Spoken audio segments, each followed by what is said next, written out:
You may be seated.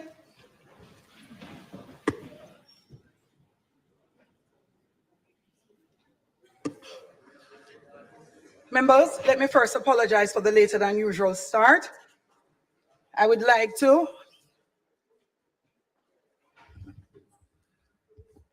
say first and foremost that this honorable house resumes its sitting for today, Thursday, March 21st, 2024, particularly for the continuation of the budget debate.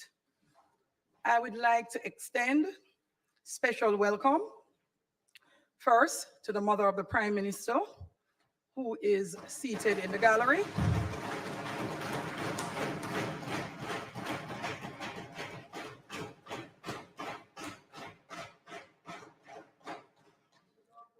Cabinet Secretary, Honorable Audrey Sewell.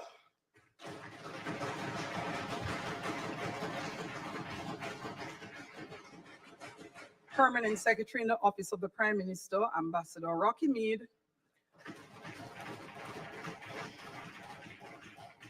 Permanent Secretary in the Ministry of Economic Growth and Job Creation, Mrs. Arlene Williams.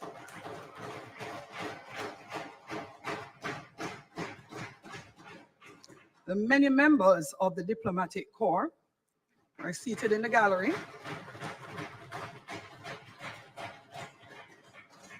Our own President of the Senate and other members of the Senate.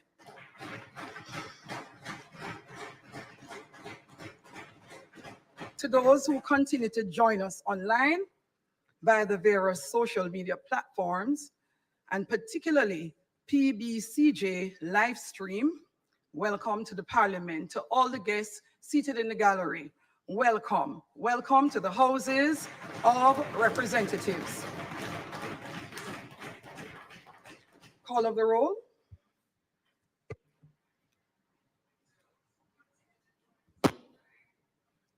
Mr. Clark. Here. Mr. Bartlett. Mr. Holness. Here. Dr. Clark. Present. Dr. Chang. Present. Ms. Grange. Here. Present. Mrs. Williams. Mrs. Malawu Fort. Dr. Tufton. Here. Mr. McKenzie. Here. Mr. Chuck. Present. Mr. Vaz. Mr. Charles. Present. Mr. Green. Mr. Morgan. Mr. Hutchinson, Mr. Taradong, Ms. Smith, Dr. Dunn, Mrs. Cuthbert Flynn, Mr. Main, Mr. Davis, Mr. Witter, Mr. Brown, Dr. Brown-Burke,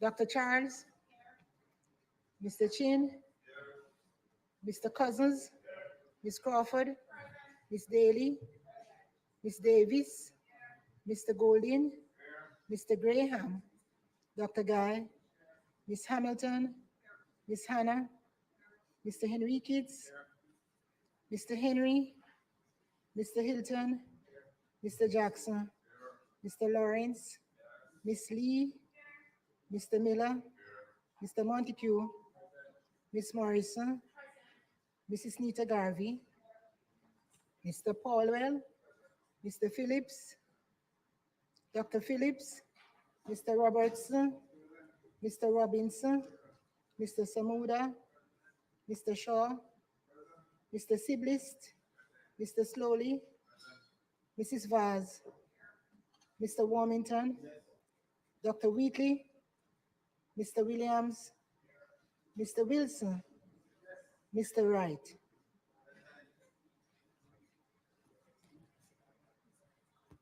Thank you. Bills brought from the Senate, petitions, papers.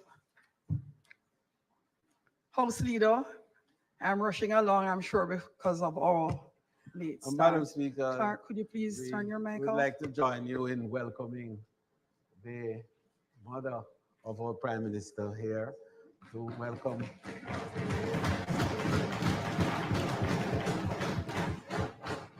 To welcome members from the other place.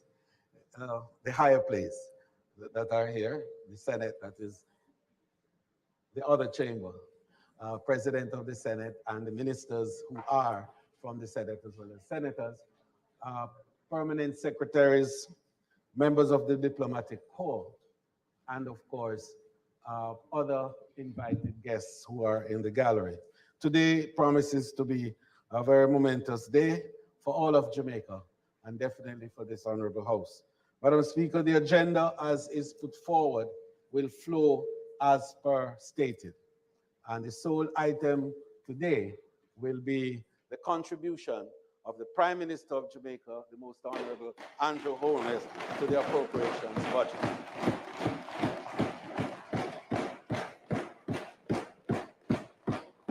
In that context, Madam Speaker, I invite you to proceed with the matters of business.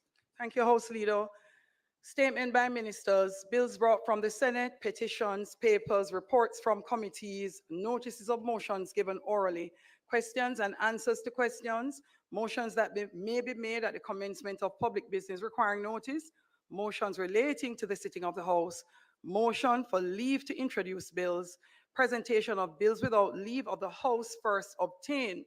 House Leader, I would like to go directly to public business as it relates to the budget, and if there are, in fact, any documents additionally to be tabled, then we will recommit announcements as required. Thank you, House Leader. I concur fully with that procedural approach, and may I invite you to ask the Prime Minister to make his contribution at this time.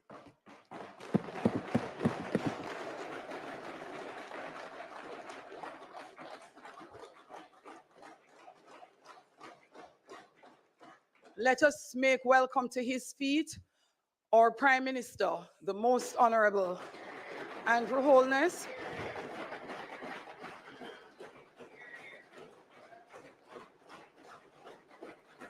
Minister of Defense,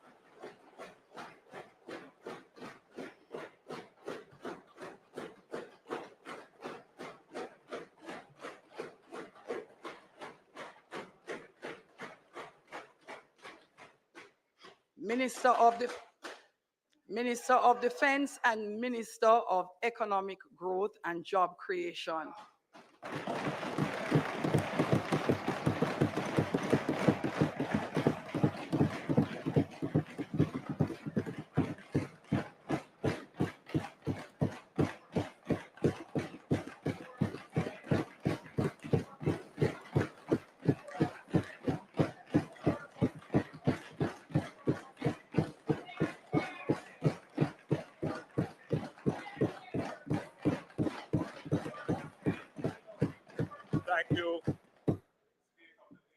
Thank you, Madam Speaker.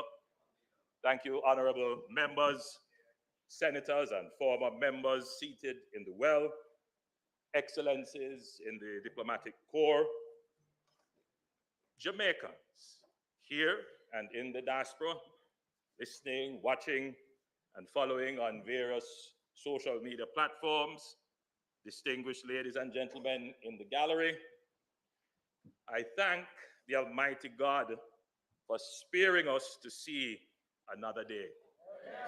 We rejoice and we are glad in it. We give thanks for his countless blessings in our lives individually and on Jamaica as a collective. I want to thank my family for their love and support. Every time. In particular, Juliet.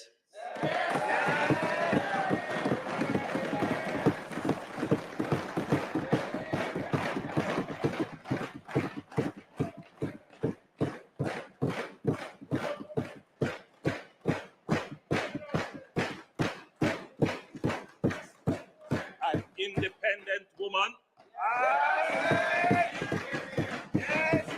A self-made woman. Who has achieved all that she has on her own effort, in her own right.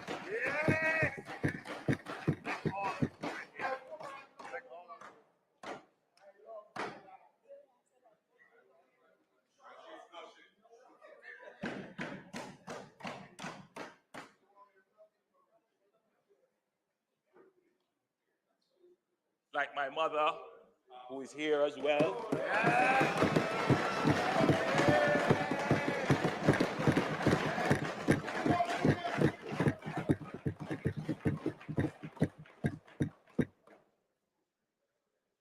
They know struggle. Yes. They know sacrifice. Yes. They know hard work. Yes. And they know achievement. Yes.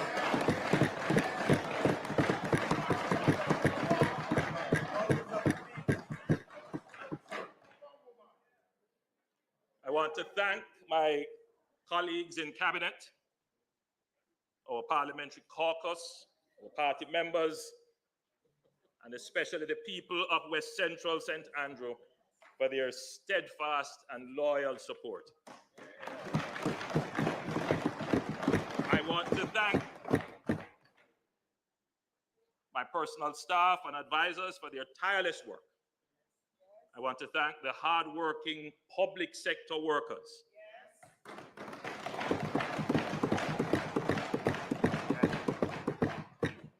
I want to make special mention of our board members who give voluntary service to oversee the governance of public entities. They are indeed greatly responsible for the achievements of the government, and I want to especially thank them for their service.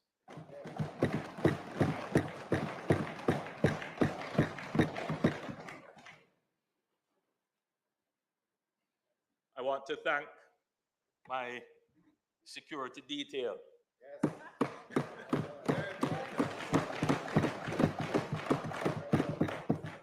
Let me say they work just as hard as I do. I also want to acknowledge me on social media. I read some of your messages. I must tell you directly, I do. And I appreciate your support, your feedback, your critique and criticism.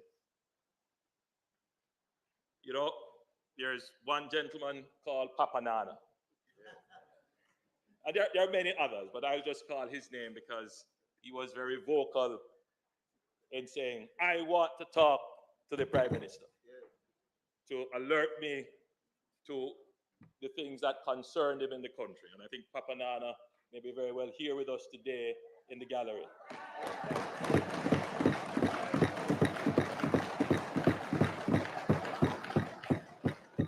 Representing all the people who give critical support to the policies of the government. Again, I want to thank them for their encouragement and their support. I say to you, keep on support, keep on making your critiques and your comments. I do appreciate them. It means a lot, and it makes me stronger.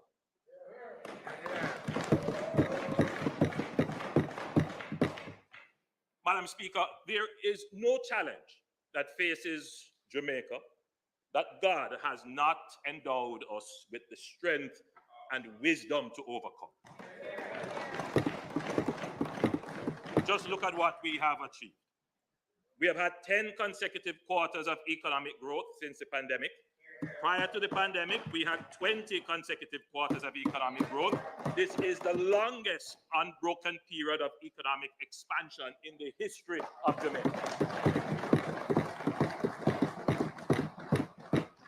More Jamaicans have work today than any other time since independence. Unemployment is at a record low of 4.2%. And since 2016, 156,000 new jobs have been created. No other government has created that many jobs. Our national debt as a percentage of GDP is the lowest in 30 years. Just over a decade ago, it was the highest level in our history. All three major rating agencies, Standard & Poor's, Moody's, and Fitch, have upgraded their ratings to the highest levels in our history. 2 weeks ago, Fitch stated that robust fiscal management has contributed to a turnaround in credit worthiness following the 2013 distressed debt exchange that Fitch considered a default. Fitch went on to say that this represents the third largest decline in debt burden among all rated sovereigns over this period. Only Ireland and Iceland experienced a larger decline. There is no developing country that has achieved our rate of debt burden reduction over the last decade than what Jamaica has done. Jamaica is viewed as a shining star in this regard.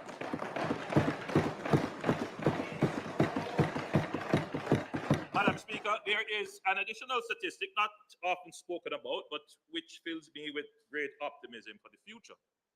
For the last fiscal year, 2022-2023, Jamaica recorded a balance of payment surplus on our current account of US $352.4 million. The last time that Jamaica had a current account surplus was in 1966.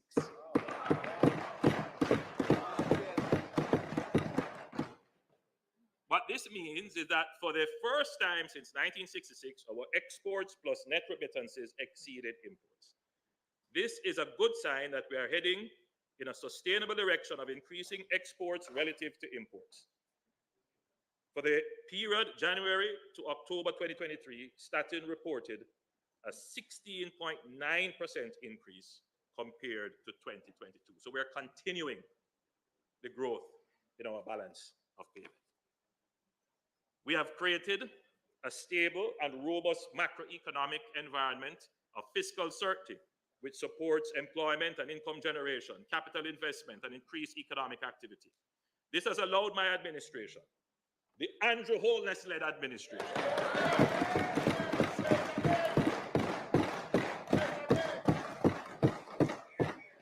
to present 9 consecutive budgets with no net new taxes.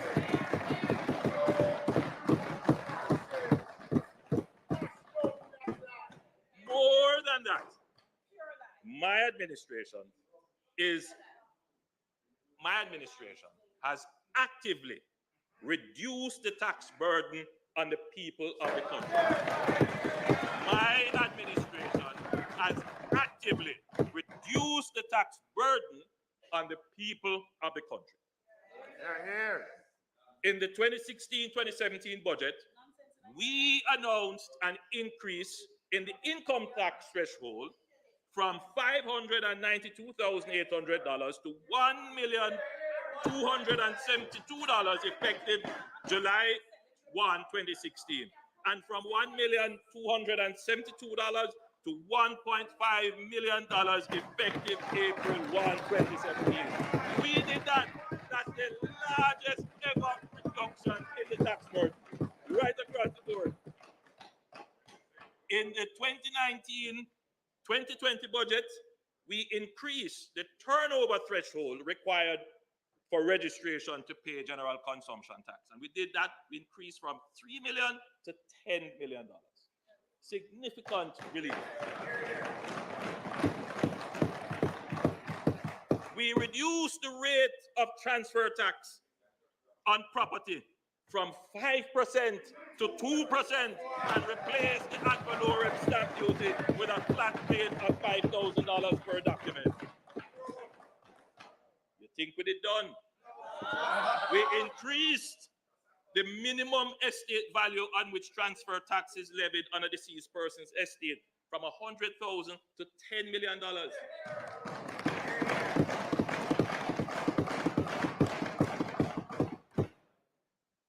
We abolished the asset tax payable by non-financial institutions. We abolished the minimum business tax of $60,000 per annum. In the 2020 to 2021 budget, we reduced GCT from 16.5% to 15%. A massive reduction. Facts. We reduced the rate of asset tax on financial institutions from 0.25% to 0.125%. In 2020-21 to the 2022 budget, we removed the custom administration fee, the CAF, on export declarations with an export value of less than $500. And in this budget, we have again increased the income tax threshold from 1.5 million to 1.7 million and increased the pension relief and age relief from $80,000 each to $250,000. We also increased the de minimis value of imported goods for custom purposes from US $50 to US $100, and the duty-free allowance for inbound passengers from $500 to $1,000 US.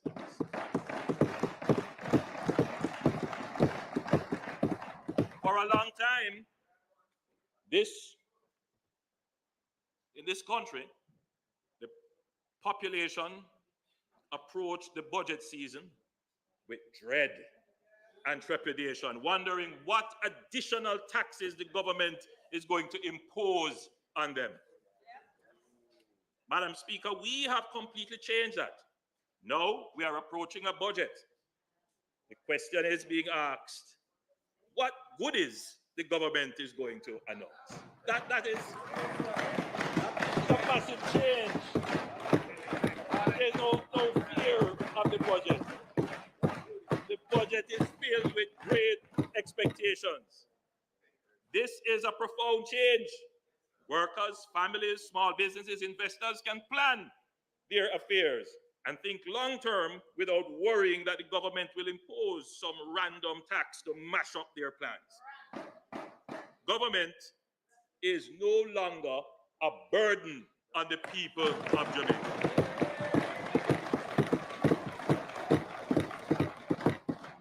It puzzles.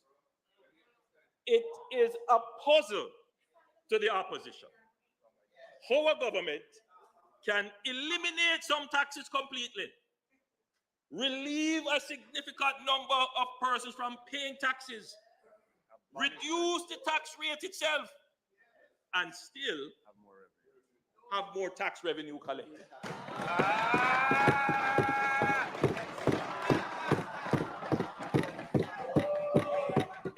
It's a mystery to them, Madam Speaker, a mystery. They don't understand it. They don't understand it.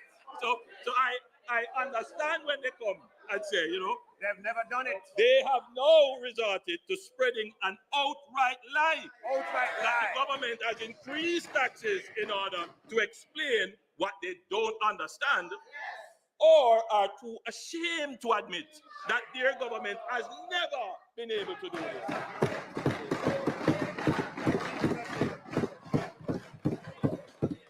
They cannot admit that more Jamaicans are employed now than at any other time in the country's history. So more Jamaicans have income and purchasing power. The new hotels that have been built, the new BPOs that have been constructed, the new real estate projects that are being constructed, the new small businesses that have opened up, all have been contributing to the tax revenue. Moreover, wage levels have increased, and more persons are seeing the benefit of joining the formal economy by being compliant and contributing to the tax pool.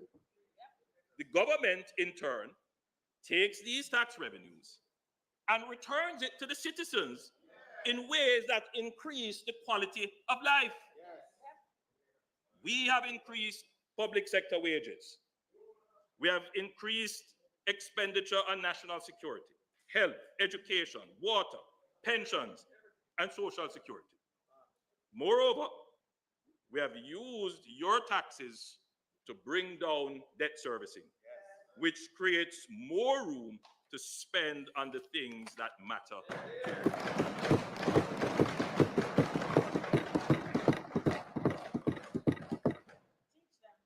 I can understand why the opposition would continue to lie about taxes. They have never been in the position, quite frankly, they don't know how to get to this position of financing their budget mainly from tax revenues without borrowing or putting on new taxes. They have no clue. And this is why we say that it is always better for the Jamaica Labour Party to manage the economy of the country.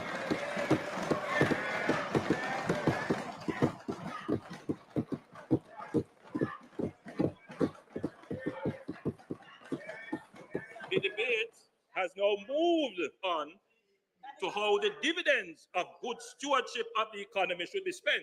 Yes. That's where the debate is at now. They will never come and tell you how they will earn the revenue. What they will come and tell you is how to spend the revenue.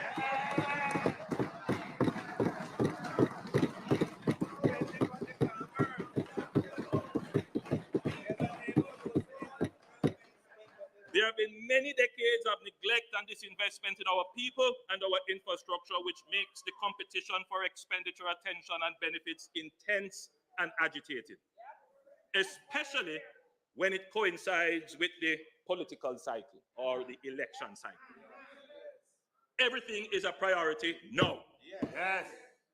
In such an environment of expectation and frustration, it is easy for the opposition to make wild promises without considering cost, to want to spend the dividend of skillful stewardship of the economy that they did not create, to play upon the emotions of people and abandon reasonableness and fiscal prudence.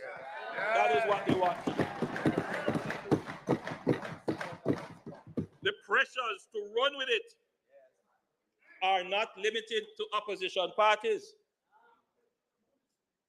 Internally, governments face the same pressures. In fact, even more. They face sometimes angry constituents who, at the point of their frustration with bad roads, lack of water, garbage piling up, don't want to hear about maintaining fiscal discipline, reducing debt to GDP, complying with procurement rules, or the improved ratings from Fitch. True. They put pressure on MPs. No road, no vote. That's the reality. On this side and on that side, we face it. The pressure that existed in 2002 when the then finance minister made his now infamous statement of "run with it," are the same pressures that exist today. Absolutely. In other words, the problems that we face didn't start in 2016. They have always been around. Yes. So the conversation which would want to make it seem as if problems have just started, it is unreasonable, it is unfair, indeed mischievous, and hypocritical. What should be clear to constituents and electors and to politicians is that the fundamental problem of a weak economy and slow government bureaucracy is not solved by running with it.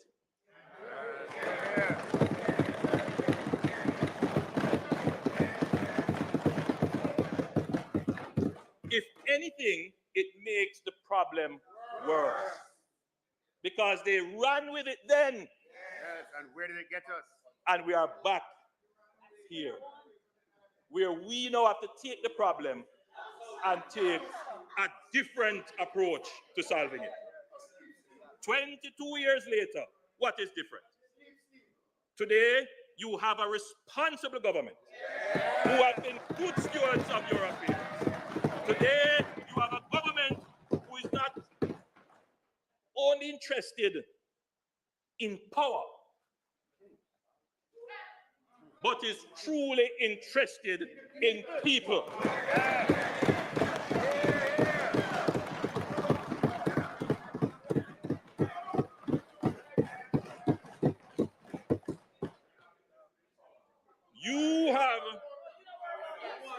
a government who will face the electorate Tell them the truth. with the truth about our difficult circumstances. I can stand up here and tell you Yes. that I have never been afraid to face the public and tell them the truth. True. Absolutely. I am the only one to have done it. Yes.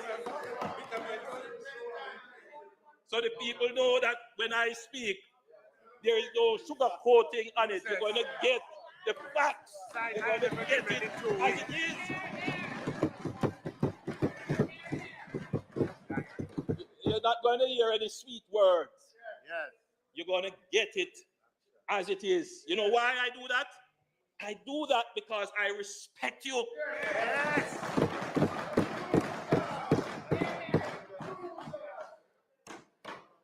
Yes, I respect your ability to understand the situation, unlike the Samphai opposition who tries to twist the narrative because they belittle your understanding.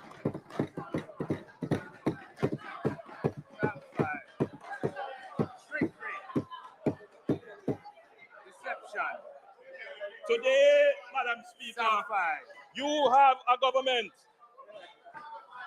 who creates wealth and well-being. Yes. You have a government, Madam Speaker, that balances lives and livelihood.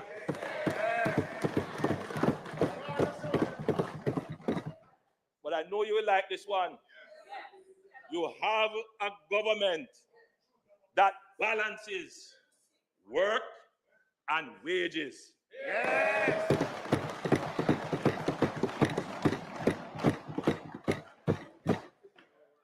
What is different today, Madam Speaker, is that we have a government that will resist the temptation for reckless policy decisions.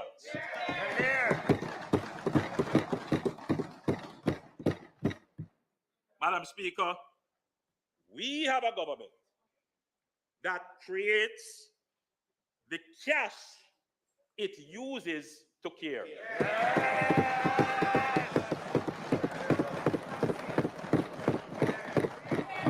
Today, we have a government that creates the cash it uses to care. Yes. Not a government that borrows the cash to care. Not a government that put on new taxes to show they care. No.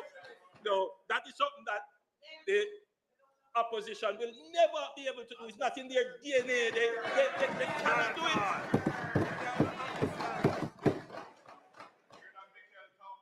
This is high science for them. But hear what, Madam Speaker. Hear this one now. We have a government that truly puts people first.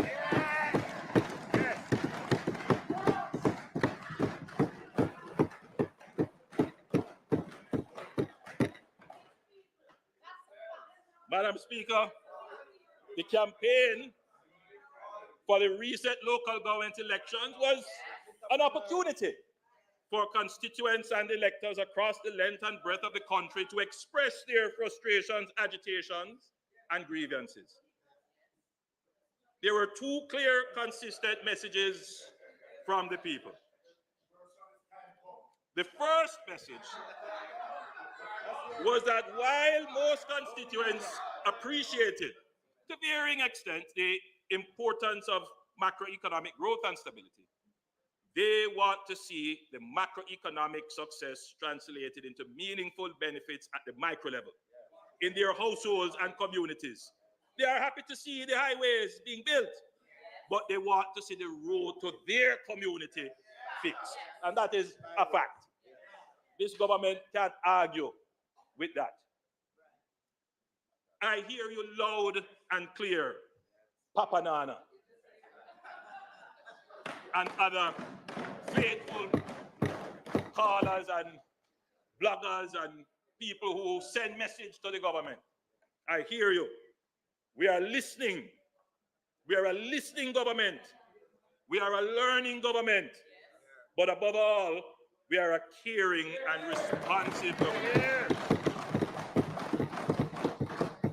We will continue on the path of fiscal responsibility to build a strong and vibrant economy that generates surpluses, and we will use these surpluses to care for the people's needs. The Jamaica Labour Party that I lead does not subscribe to trickle-down economics. Exactly. I want that to be stated for the record. Stated for the record. At the 2012 conference of the Jamaica Labour Party, it is on YouTube. You can go and just type in Jamaica Labour Party Conference 2012. Go and look it up. I outlined our policy thinking to the Jamaican people. I said then that the Jamaica Labour Party does, and I'm quoting, I hate to quote myself, but in this instant case I have to. I said then that the Jamaica Labour Party does not believe in trickle-down theory, and we do not believe that because there is economic growth, people are automatically going to benefit. That was laid out very clearly as to the policy platform of the Jamaica Labour Party. I declared that as a political organization, we believe in social activism. We put in place policies to ensure that while the economy is growing, the people are benefiting. There are those who talk about putting people first. We are the government that has actually put people first.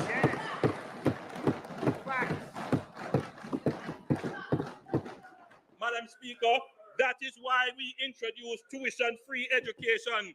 And as a result, we are now moving closer to universal secondary education. It was the opposition who tried to remove it when they took government. That is why we... Also, the Prime Minister's time for speaking has expired. Madam Speaker,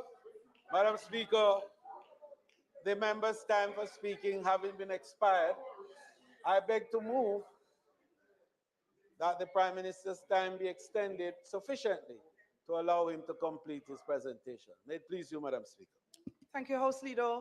Members, the question is that the Prime Minister's time be extended to allow for completion of his presentation. Those in favor? Aye. Those against? The ayes have it.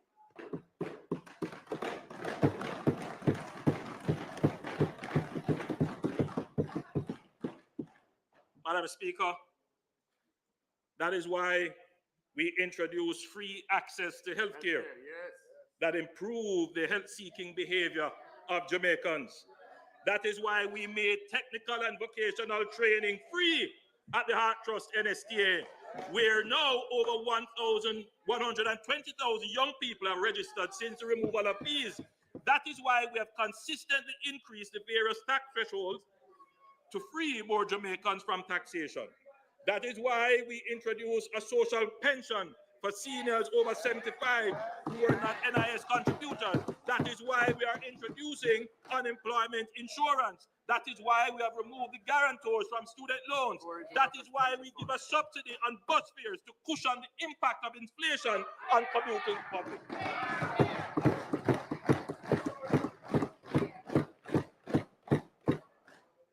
We use economic gains to implement people-centered policies that care for and protect the most vulnerable among us and ensure that the gains are shared equitably to improve the lives of all Jamaicans.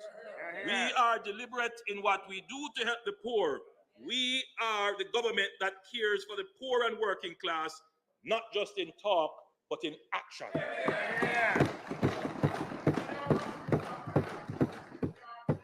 Madam Speaker, the second message from the people was that while they see progress, they have been waiting for a long time and want to know when it is going to be their turn. We all know that the pain points which frustrate the poor, garbage collection, bad roads, lack of water, they have existed for decades. They know that my administration is building the economy that provides the resources to address the pain points systematically and simultaneously. Because of our skillful management of the COVID-19 pandemic, some may have forgotten that some of our plans and programs were severely derailed, and the government was forced to redirect its efforts and over $70 billion for pandemic relief, including $40 billion in the CARE program. That is just forgotten in the conversation. I mean, when you hear, the opposite side speak, it's as if COVID didn't happen. Bring table to Parliament and leave out 2020. It's amazing. Take Jamaican for food. Come on, man. Come on. Come on. Better than that.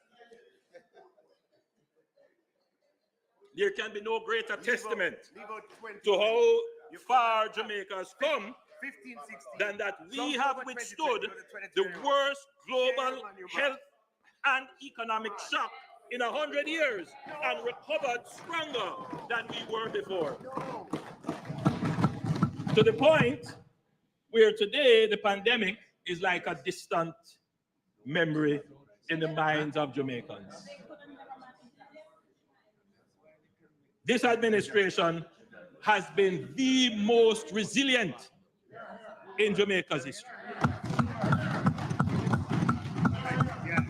Nevertheless, we understand that the people want their government to accelerate the speed of project implementation and the effectiveness of program delivery. In other words, the people want their government to increase its productivity. You're here. And nobody can argue with that. We must increase productivity. I have long recognized this, and I started the year with a mantra that Jamaica must focus on the twin path of building peace and increasing productivity to create a virtuous cycle of prosperity. Madam Speaker, despite the setback of the COVID pandemic and the ensuing economic fallout and the lingering inflation as a result, Jamaica is back on track. We are now entering a period of the largest and most sustained public investment in the history of Jamaica.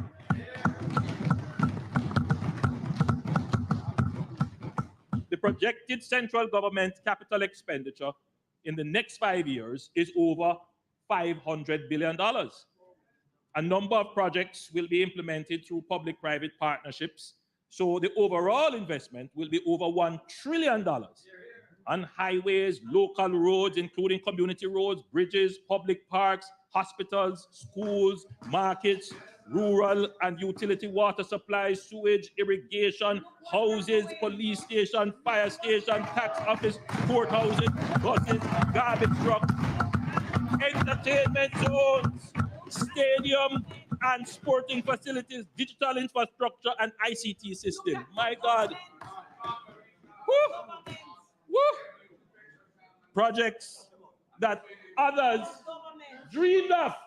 That is the bad mind, Madam Speaker. That is the bad mind. Projects that others dreamed of. Look, listen, I always say, members, the brain is not all in one head. You can have great ideas. And if you have great ideas, I am a person that respects ideas. What I do, I give credit. But if you have a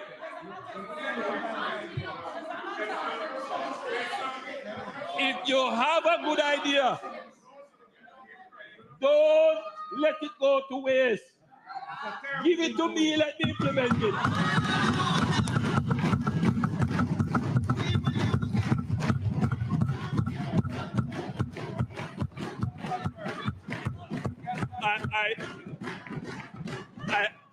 about using an analogy, but let me try to see if it works.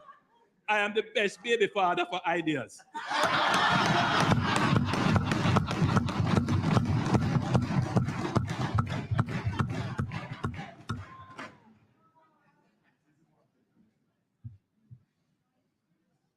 Madam Speaker, the Andrew Holness-led administration will convert those dreams and ideas into reality.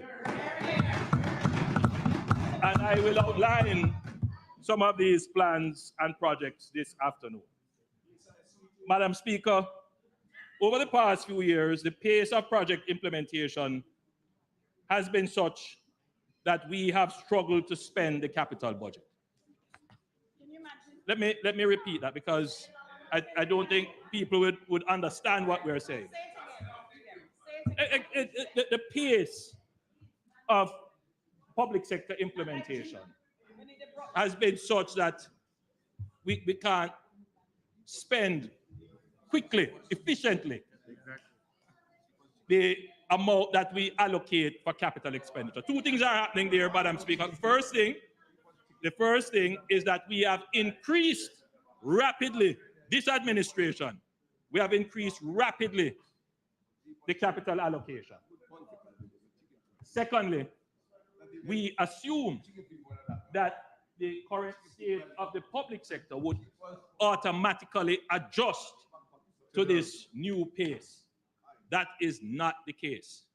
Government has to be instrumental in how it engages the public sector to move it to a new level of administration to match the capital expenditure that is coming. So I want to spend a little time here, Madam Speaker.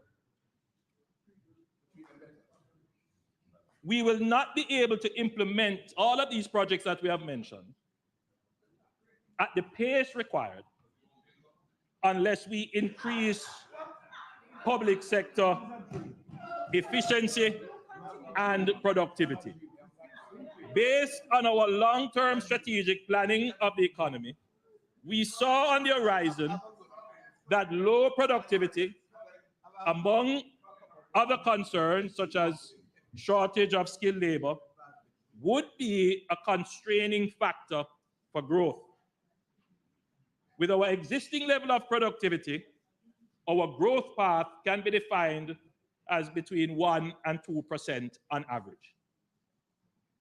If we were to secure a level of productivity to the point where we are able to spend the full capital budget and implement projects as scheduled, we could move our growth pathway to 3% to 4% conservatively over the next 5 years. This would mean a doubling of the rate of project delivery, which means getting better roads, water, hospital, buses, garbage collection to the people than we are currently doing at the current rate. We knew that if we are to effectively deal with the productivity issue, we must address wages. Everyone knows that Jamaica has long been trapped in a vicious cycle of low wage, leading to low output, leading to low growth economy, which can only sustain low wages. You see that vicious cycle. Low wage, low output, low growth can only sustain low wages. The constant struggle of public sector workers is to bring their wages into reasonable alignment with market compensation and keep a pace with inflation. In the mid-90s, there was an agreement to move public sector workers to 80% of market. In the early 2000s, the government of the day implemented 2 tranches, that is in 2002, implemented 2 tranches of the salary increase for central government workers, including parliamentarians. 100% increase and another percentage at the time. But then had to suspend further increases and in fact implemented a wage freeze shortly thereafter in 2004. In 2008, the Bruce Golding administration brought teachers up to 80% of market and gave increases to some other sectors of workers. By 2010, a wage freeze had to be in effect. And by 2013, another wage freeze was put into effect, which lasted up to 2015, I believe. None of the attempts at aligning public sector wages to market treated with the entire public sector at once, and none of them were sustainable. In fact, the history of compensation adjustment is that rounds of adjustments were followed by rounds of high inflation, financial crises, and implementation of wage freezes, which ultimately made public sector salaries uncompetitive. That's our history. As I say, I just tell it as it is. I'm giving you the facts. We understand that to build a partnership for increased productivity with public sector workers, our government must make significant allocations to reasonably align their wages to market without creating a fiscal crisis. That's what we have to do. For decades, this was something that every administration would have liked to do. They would have liked to have done it. But they never really had the courage, they never really had the wherewithal and the economic conditions to do it. This administration has finally done it in a comprehensive way. That is not to say that everything is now perfect. No, this is not what we're saying. But when you take on such a massive exercise, you have to be prepared that there will be issues. There will be anomalies that arise affecting certain individuals or certain groups. Now, I understand the frustration that can be generated when sometimes there is miscommunication, misunderstanding, or slow responses between the Ministry of Finance and bargaining groups. This should not, however, take away from this major accomplishment. The workers and the country should know that work to complete the adjustment program and implement the other elements of the compensation review continues. It is a work in progress. And the government is committed to resolving all the anomalies. We are committed. Madam Speaker, I want the country to understand the magnitude of the investment of the government in our public service.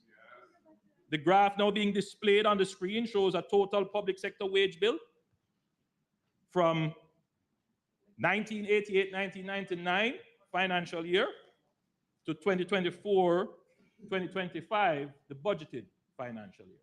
You can see the increase in wages. What stands out, Madam Speaker,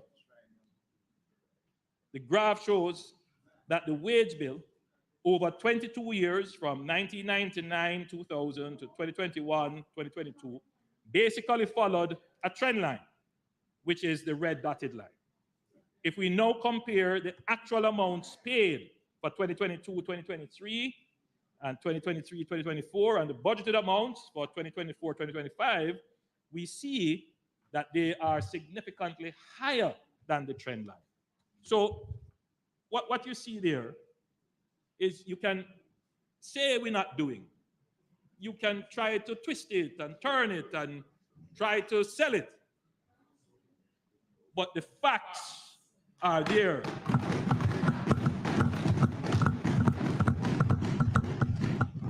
The compensation review was carried out over 3 years, 2022, 2023, 2023, 2024, and 2024, 2025. So the full impact of the restructuring is reflected in the budget for 2024, 2025. The total wage bill for 2021, 2022, which was before the restructuring exercise, was $241.75 billion. The total wage bill budgeted for 2024, 2025 is $442.05 billion. That is a significant increase of $200 billion, or 83% in favor of public sector workers. The effect of this is not only the immediate change in remuneration, but the restructured salaries create a larger base for pensions for public sector workers when they retire. The conversation currently going on doesn't take into account the better position that our public sector workers will be with a totally higher level of pension when they retire. Having increased the level of salaries, Madam Speaker, we must protect this new level from high inflation. Having made an adjustment, government policy must protect it. Because ultimately, that is what the public sector workers want. That's what every worker wants. They want their salary to be protected from inflation. It is a difficult balancing act because there are pressures that sometimes are forcing you to do things that could be inflationary. So government have to have, the discretion of Solomon, the wisdom of Solomon to manage this. But I want to say to public sector workers, we understand the issues and we are doing all that we can to ensure that we meet your expectations without creating frustration and disappointment in the future. As I've said, whenever we give increases in the past, almost a year or two later, there is a financial crisis. We have to go back into wage freeze. Let's do it in a sustainable way. That is what we want to do. Let's do it in a sustainable way. So having increased the level of salary, we must now protect this new level of salary from inflation. While our inflation targeting policy is working, the greatest protection against inflation is increased productivity, which translates into greater output, greater growth, greater revenues, which can sustain higher wages, which lead to greater productivity. Every worker on a personal level should embrace the virtuous cycle of productivity and see increasing productivity as being in their own best interest to protect the value of their current income and secure future increases. So this is the virtuous cycle that we want to create, and we want a partnership with our public sector workers in creating this virtuous cycle of increasing output, which increases growth, which increases the ability of government revenues to sustain higher wage levels. And higher wage levels generate their own productivity, which again generates more growth, and that virtuous cycle continues. And that is what we are asking all our public sector workers to buy into. It is in your best interest, it is in the country's best interest for us to have this partnership for productivity. I know whenever the issue of productivity is raised, there is a tendency to want to blame or highlight shortcomings of the workers. Indeed, I'd raised the subject before, and somebody called me and said, Prime Minister, I don't want you to touch the subject because it's going to look like you blame the workers. Indeed, that is how the conversation has gone historically in Jamaica. When we talk about productivity, we never really talk about total factor productivity. We always talk about worker productivity. I want to change that, Madam Speaker. I want to shift Jamaica into a new mindset and a new consciousness around productivity. While there are issues, I know that when the Jamaican worker is motivated and the industrial relations atmosphere is copacetic, you will not find a more industrious and committed worker than our Jamaican.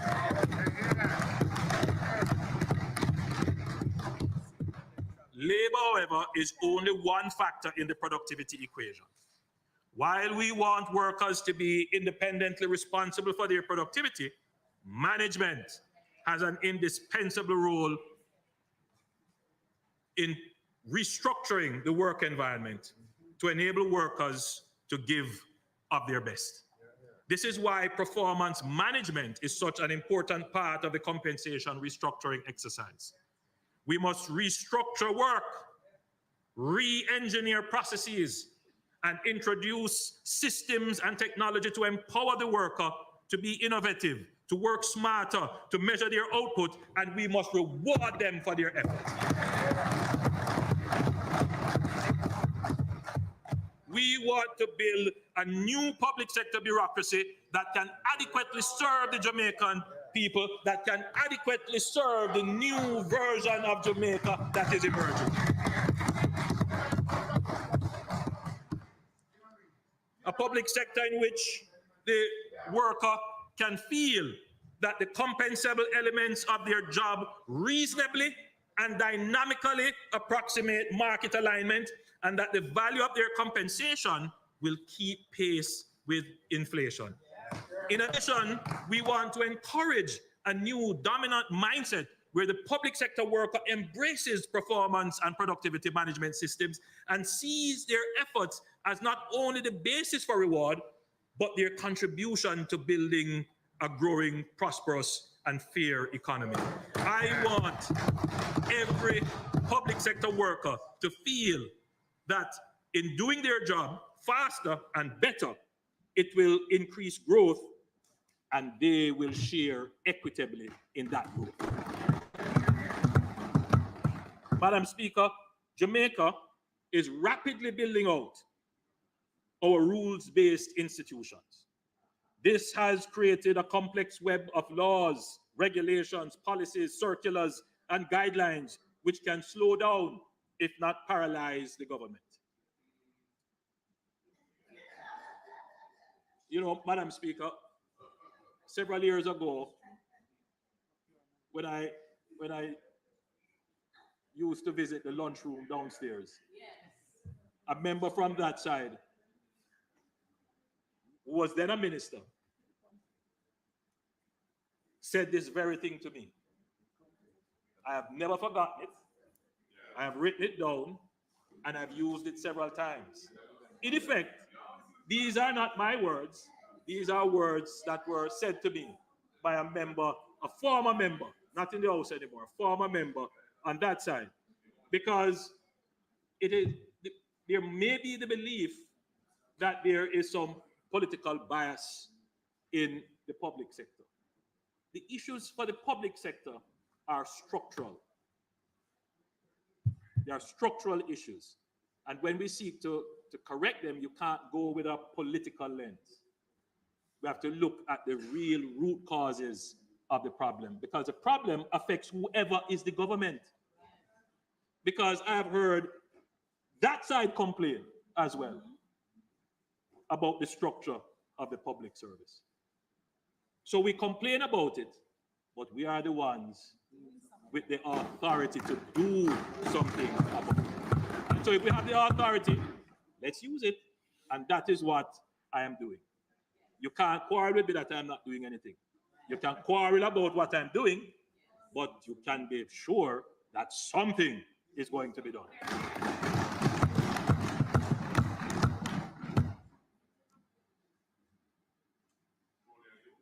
There have been numerous calls from MPs on both sides, from the private sector, from boards and management of MDAs to reform the system and processes.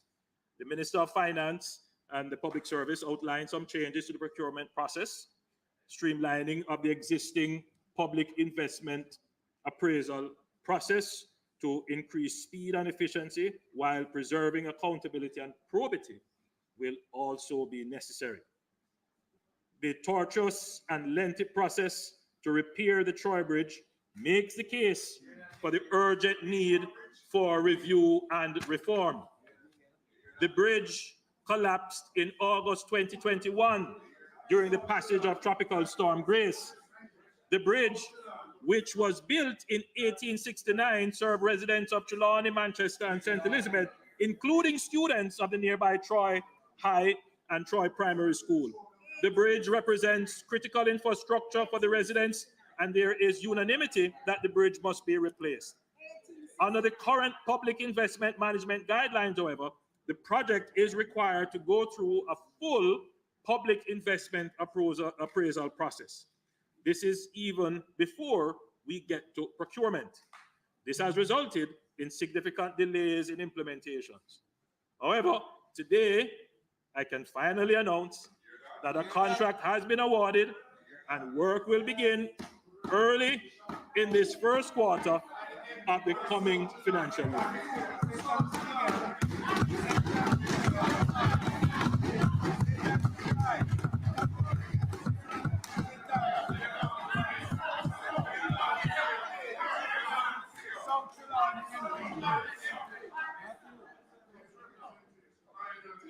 Madam Speaker, this administration is pursuing productivity gains through digital transformation of government services. The National Identification System project has been very integral to building out the underlying public key infrastructure to support secure online services. The NIDS project has supported the rollout of the e-passport. Many people didn't know that. And the electronic immigration gates, which are now fully operational at the Sangster International Airport, and has assisted greatly in speeding up passenger flow through those airports. The e-gates are now being tested in the Norman Manley International Airport. The NIDS project made all of that possible. The regulations pursuant to the National Identification and Registration Act are ready and will be taken to Parliament for consideration next month. The Board of the National Identification and Registration Authority, NERA, chaired by the Honorable Custos Conrad Pitkin, is in place to oversee the operations of the National Identification System. So we are well now advanced in implementing NIDS. Madam Speaker, to roll out the National ID, 23 post offices across Jamaica will be renovated and used as NIDS enrollment sites. The procurement process for 8 of these, Montego Bay, Black River, Maypen, Santa Cruz, Falmouth, St. Anne's Bay, and Ocherius, and Mandeville, has been completed and work will begin shortly. The renovated post offices will double as digital service points, which will become dedicated areas for people to receive help and to have access to digital services free of charge. So,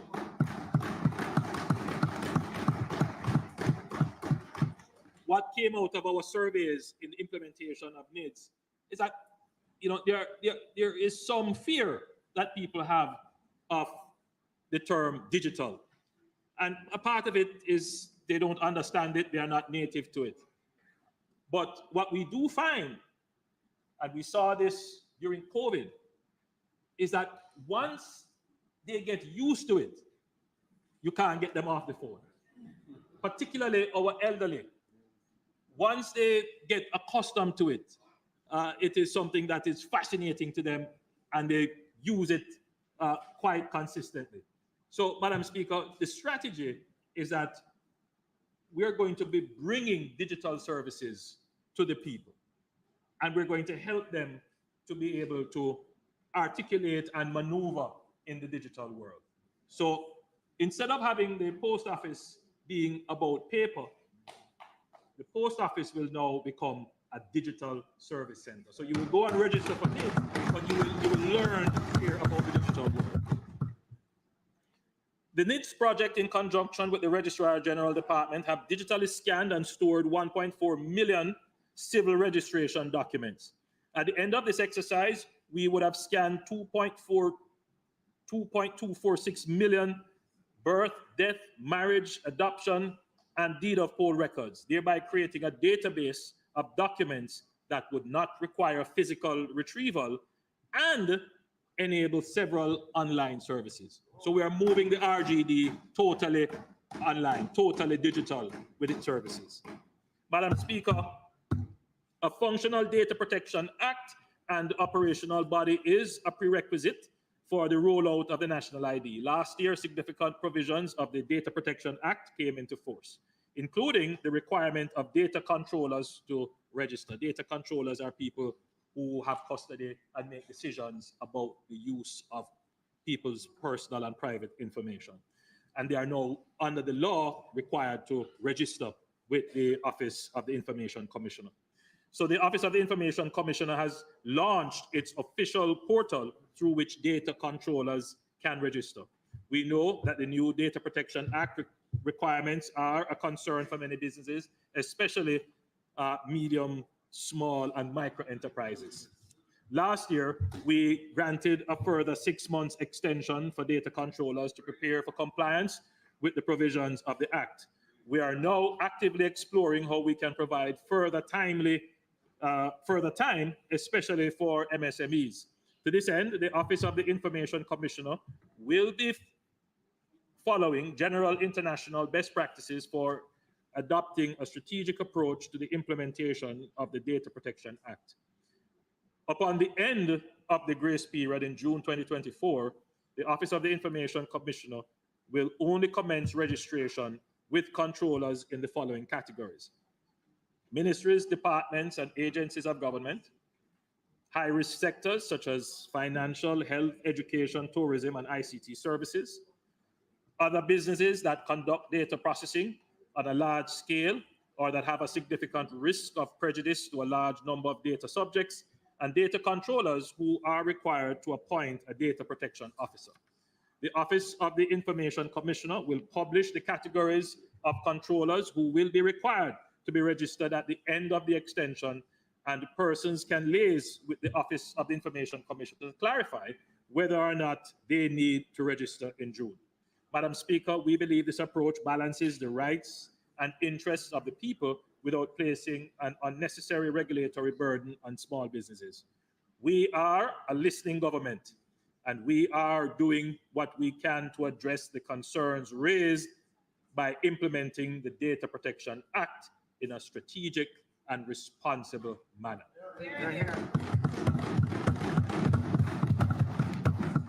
Madam Speaker, I'll turn quickly to security. The multifaceted approach taken by the government, including social transformation initiatives, strategic investments in technology and infrastructure, and legislative changes, is paying dividends with a sharp reduction in major crimes, the country's lowest crime rate in 24 years.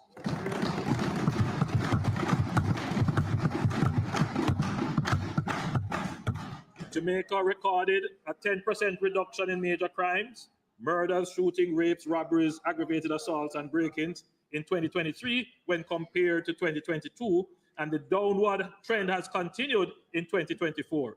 Notably, the number of active gangs in Jamaica is very important. The number of active gangs in Jamaica decreased by approximately 36% in 2023 to an estimated 176 gangs, down from an estimated 276 known gangs in 2018. That is a massive reduction. Former Commissioner of Police, Major General Anderson, can claim meaningful progress and success in the transformation of the JCF, in organizational leadership, structure, doctrine, and culture, infrastructure and technology, and in operational strategy and tactics. We are now beginning to see the positive impact of the transformed JCF as a force for good.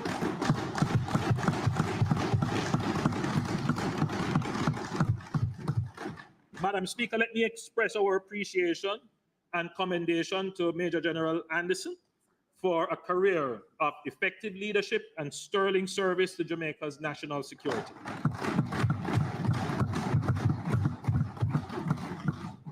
I also welcome Dr. Kevin Blake, our new commissioner, and task him to continue the transformation of the JCF.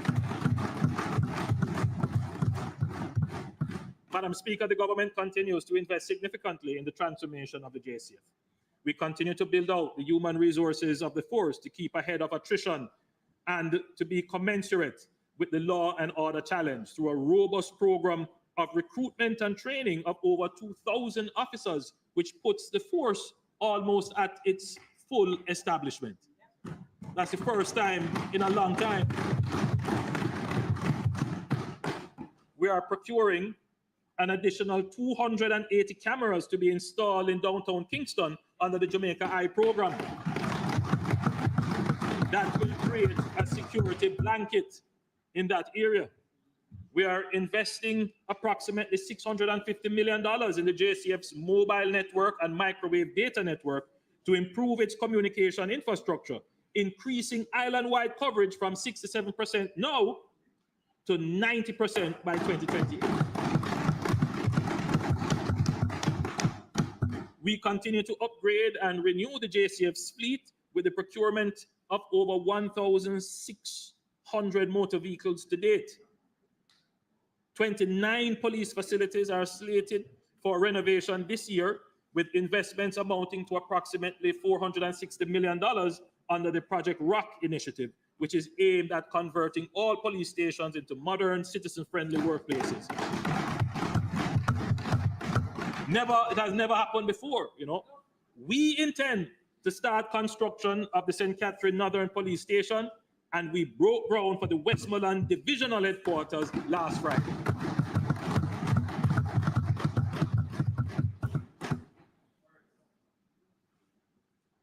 These, Madam Speaker, are massive investments. Madam Speaker, there's been a lot of talk about the government's strategy for social intervention. I would say this, Madam Speaker. If an idea works, we will use it. But we are not without our own ideas. And Madam Speaker, we went through a very strategic process of developing zones of special operations. And we have sustained those zones of special operations from 2017. I don't take away from the strategy that was employed by the opposition in their social intervention in crime-torn communities. You know, I actually did admire the citizen security strategy with the community. It's a basic, the community. Help me, Minister Chan. What was it? There's a basic needs. They had the inner city basic services. I thought that was a good strategy. I don't take away from the strategy. And so when we developed the zones of special operations, we did look at what strategies were employed in social intervention. And so many of those strategies are incorporated in the zones of special operations. And in fact, as I go through what the zones of special operations is doing, you will see how the social intervention is working. So, Madam Speaker, the government social intervention programs in communities affected by high crime rates is mainly effected through the Jamaica Social Investment Fund under the zones of special operations. These are designed to be long-term interventions that will focus on the improvement of amenities, infrastructure, and human resource development in designated communities. The physical and social transformation in many of these spaces is evident. I will just mention a few of them. We have rehabilitated just over 17.5 kilometers of roadways, and the build out of water and drainage infrastructure in Mount Salem, Denham Town, Greenwich Town, and August Town at a total cost of over 750 million Jamaican. So just that alone, look, social intervention is important, but there's not just only one way of doing it. And what we try to do is to take the best elements of policies that have gone before and put them into new policies that can deliver even greater results. 7 primary schools in Denham Town, Greenwich Town, and Mount Salem have been rehabilitated at a cost of $138 million. 2 primary schools are currently being rehabilitated in Augustown. 3 primary schools have also benefited from the creation of safe passages, which is important for students to traverse main corridors on their way to and from school. The creation and rehabilitation of 14 parks and green spaces. 289 micro enterprises provided with critical equipment and tools, business development training, and business registration services. Madam Speaker, this government has probably the best working and consistent model of social intervention.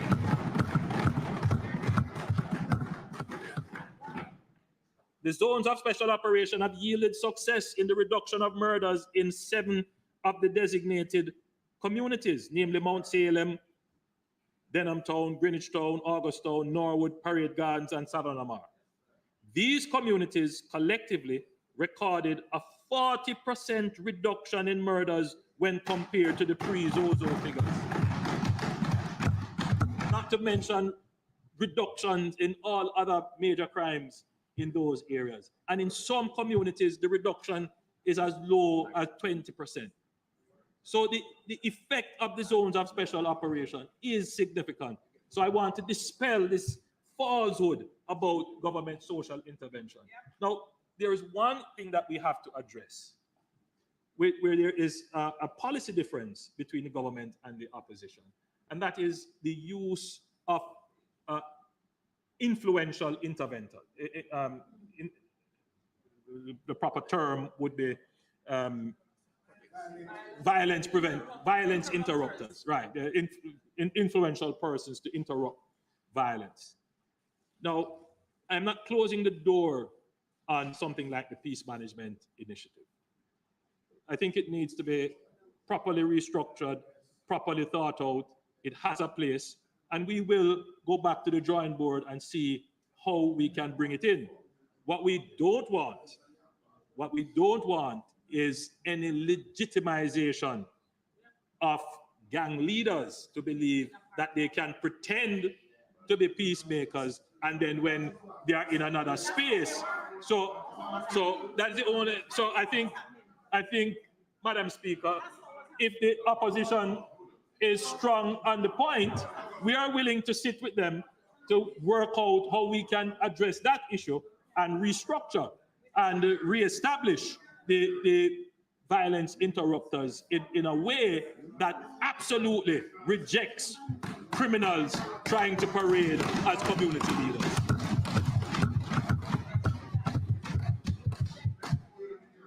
Madam Speaker, I want to quickly deal with the environment.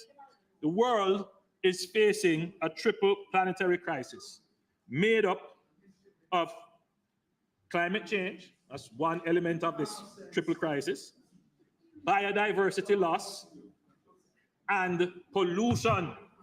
And in our country, mainly plastic pollution. I mean, I don't know if you are as disgusted as I am to drive on our roads or look in our rivers and gullies and to go to even some pristine beaches and see plastic. It is a real challenge. Jamaica is not immune to any element of this crisis.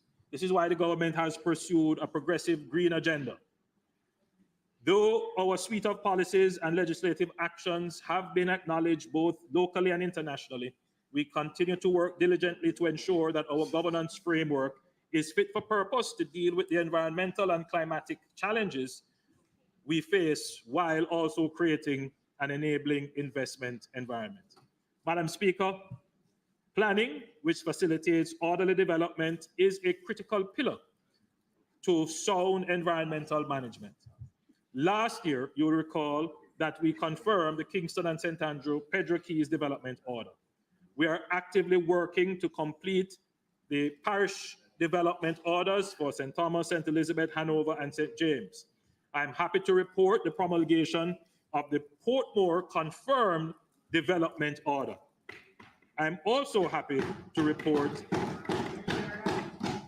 that NEPA has completed the master plans for Constant Spring, Halfway Tree, and Negril. Madam Speaker, I want to say a few words on beach access. Coming to that. I'm pleased to report that the beach access and management policy is complete and will be tabled at the next sitting of the House.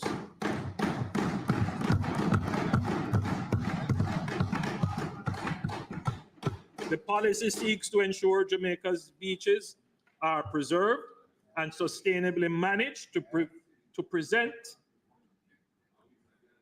and sustainably managed for present and future generations.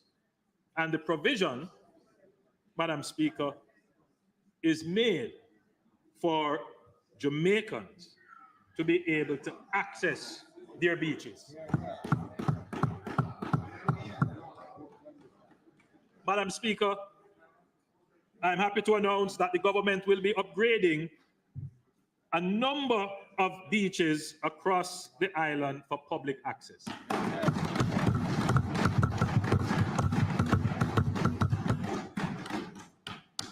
You know, Madam Speaker, I've listened very carefully to the debate around beach access. I've had to do it because the policy falls under the Ministry of Economic Growth and Job Creation. And we have spent a lot of time going through the policy because the issues are fundamental. We are dealing with the rights of the people. We are dealing with people's prescriptive rights.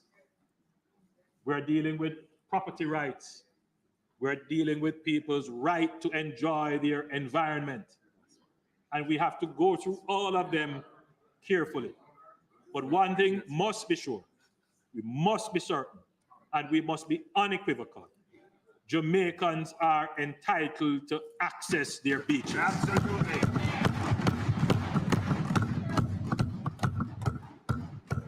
But one thing we know, Madam Speaker, there is one thing to speak about access. There is another thing, Madam Speaker, to actually Do it. enable access. So we believe everybody must have access, but we go a step further.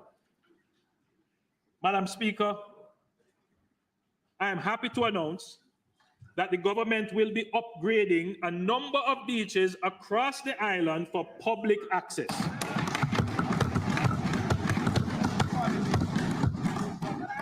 The existing Fantasy Beach Park in Priory St. Anne will be developed into a parish beach park,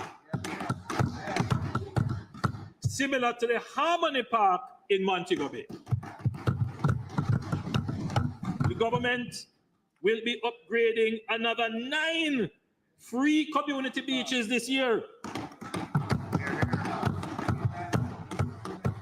Beyond 2024-2025 budget year, we will develop the Boston Beach Park in Portland.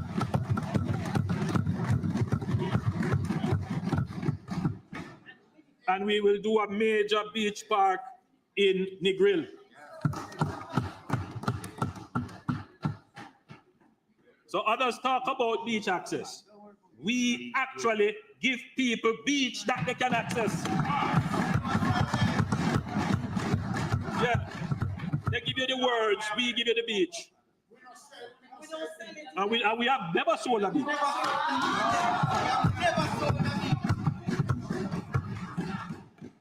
is Cornwall Beach? Madam Speaker, Jamaica is on the front line of the changing climate and shifting weather patterns. We have already seen the impacts of coastal communities with rising sea levels causing erosion, salt water intrusion in our water supply, and deteriorating soil quality. We are particularly vulnerable because 70% of Jamaica's population lives within 5 kilometers of the sea. Coastal assessments and hazard maps have been completed for 8 priority coastal areas. We have already successfully implemented the 1.3 billion Port Royal Street revetment that protects 1 kilometer of shoreline and the adjacent economic assets, transport routes, and communities in downtown Kingston. In the coming year, the budget includes funding for revetment at Buff Bay in Portland and shoreline protection at Anato Bay in St. Mary. We are building financial buffers to strengthen our resilience to climate-related shocks. This is why Jamaica has engaged the IMF with the Resilience and Sustainability Fund, in addition to an emergency line of credit for climatic shocks. We will also renew the catastrophe bond to guard against catastrophic weather events. Madam Speaker, this is an innovation that Jamaica is championing globally. Other countries are looking at Jamaica as the example of how to plan for shocks and make fiscal buffers and provisions.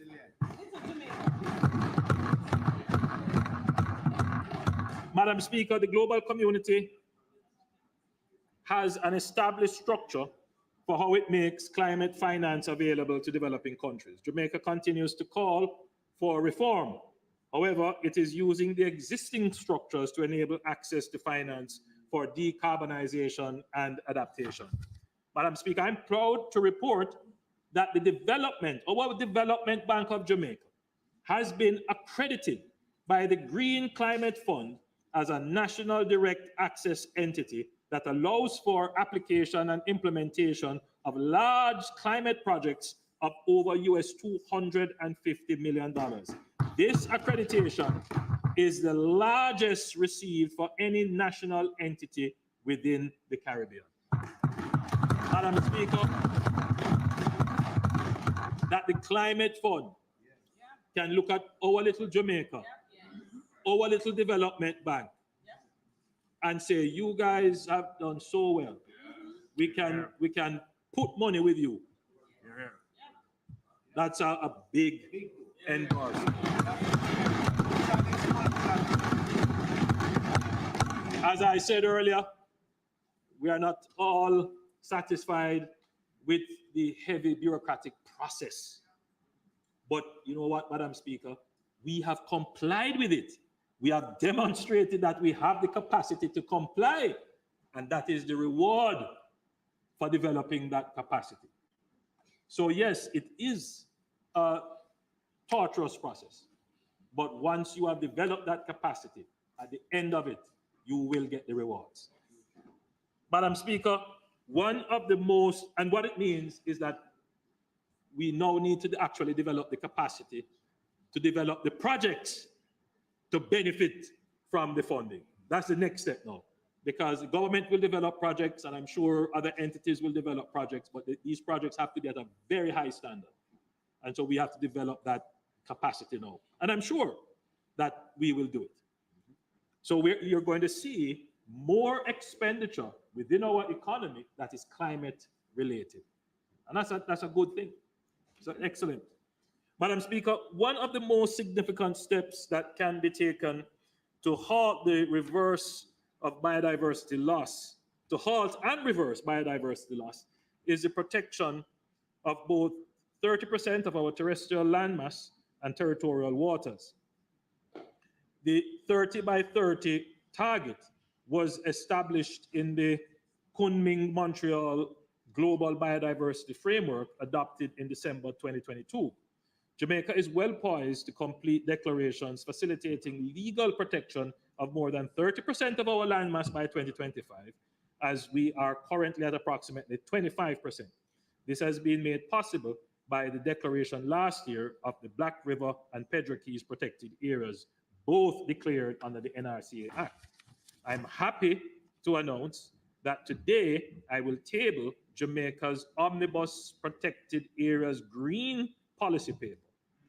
Madam Speaker, and you have them there.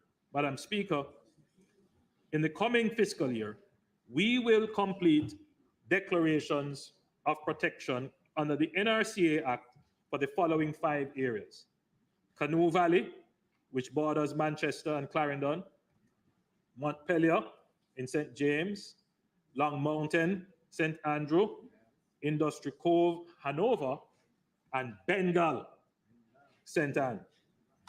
Madam Speaker, all of the areas identified were designated as ecologically sensitive areas during my last presentation in the budget debate. Additionally, your government will declare 23 parcels of Crown land as forest reserves or forest management areas under the Forestry Act in 2024-2025. Madam Speaker, it is also to be noted that we completed our protected areas regulations in this fiscal year, solidifying the framework to be used for management of these areas. Madam Speaker, the Ministry of Economic Growth and Job Creation will collaborate with the Ministry of Agriculture, Fisheries and Mining to increase the island's network of fish sanctuaries by expanding existing ones and establishing new sanctuaries under the Fisheries Act. We will also pursue amendments for the marine park regulations to simplify the administration of user fees. In response to the increasing challenges posed to the island's natural waterways, the government will commence work on the development of a national wetlands and freshwater policy for Jamaica.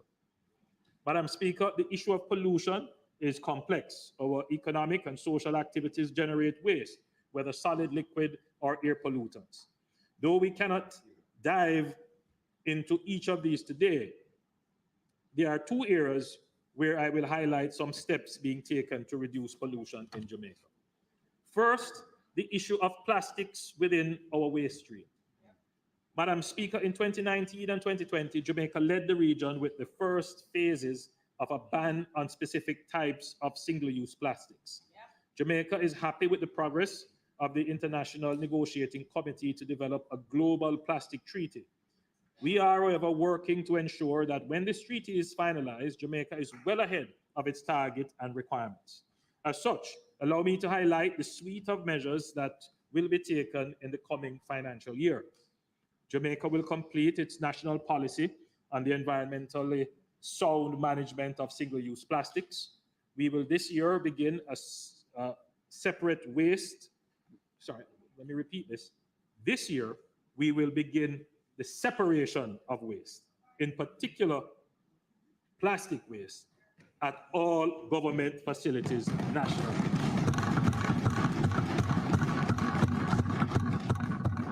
Jamaica will also enter phase 4 of the ban on some plastic materials on June 1 of this year. This phase will include a ban on the manufacture, import, and distribution of single-use plastic lunchboxes and on personal care products using microplastics. Madam Speaker, invariably, when the issue of a plastic ban is raised, the natural question is, what are we going to do about plastic bottles? Prior to the pandemic, approximately 7% of all plastic bottles were being collected. The percentage has increased significantly to 30%. In 2023, 278 million bottles were collected. 5 years ago, it was only 60 million. We will continue to work with the National Solid Waste Management Authority and recycling partners of Jamaica to ramp up collection for recycling. And later on in the presentation, I will make an announcement about another strategy which we will put in place to truly deal with plastics. Madam Speaker, it is well known that the fines in both the NRCA Act and the Wildlife Protection Act do not function as sufficient deterrent to polluters, and in some cases, rogue developers. This is why your government will be tabling for debate amendments to raise the fines in both pieces of legislation from a 50,000 ceiling under the NRCA Act and a 1.5 million ceiling under the Wildlife Protection Act to a 5 million ceiling in both pieces of legislation for individuals, but $10 million for corporate bodies. That's a substantial increase. Madam Speaker, the relationship between sound environmental management and the health and resilience of our water supply is obvious. So today, I'm happy to table Jamaica's new watershed policy, which you have here. Madam Speaker, I want to say a few words on Rio Cobre. Yes. Mr. Speaker.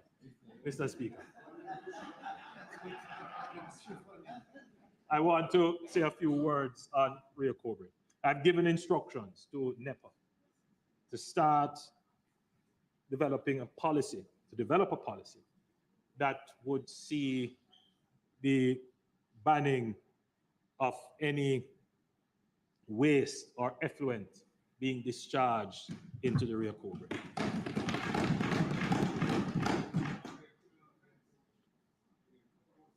No, so Madam Speaker, there are, Mr. Speaker, forgive me. There are some factories and operations which do have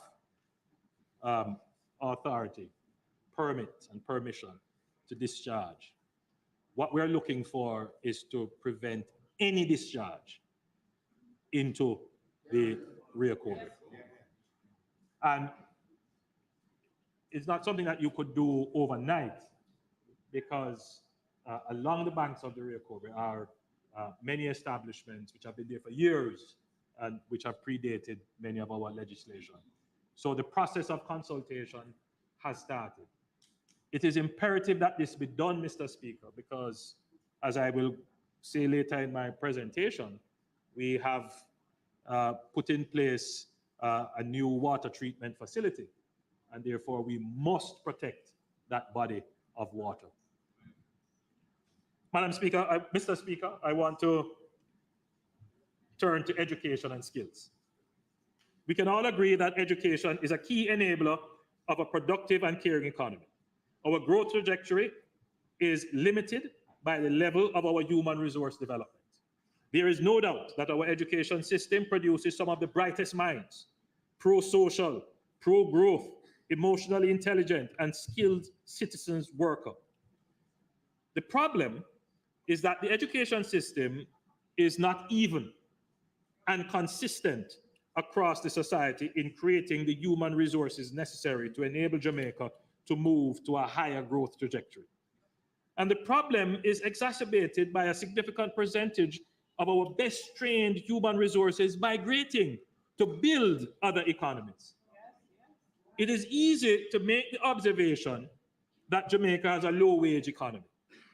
The more difficult question is, how do we attract higher paying jobs? That's the real question. A part of the answer to this question is that we need to increase the level of socio-emotional intelligence throughout our society, and we must increase the level of market-aligned skills our workers possess. If every child leaving primary school was to be certified literate and numerate at the highest level, able to control their behavior, think critically and problem solve, and had a positive attitude towards society and authority, and if those children went on to secondary education and further enhanced those fundamental characteristics with functional skills and competencies in areas that support market demands, if they develop the confidence to be innovative and the freedom of thought to be creative, with a sense of social responsibility and good citizenship, Jamaica would have a different look and feel.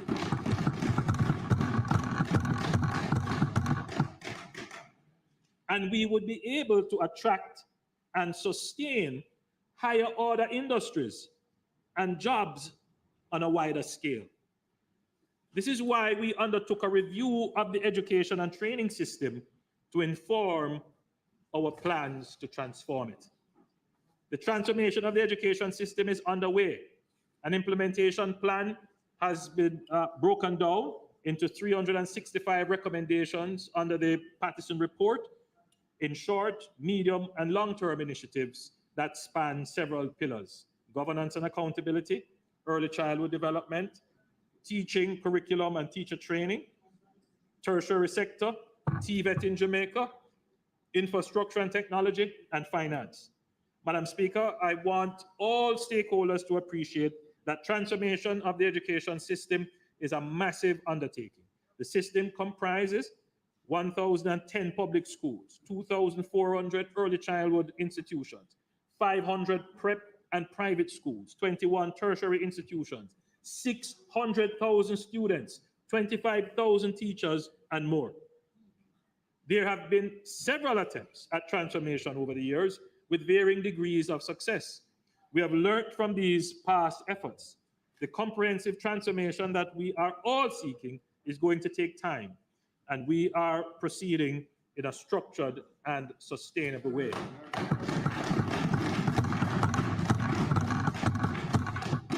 The Independent Education Transformation Oversight Committee, which was established to monitor, oversee, and report to the public on the progress of the implementation report, last week reported that of the 101 recommendations that were targeted for implementation to date, 97 of them are on track. Madam Speaker, this administration is very serious about giving our students the opportunity to access higher education and skills as we seek to move from a low-wage economy to a high-productivity economy.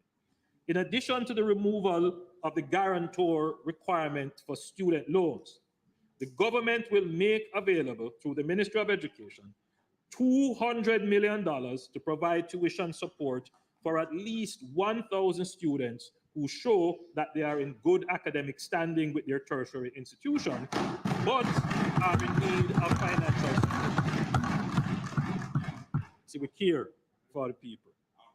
This support will be administered through the Ministry of Education in conjunction with the CDF, where each constituency will be allocated approximately $3 million, and each beneficiary can get a maximum grant of $200,000.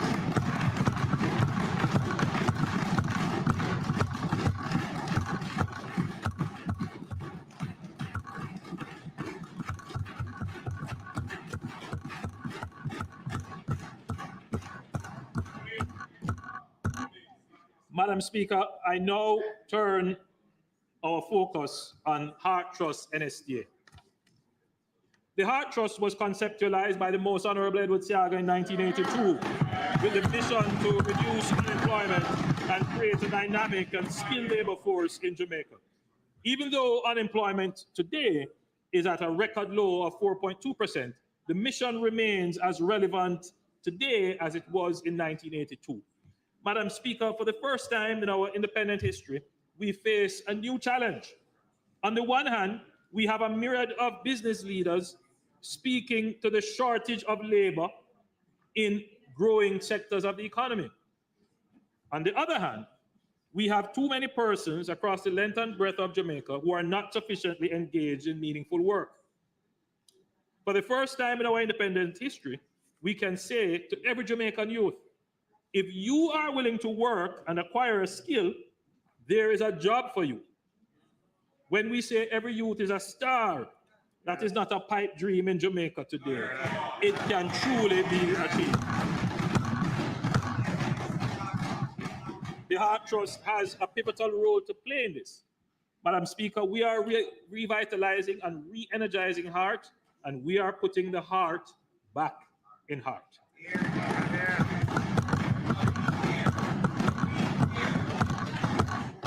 Madam Speaker, last year I announced the Learning and Investment for Transformation LIFT program designed to provide secondary school leavers with structured assimilation into the workplace. I'm pleased to report that 506 participants from the first cycle of the program have been placed in public and private sector organizations across the country. They are currently developing on-the-job skills while earning a monthly income of $85,000 with $15,000 reserved as compulsory saving that will be released at the end of year one of job placement. The trainees under the LIFT program come with a fairly high level of secondary level certification, but they lack work experience. The LIFT program is designed to improve their work readiness and prepare them for high-functioning jobs.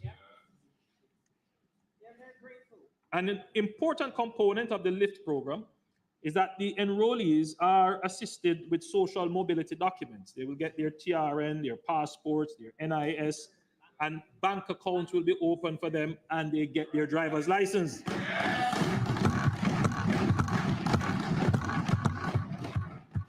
Madam Speaker, I'm pleased to acknowledge one of our LIFT students in the gallery. As you know, the LIFT participants are taken from all 63 constituencies, and the program was oversubscribed.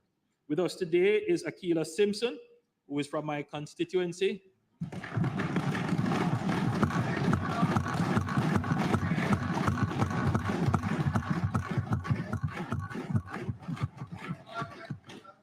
don't know if any other LIFT student is here.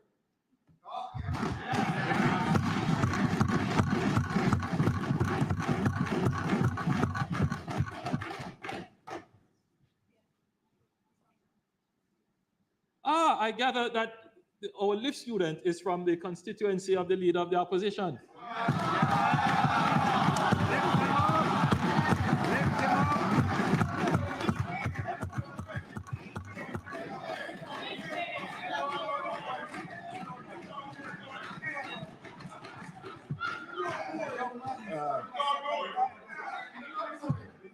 We're very grateful. Yes, you would have submitted the bill. Yes, yes. It's very important. And I just depart from my script here just for a minute, because there's usually great criticism when benefits are directed through MPs. I find, however, that when it is done in conjunction with an entity and with the CDF, that the geographic spread of the benefit is much better.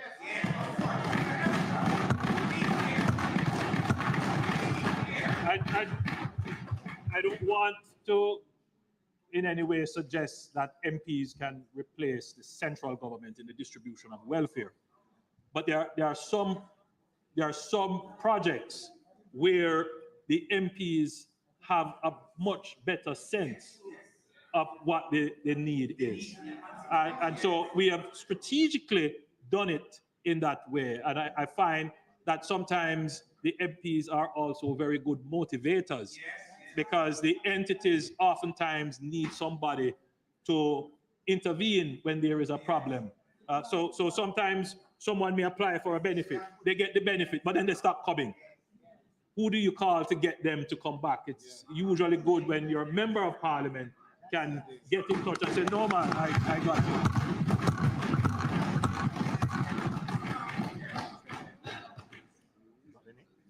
So, Madam Speaker, Akila, I'm certain, is now learning to drive. And she will get her driver's license. The program has been a success, and we are getting ready for another intake under the program.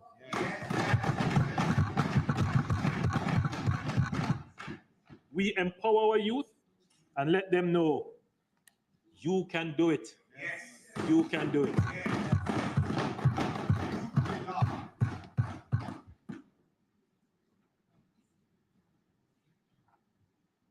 Alric is also here from the Leader of the Opposition's constituency. Alric, I'm certain you're also learning to drive. Yes.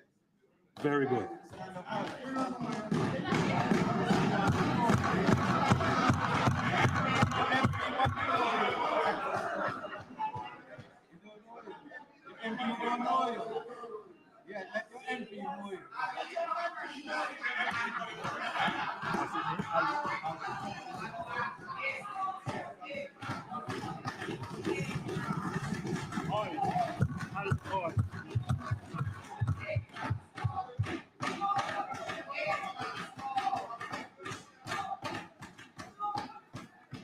No, and so I just wanted to, I want to thank Alric and Akila for coming to the presentation today.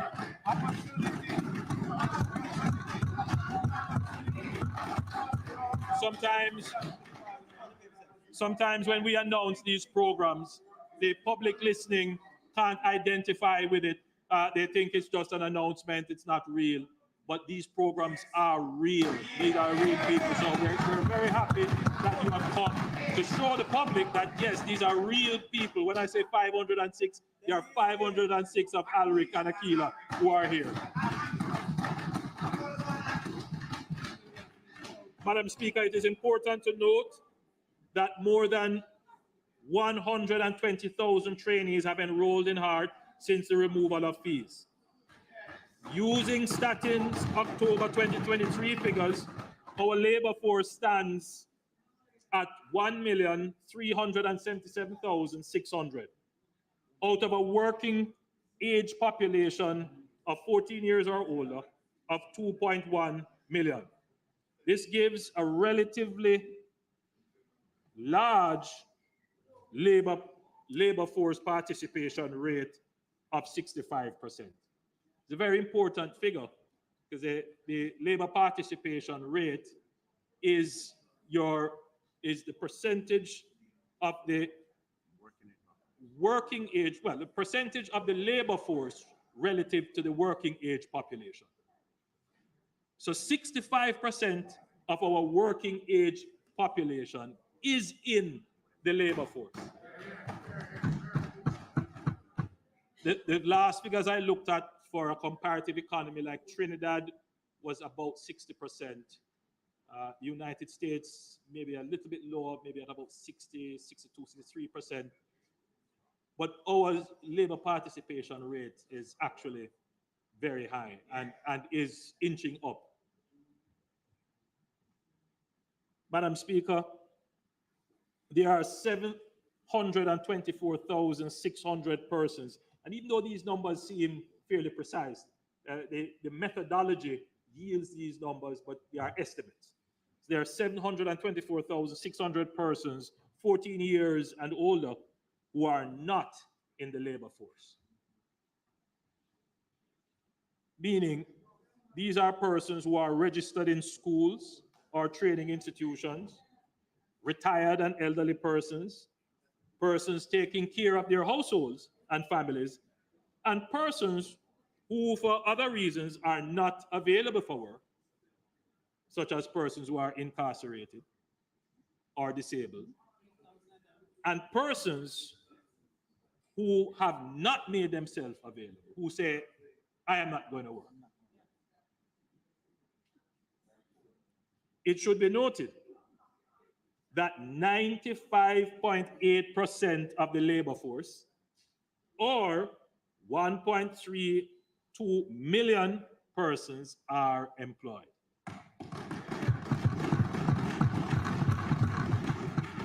Think about it. 95.8% of everyone who is able, capable, and seeking a job is in a job.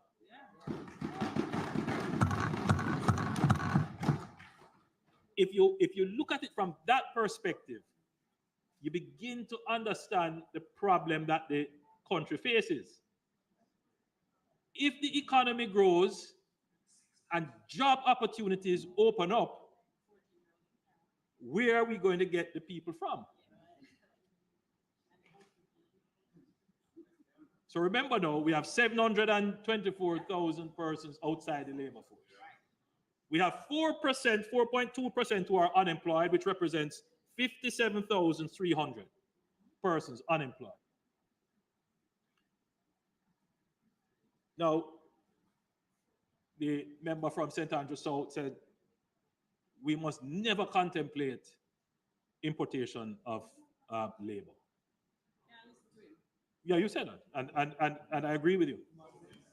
I think we should do everything in our power right now to get all our youngsters, everyone who is available. We must get all of them, every one of them. We must get them into our labor force. We have too many of them. Too many. So, Madam Speaker, in any economy, there is always a base level of unemployment due to structural changes in the economy. Businesses go out of operations, particular skills become obsolete, and workers are out of job while they retool, and new businesses come into operation. But there is also frictional unemployment, where the worker voluntarily changes job, and there is a lag between leaving one job and finding another.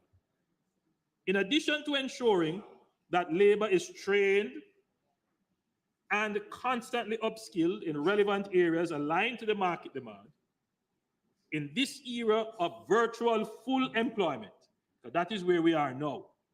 We don't say it, but technically that's where we are. Full employment. HEART must play the leading role in attracting persons into the workforce. As I travel across Jamaica, I come upon many young persons who should be working, who say they want to work. Some say they have certification. Some say they have skills, but they can't find a job. The youth that is 14 to 24, the youth unemployment rate in October 2023 was 12.6%, or 26,000 persons. So if you think about it strategically, if we're going to find new people to put in the labor force to get into jobs, we already have 26,000 persons that HEART needs to focus on to get them ready, to get them skilled, and to pair them with a job. So strategically, from a policy perspective, what we are going to do, right, is to focus on this area. We must find these young people and not so young people. We must find them where they are, and we must develop programs to increase their employability. So in the short term, yes, we're going to try and really reduce this 26,000, because they are the ones who say they are looking for jobs, but they can't find jobs because they are youthful. Obviously, they may not have skills and they don't have experience, and they may not have a work-ready attitude. And so we're going to target HEART into that area. So this year, the HEART NSTA Trust will introduce the Community Action for Rewarding Engagement initiative, called, what does that spell? That's the CARE initiative, to reach every young man and woman who is not working and is not enrolled in a training program. HEART will be proactive in finding you and bringing you to the well of training.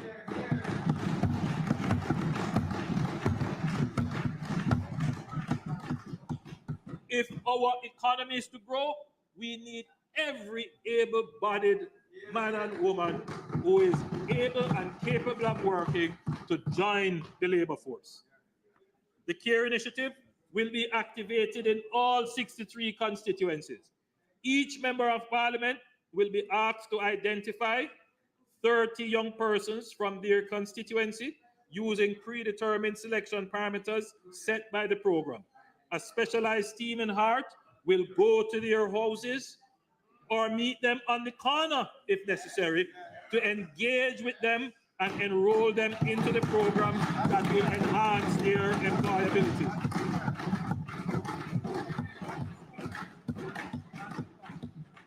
Madam Speaker, as I travel across Jamaica and I speak to our young people, they tell me that making HEART free of tuition is great, but some of them struggle to find money for transportation and to buy lunch. They say, Prime Minister, I want to come and do the training, but I don't have the bus fare. I want to get a skill, but I won't be able to buy lunch when I go to the training center. This is a dilemma. And this is why we have decided that every student enrolled in HEART under the new CARE initiative will receive a monthly transportation stipend of $15,000 to offset transportation costs to the HEART institutions in which they would be enrolled. The grant will be tied to their attendance, obviously, and we will go even further. All trainees under the CARE program will receive an additional stipend of 13,000 per week for the duration of the training.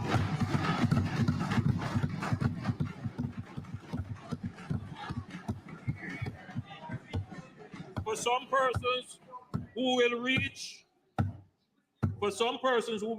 through this program, extensive training may not be required.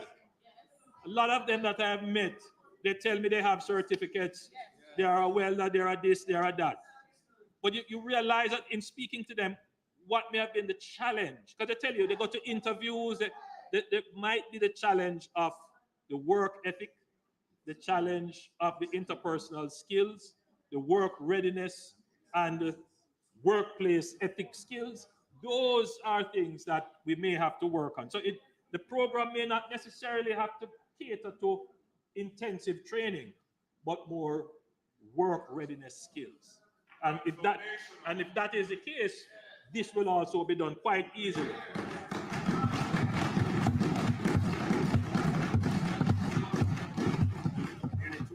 So this will do job placement, mentorship, and career guidance where necessary. We recognize the urgent nature of the problem of shortage of skilled labor. I would go as far to say that it is now a national emergency. We need to do everything possible, including moral suasion and incentivization, to bring more Jamaicans back into the labor force. In this regard, though HEART must lead the effort, it cannot do it alone. HEART will partner with well-structured and accountable entities on initiatives to attract and train more Jamaicans to the workforce. HEART Trust is currently partnering with Project STAR. Let me repeat that. The HEART Trust is currently partnering with Project STAR, not outsourcing, partnering with Project STAR in 5 communities: Rose Gardens, Parade Gardens in downtown Kingston, Sadler Lamar in Westmoreland, Maypen West in Clarendon, and Salt Spring in St. James, to reach unemployed and unattached youth in these communities. Last year, I announced that HEART will partner with the JDF to add a component to the Jamaica National Service Corps program to leverage the excellent training and character development capabilities of the JDF. This program is still in the planning phase, and we expect to begin rollout later in the coming financial year. The JNSC program continues to provide an avenue for Jamaica's youth to access regimented training, serve their country, and earn. Since the start of the program in June 2017, a total of 6,220 persons have been trained, 5,070 males and 1,150 females. To date, 4,259 candidates have transitioned to become full members of the JDF. Other participants in the program have been certified and prepared for the job market, where they are highly sought after by employees in the security and technical fields. Madam Speaker, one critical sector that has signaled their need for additional labor is construction. We have developed an accelerated apprenticeship program in partnership with some construction firms, which will involve a 3-month pre-apprenticeship period to develop employability skills, as well as technical competencies, a 7-month immersive training placement on the construction site for 4 days, and in the HEART institution for 1 day, an on-the-job mentorship phase, and an assessment and certification following 7 months of on-the-job exposure. This creative approach will make the training in construction more aligned to industry needs, and we will be able to put persons to work in a shorter time frame. Madam Speaker, and this is another partnership that we are pursuing. Madam Speaker, this administration believes in economic independence and self-empowerment. Not every young person will be an employee. We need more self-employed We need more young entrepreneurs. Having removed tuition fees for all HEART programs up to level 4, this year we're building on that. Starting April 1, 2024, every successful graduate of a level 4 trade program will receive a grant of $50,000 to help them acquire the tools of their trade and to step up to the next stage of their career. For those who are on path or wards of the state, this grant will be increased to $75,000.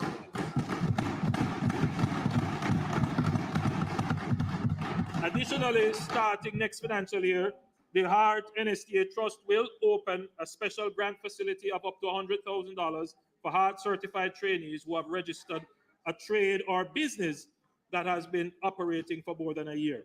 The beneficiaries will also be assisted in refining their business plans, executing marketing activities, further capacity building, and other forms of technical support. Madam Speaker, while we are on the subject of supporting graduate trainees, I would also like to mention that the Development Bank of Jamaica has introduced the trade person tool, the trade person opportunity ownership loan. That spells tool. Interesting. The trade person ownership opportunity loan, which will be launched in June 2024. Under the tool program, loans will be offered to small contractors through the DBJ with partnership institutions at an interest rate of 9% for up to 24 months and will provide up to $500,000 per applicant to assist with acquiring tools or upgrading tools of their trade. So technically, Madam Speaker, a graduate could get 50,000 grant and then go to DBJ and get another loan for 500,000 to buy the tools necessary to start off their business.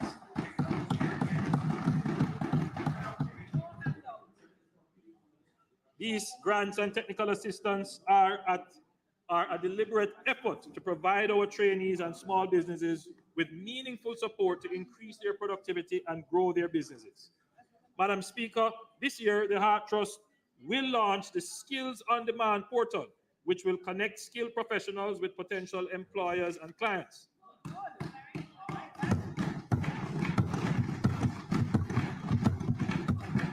If you need a plumber to fix a leak at your house, you will be able to go on the Skills on Demand portal and identify plumbing professionals who have registered and who have been verified as having training and certification from HEART.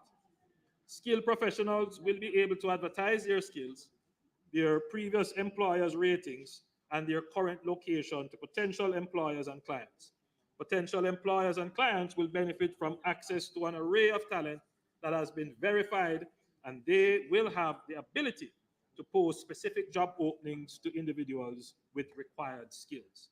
Madam Speaker, we are a listening government, we are a learning government, and we are a caring and responsive government.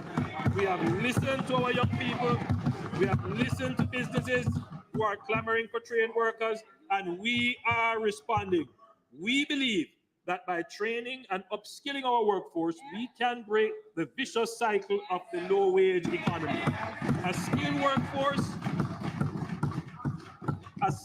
workforce is an attraction in itself for investments and location of high productivity jobs. Labor will drive growth and create a virtuous cycle of productivity and prosperity. Labor will drive growth and create a virtuous cycle of productivity and prosperity. Madam Speaker, I now turn attention to the build-out of Jamaica's road infrastructure. The vision of a more seamless, connected Jamaica is taking place. The Southern Coastal Highway Improvement Project is the largest integrated road infrastructure project ever undertaken in Jamaica. The Harbour View to Yallahs Bridge leg of the highway was officially opened in February of this year. This impressive 17.4 kilometers of roadway has significantly reduced travel between Kingston and St. Thomas from 45 minutes to 15 minutes. Wow.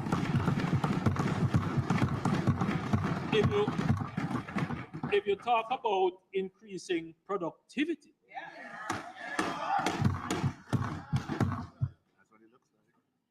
along the roadway, there has been the installation of approximately 28 kilometers of water lines, 350 meters of sewer lines, and 17.8 meters of fiber optic ducts, benefiting some 348 properties. The government, Madam Speaker, we get things done. At the completion of the works on the stretch of road leading to Morant Bay, I intend to officially name the highway the Right Excellent Paul Bogle Highway in honor of our national hero who gave his life in the struggle against oppression and injustice in Jamaica. When the chapter of our history is written about St. Thomas, it will show that this administration has done the most for the people of St. Thomas. That we have brought roads, water, jobs, industries, and development to what is now being called the Renaissance Parish. The government is now focused on completing the Yallahs Bridge to Port Antonio and the Morant Bay to Cedar Valley legs of the highway, which will open up the corridor with water, broadband, and sewer lines in some areas. The government, Madam Speaker, is now concentrating efforts on commencing the Port Antonio bypass project in the coming fiscal year. The bypass will unfold in two phases. The phase one, which is from Norwich to Turtle Crawl Harbor, which is 7 kilometers, and phase two from Turtle Crawl Harbor to Boston Bay, 11 kilometers, aligning with the goals of the Southern Coastal Highway Improvement Project. Currently, the government of Jamaica is exploring phase one, estimated at approximately US $82 million, with a duration of 24 months, aiming to improve access to the growing town and to mitigate against coastal risks. Madam Speaker, the long-awaited Maypen to Williamsfield leg of the highway was opened in September 2023. This 27-kilometer stretch has not only slashed travel times from Maypen to Williamsfield to approximately 15 minutes, but has also ignited interest in development along its path. Private sector interest is growing in developing land along the corridor for housing and agriculture, and we're seeing great opportunities for economic growth. The security forces and the fire brigade have also welcomed this vital artery because it facilitates easier access to communities which were once difficult to police and give services. Moreover, the strengthened link between the Mandeville Regional Hospital and the University Hospital of the West Indies and the KPH in Kingston has reduced transportation times, saving precious lives. Madam Speaker, Trans-Jamaica Highway Limited, which operates the East-West Highway from Caymanas to Maypen under a concession agreement, has a right of first refusal to operate the new Maypen to Williamsfield Highway. The Trans-Jamaica Highway has exercised their right under the concession agreement by making an offer to the government of Jamaica. This offer is being evaluated by independent financial advisors and negotiations are ongoing. In order to facilitate conclusion of these negotiations, the toll period is being extended until July 1, 2024.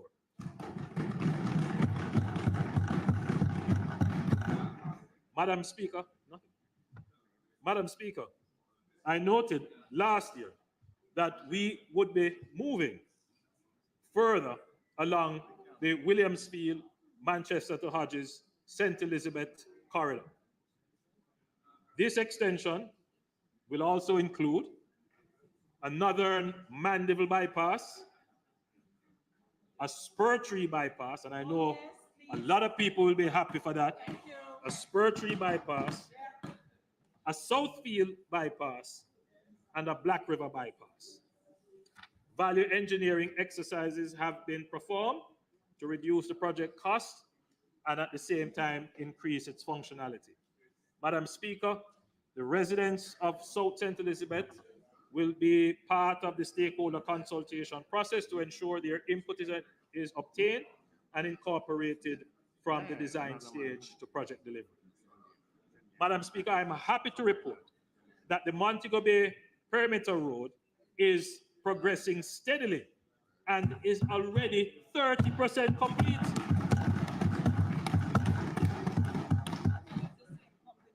As a reminder, the project includes the Montego Bay bypass itself, which will be 15 kilometers. I keep saying bypass, the Montego Bay Perimeter Road, sorry, the Perimeter Road, because you can't really bypass Montego Bay. It's a Perimeter Road.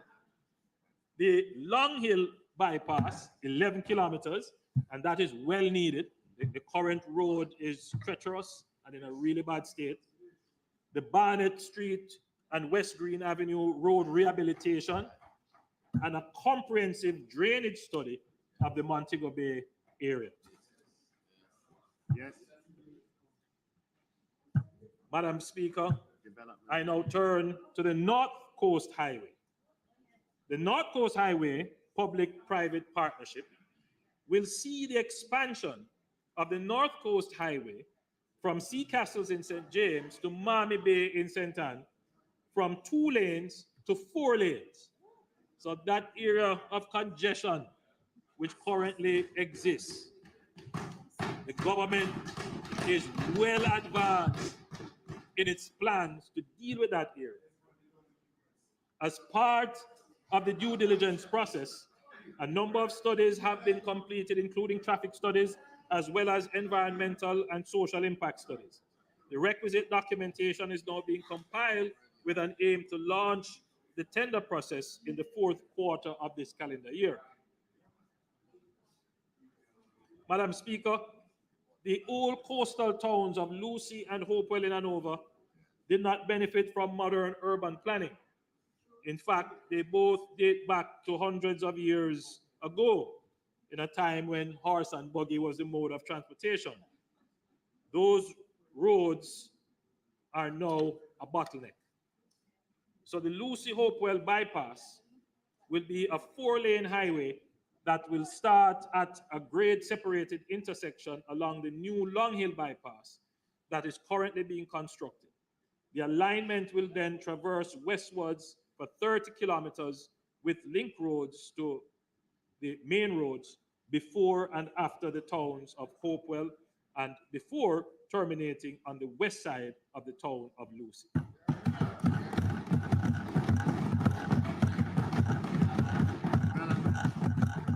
Madam Speaker, the KMA is an area of focus for the government. It's the area of largest population, it's the capital, it has the largest traffic flow. In 2024-2025, the government will look at improving the Washington Boulevard corridor, stretching from New Haven to Dunrobin. The NWA has been tasked with developing detailed engineering designs to enhance this corridor.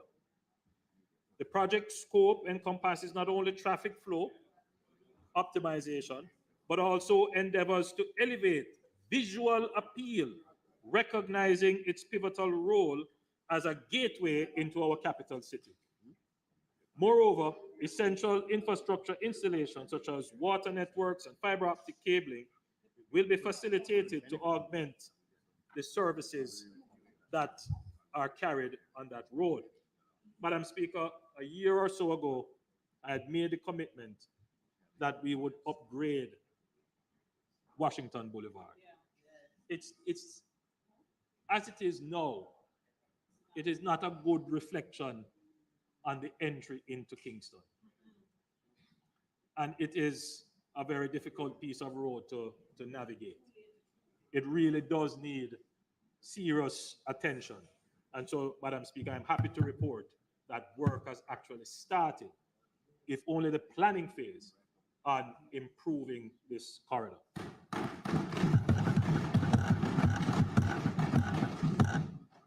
Madam Speaker, I know Jamaicans are listening to my presentation with concerns about their community roads. The issue of roads is often a pain point with complaints of dodging potholes and having to replace front ends. Over the past few weeks on the campaign trail, one of the most frequent questions asked was, Prime Minister, where do about the road? The point must be made that the deplorable state of our roads has not happened since 2016, and I must repeat that over and over and over. It is the result of decades of neglect and inadequate maintenance even before our independence. Today, there are 22,000 kilometers of roadways in Jamaica, and we estimate that roughly half of them are in a state of disrepair. Many politicians over the years have promised the people to fix their roads. Lest we forget, in 2002, a former minister of government promised that Jamaica would be pothole-free by 2003. My administration is not merely promising that we will fix your roads. We are today coming to the people of Jamaica with a multifaceted plan to focus resources on improving the state of local roads over the next 10 years of Jamaica's development. This will be one of the largest investments in roads from our capital expenditure that the country has ever seen.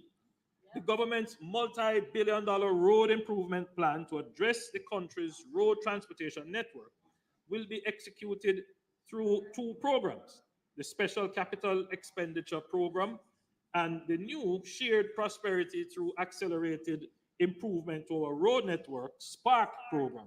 And you can thank the Minister of Finance for that acronym.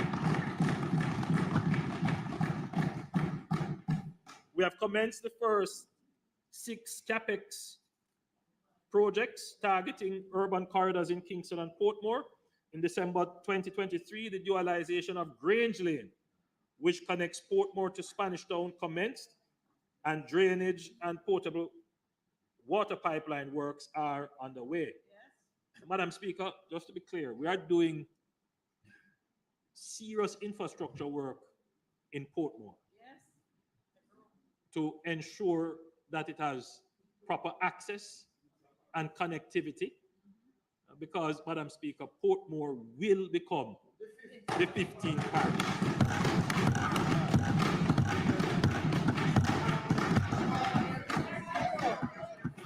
The remaining 5 projects are East King's House, Lady Musgrave Road, Brayton, Helshaw Road, Arthur Wint Drive, Tom Redcombe Avenue, Camp Road, and, Madam Speaker, a new access to Portmore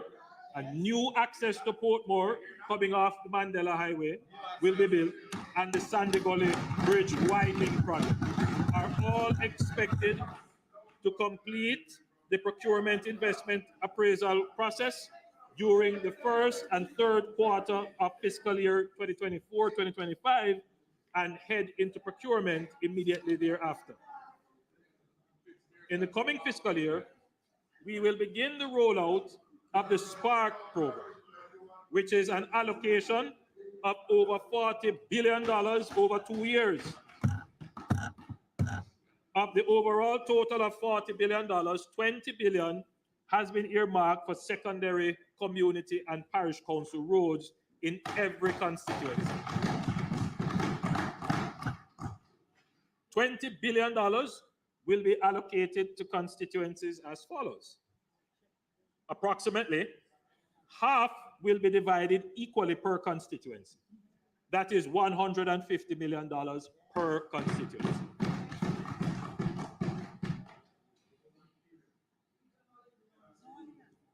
One year. The balance will be allocated to constituencies based on mileage of roads in each constituency, as well as the condition of the roads.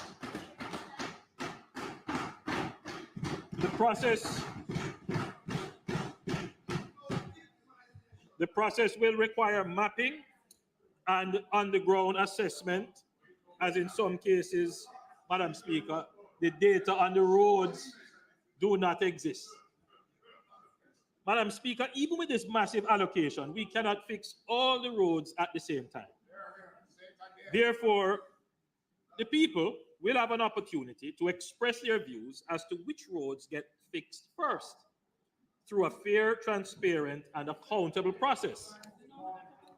It is imperative that the people, represented by their elected representative, their elected official, play a significant role in the identification and selection of roads.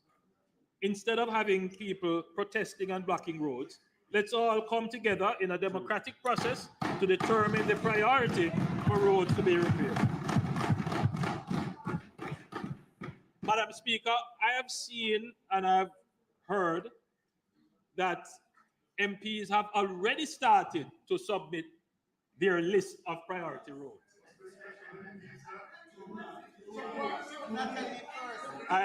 I'm hearing that even some parish councils have started to prepare their list. Madam Speaker, let me be clear about the process. There must be divisional, meaning that for every constituency, the divisions must have a consultation, at least one, to have residents come together to look at the list of roads that affect them within their division that they would like to see repaired. So, Madam Speaker, the mandate of the Constituency Development Fund in fostering community empowerment and promoting socio-economic progress by allocating funds through elected MPs has the expertise to manage this consultation process. And Madam Speaker, I know that the process has started and that there are constituencies that are ready and lined up for consultations to begin. Madam Speaker, the Spark program is no small feat. More than 2,000 roads across Jamaica will be rehabilitated and modernized under this program. This is a major operation that will see more than just road improvements in communities. This program will see pavement resurfacing and rehabilitation, intersection improvement and strategic locations, sidewalk rehabilitation in the capitals and towns, retaining wall construction along critical corridors, drainage improvements, water line improvements as needed, and the laying of fiber optic ducts. Additionally, let me note that this government will not be doing what was done in the past, where roads are repaired and then they are disturbed to repair pipes and address water issues. Instead, we will be allocating an additional $5 billion as a contingency in the next budget to address road infrastructure, where water and sewage repair are critical to the wider community, and the cost of such repairs would significantly deplete the allocation to the constituency. So there are some areas, Madam Speaker, where when you are going to repair the road, you may have to scarify the road. You may have to put heavy equipment on the road. Inevitably, pipes are going to collapse. There are some roads that you will have to repair because the damage that was done to the road was done by a sewer main that was broken. So if we have to repair those roads, then it makes sense that at the same time, we deal with the water issue and the sewer issue. However, Madam Speaker, we know that if you add water and sewer to it, it will substantially increase the cost of the road. And that is why we're making this additional allocation as a contingency in the next budget. So strategically, what you would want to do, members of parliament, is that those roads that you start the preparatory work on those, because those take much longer preparatory work in terms of engineering designs and all of that, and have those done in the next cycle. But do the other roads that don't require this kind of very extensive investment. So, Madam Speaker, the government will put to international tender. And I want members to monitor, to pay attention to this part carefully. Madam Speaker, the government will put to international tender for enterprise level contractors to undertake the works, which will be divided into 4 packages: north, south, east, and west. Only way to do it. The relevant rate-based request for proposal documents have already been completed, and consultations with the Ministry of Finance and the Public Procurement Commission are ongoing to ensure the process, when launched, is seamless. Now, I use the term enterprise level contractors. What do I mean? Enterprise level contractors are expected to have the engineering, project management, and financial wherewithal necessary to execute a project of this size and nature. It should be understood by all that these enterprise level contractors would find it necessary to subcontract or partner with smaller local contractors. So, Madam Speaker, what we are trying to do here is not to take away work from local contractors. What we're trying to do is to bring in and augment the technical, the financial, and the project management skills necessary to undertake this many roadworks all at once.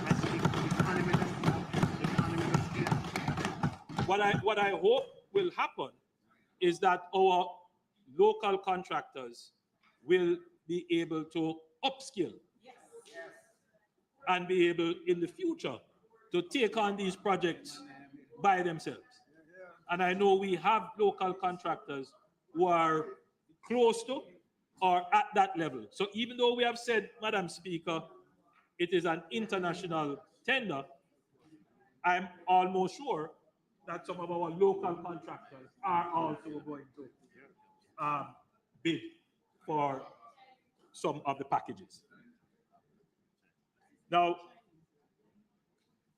Madam Speaker, while we work to address decades of neglect on roads, we must at the same time design and implement a proper system of ongoing maintenance of our roads, including routine patching, sealing the roads, cleaning and pushing where necessary.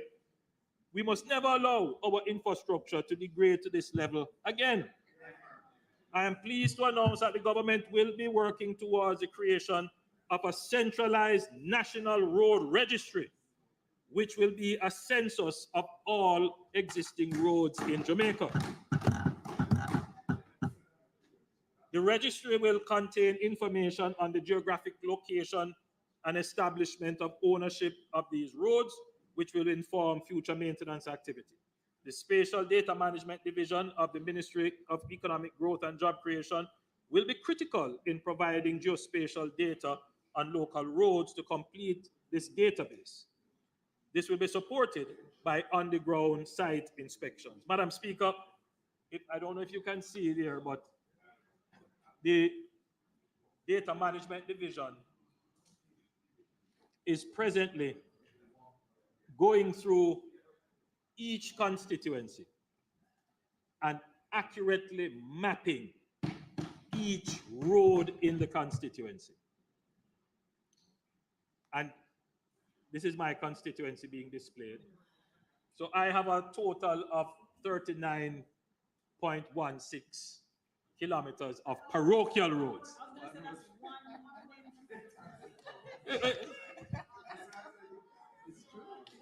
Which is why we have done it the way in which we have done it. We have done it in a fair way.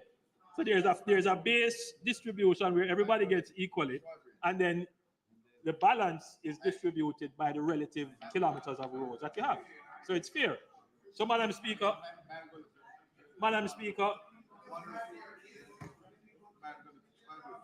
every member of parliament and every councillor will get this data. So you will know what is your length of road. But this central registry is going to be constantly updated. So we're going to make it a digital registry where the public can have access. So you can upload in what they call a geotag, for example, a pothole or some other hazard that exists on a road. So we will have a national database that is real time in telling us what is the status of roads.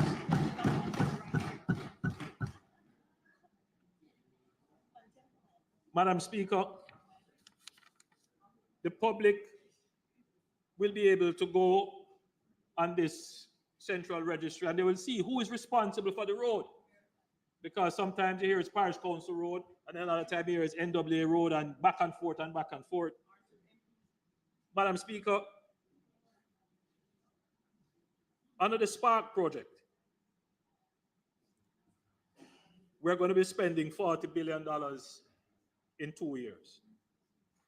It is clear, however, that for the next decade, there must be an elevated allocation towards road rehabilitation and maintenance if we are to bring our roadways to a reasonable standard of repair. Having now properly audited all our roads,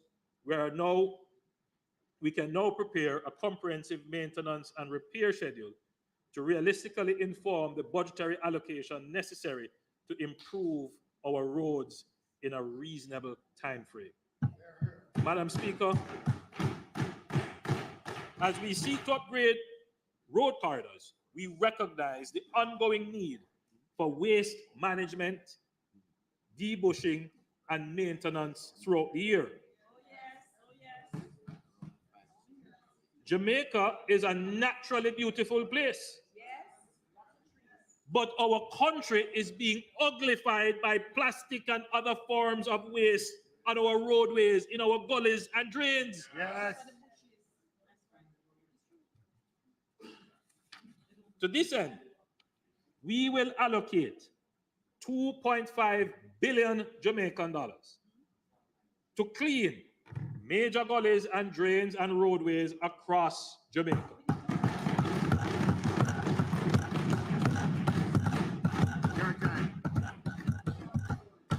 An important component of this project, however, is that the persons employed to do the cleaning up must collect the plastics for recycling, for which they will receive further payment when it is sold to the recycling entities. I have a dialogue with the recycling partners of Jamaica who have an amazing system of purchasing and recycling plastics. You would have heard how much plastic bottles have been collected since they have started increasing their operations. There are other entities who are purchasing plastics. In fact, the recycling partners have a very good system where they register their collectors and they are not paid in cash. They get a special card and their card is credited. So that's an existing system. So what we are doing, Madam Speaker, is we are incentivizing cleaning and beautification through recycling. what happens, Madam Speaker, and I've seen it before, we pay using the Christmas work, as we call it, the year-end beautification, and they bush the roads, and they leave the plastics right there. It is even more disgusting because you are seeing it now right in front of you. So this is not no just about bushing. What we want is for them to actually take out the plastics, put them in a proper bale. I believe if you have a 50-kilogram bale of plastics, you can have that purchased from you from one of the recycling companies. So Madam Speaker, it is an innovative way, I believe, of ensuring, Madam Speaker, that we have cleaning and beautification, but at the same time, recycling. So this $2.5 billion, I believe, Madam Speaker, will go a far way in cleaning up Jamaica. Madam Speaker, in 2024-2025, the government will prioritize 3 key bridge projects: the Troy Bridge, which I mentioned before, the Craig Mill Bridge, and the Spring Village Bridge. Madam Speaker, given the pressing threats posed by climate change, disaster mitigation must be prioritized. I am pleased to announce the allocation of $762 million for river training, drain and gully cleaning, and drain improvement initiatives.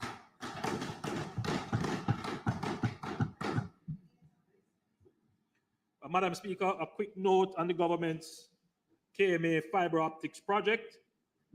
And that, Madam Speaker, has reached a critical milestone with the completion of 31,179 meters of trenching, ducting, and cabling. In February 2024, the project has achieved practical completion with 94% progress. Notably, this effort has linked crucial government entities, including eGov, Jamaica Limited, the National Works Agency, the Ministry of Finance and Public Service, and the Jamaica Urban Transit Company. The project demonstrates Jamaica's commitment to improving connectivity and enhancing the delivery of online public services. Madam Speaker, we are getting things done for all Jamaicans. Madam Speaker, I want to now turn to water. And the water section, I must warn you, Madam Speaker, is extensive because there's a lot of talk about the water situation. But it's important, Madam Speaker, that the country knows that the government is doing quite a bit for water. But such is the problem. The problem is that the problem has been so long in making, it is so extensive that even when we think we are doing a lot, it is still so much more to be done. Madam Speaker, Jamaica's ambition and commitment to providing all Jamaicans with potable water and sanitation are well articulated in Vision 2030. It is well known that Jamaica has underinvested in its water systems. Much of our infrastructure for potable water and sewage is either aged beyond its useful life or inadequate to serve communities which have grown beyond design capacity. This would also apply to our national irrigation systems. Your government has been investing at an unprecedented rate in these systems to reverse decades of neglect. I am happy to report that the National Water Commission, which was once considered a fiscal risk, will now, for the second year in a row, declare a surplus at the end of March 2024. Madam Speaker, this surplus should be thought of as growing water investment capacity instead of a profit. The sound fiscal management of the NWC has led to several major capital investments completed over the last 24 months. These projects have improved connectivity and reliability in our water distribution network, resulting in the improvement of service to over 350,000 Jamaicans. For the benefit of those in this honorable house and for those listening, the list of major projects that have been undertaken and completed and benefiting over 179,000 Jamaicans at a cost of $2.6 billion include in St. Catherine, the Jericho Pipeline at a cost of $75 million, benefiting 3,000 people. Helsha Phase 3 Booster Station at a cost of $50 million, benefiting 2,000 persons. The Greater Portmore Wastewater Treatment Plant at a cost of $200 million, benefiting 100,000 people. The Pear Tree Grove Pipeline and solar panel installation at a cost of $15 million, benefiting 200,000 persons. The Watermount Water Supply Line Replacement at a cost of $25 million, benefiting 1,000 persons. In St. Elizabeth, Hopewell to Fort Charles at a cost of $51 million, benefiting 300 persons. 3,000 persons, forgive me. Old Pepper Bolted Steel Tank at a cost of $50 million, benefiting 3,000 persons. In St. James, the Rhine Park Water Supply System, $230 million, benefiting 6,000 persons. The Tarada Heights Storage Tank and the Cedar Hill Storage Tank. In Trelawney, there is a Martha-Bray Intake Project of $220 million, benefiting 100,000 persons. In Hanover, there is a Merlin Otti Pipeline, $100 million, benefiting 3,000 persons. In Clarendon, we have the Mineral Heights Pipeline Replacement, the Mitchelltown Pipeline Replacement, the Yorktown Storage Tank Replacement Project, the Portland Cottage Rocky Point and Salt River Supply System, the Darlow Catchment Tank Rehabilitation Project, which is benefiting 650 persons at a cost of $1.2 million. And the Bunkers Hill System in Northern Clarendon, benefiting 1,000 persons at a cost of $10 million. In the KSA, we have completed work on several capital projects, the Port Royal Bypass Pump installation, as well as the relaying of the distribution main. The Hagley Park Road, Gretna Green Water, the Gretna Green Avenue Water and Sewage Improvement Project, the Padmore and Sterling Castle Heights Pipeline Replacement Project, the Kencott Collector Sewers Project, the Mona Heights Bougainvillea Sewer Installation Project, and the Bay Farm Collector Sewer Project, Gardenia Sewers Projects, the Montgomery Replacement Well.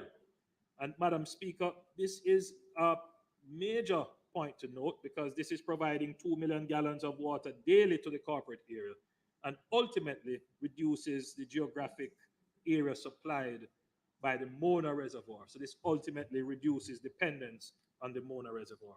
In Manchester, the Mother Fleur water system benefiting 2,500 residents at a cost of $15 million.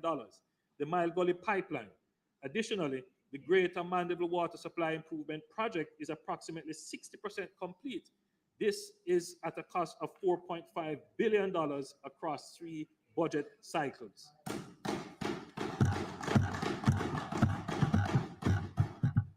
Last year, in the midst of Jamaica's worst drought, the corporate area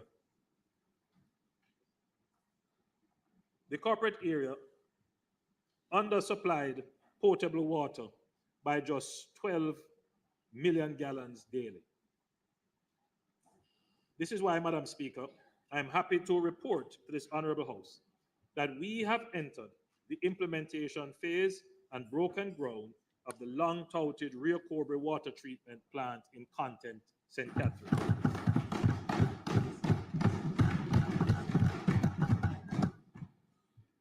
When completed, in 2 years, this plant will provide 15.5 million gallons daily, supporting distribution in the KSA, Portmore, and Spanish Town.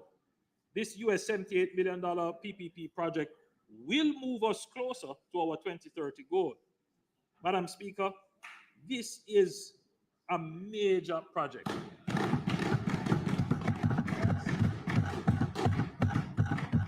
We have been talking about this project from 2009. Project developed when our now Deputy Prime Minister was Minister of Water. It has gone through several iterations, several starts and stops. But you know what, Madam Speaker? We get things done.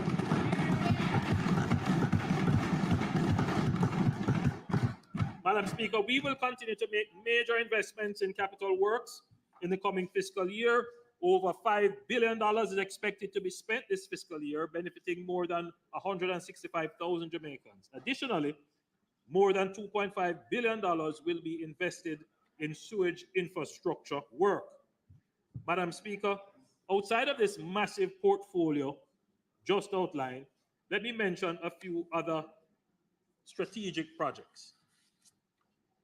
Madam Speaker, the CDB funded projects, which have been long in coming, over 20 years in some cases, this project targets upgrading the water supply system in 5 parishes and has been added to the public sector investment program.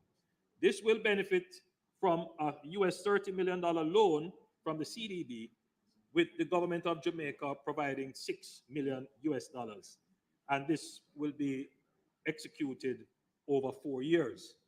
The projects include the Agualta Vale Jordan Run Water Scheme for Southeast St. Mary, the Mason Hall Scheme in Western St. Mary, Albert Town to Ulster Spring Scheme in Southern Trelawney, Union Balaclava Scheme in Northeastern St. Elizabeth, the Port Morant Erie Castle Scheme in Eastern St. Thomas, and the Green Park Higginstown Bamboo Scheme in Southeastern and Northwestern St. Anne.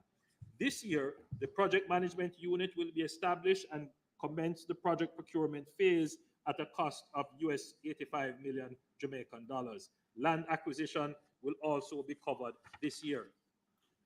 Madam Speaker, the growing demand for reliable potable water in the Black River and immediate surrounding communities, compounded by the undersized pump at the source, the age and undersized distribution pipes necessitates upgrading works to the source and distribution network in this area. This project will see the upgrading of the production capacity of the Rock River Spring, the protection and rehabilitation of the on-site facilities, and the improvement of reliable water supply at the Rock River and surrounding communities by installing new distribution pipelines to serve just over 6,000 residents. The estimated cost of the project is $140 million. And I know, Madam Speaker, that the member for North Central Clarendon will be very happy for this project. I've toured it several times with him. The people there have been very patient, and they have, Madam Speaker, I think they have endured quite a bit. No fault of their own environmental issues. There was a well there, but the well was compromised. We have tried to put other solutions which hasn't worked, but I think we have now come up with this, I think, complete solution of $140 million, which will bring water to the people of Rock River in North Central. Madam Speaker, we understand the issue of water security, and we understand it is a big issue, Madam Speaker, particularly in Negril and its environs.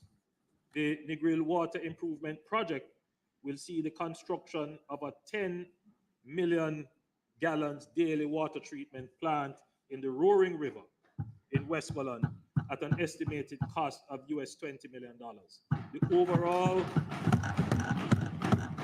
effectiveness of this intervention must be complemented by improvement activities to those systems adjacent to the focal target area. This will ensure the sustainability of the intervention, as well as, in the medium to long term, adequacy of supply to current and future demands.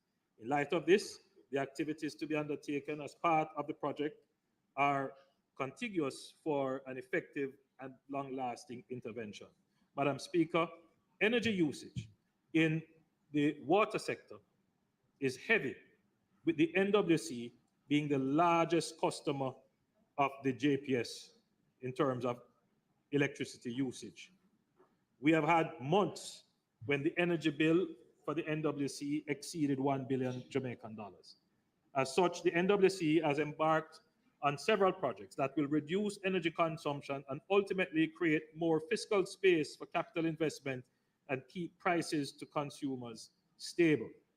The projects include the development of a 350 kilowatt solar generation facility at the Forest Hills Relief Station in Kingston and St. Andrew.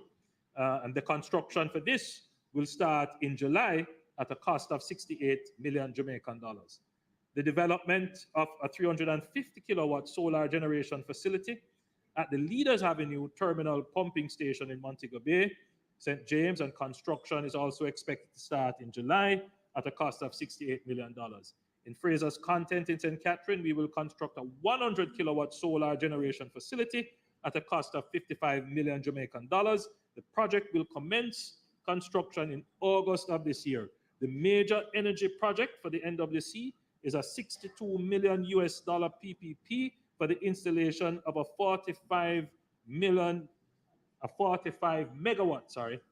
floating solar generation facility at the Mona Reservoir. Having received cabinet approval in November 2022, the pilot phase is now complete. As such, we will enter the implementation phase this year. We will deliver in excess of 1 billion Jamaican dollars in value to the NWC once the project is complete.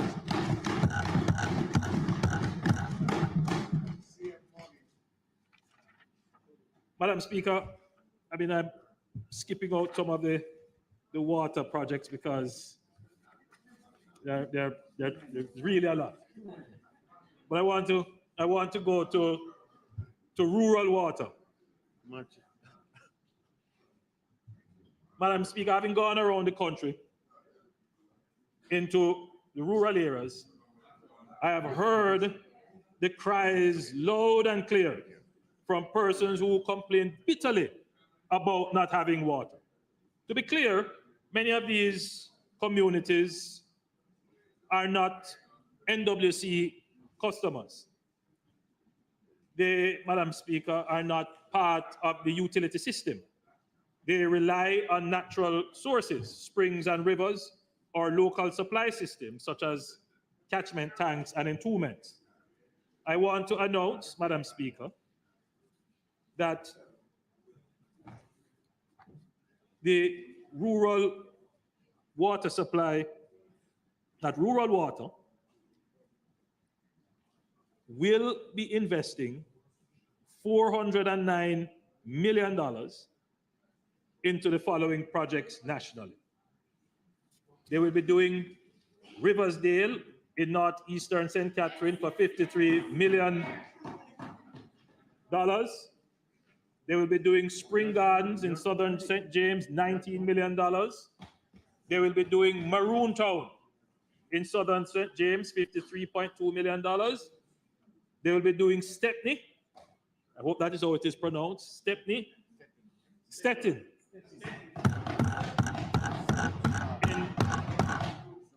Well, this says southwestern St. Anne, $45.6 million. The Rocky Point unplanned settlement in southeastern Clarendon for $22.8 million. Petersfield in western St. Mary, $11.4 million. Fallen Spring in Brockway in western St. Mary, $7.6 million. Bamboo in eastern Hanover, $30.4 million. Orange Bay, Crystal Spring in western Portland, $60.8 million. Cascade section in western Portland, $19 million. None such in eastern Portland, $26 million. Low River Mendes Town in southern Trelawney, $20.37 million. And the purchasing of pipes to assist the NWC in doing all of this, $40 million. So this is all, Madam Speaker, that was programmed. But, Madam Speaker, as I have said, having gone around and seeing the complaints, it's very difficult, when, they're not part of a utility system, that their water source sometimes is non-existent. Sometimes the water source dries up. They have no way of getting water. So, Madam Speaker, what we're going to do is to make an additional allocation of $1 billion to rural water.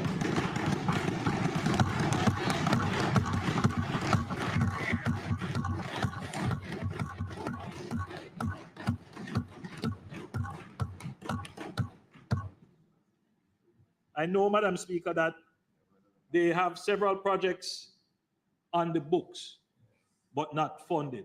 So they have developed projects, but because it's not financed, they have put it in file 13. What we're going to say to Rural Water now is bring out those projects. We have $1 billion which we're going to reserve under capital. Get those projects in and let's get water to the people. Madam Speaker, I'm thinking of a community called Chestnut in Cessnock in Western Hanover, where, you know, a lady who is a returning resident tackled me about her water situation and how long she hasn't had water. And it really was touching, Madam Speaker. You know, as the Prime Minister, I am in a position to make allocative decisions that are responsive to the people's needs. And Madam Speaker, one thing is clear, is that we are doing the investments in water. There's no question about that. But when a 70-year-old lady says, Prime Minister, I can't carry water anymore, you have to respond to that. And so, Madam Speaker, we are responding.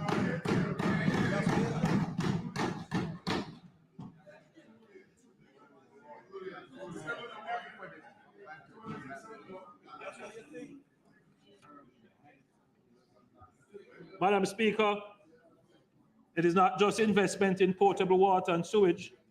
We're making massive investments in irrigation, and I just want to mention, Madam Speaker, what we're doing in Essex Valley. We're spending 1.9 billion Jamaican dollars to complete the installation of irrigation pipes, fittings, and meters to supply and install a renewable energy plant to power the irrigation system and to construct storage and distribution facilities.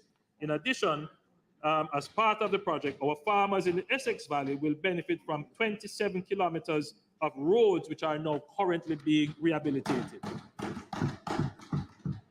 In the Southern Plains Irrigation Scheme in Parnassus in Clarendon and both Amity Hall and Bridgepen in St. Catherine, we are investing over $1.5 billion to provide access to irrigation water on the fallow sugar lands to increase agricultural productivity. And Madam Speaker, last year I announced that after 5 decades of announcement, the Pedro Plains Irrigation Scheme would finally become a reality. We have committed to its designation as a national strategic project. This life-changing initiative will use water from the Black River to irrigate the plains and farmlands in the parish. Thousands of farmers across communities such as Flaggerman, Greenfield, Barbary Hall, Southfield, and Top Hill will benefit from the project. Madam Speaker, we have now entered the implementation phase. So this is not just announcements because it's been announced and announced and announced. We have started. Cadastral mapping of the parcels of land to be impacted by the distribution network is underway. A direct result of this work is that over 1,000 titles will be produced this year under the project. Madam Speaker, we are getting things done.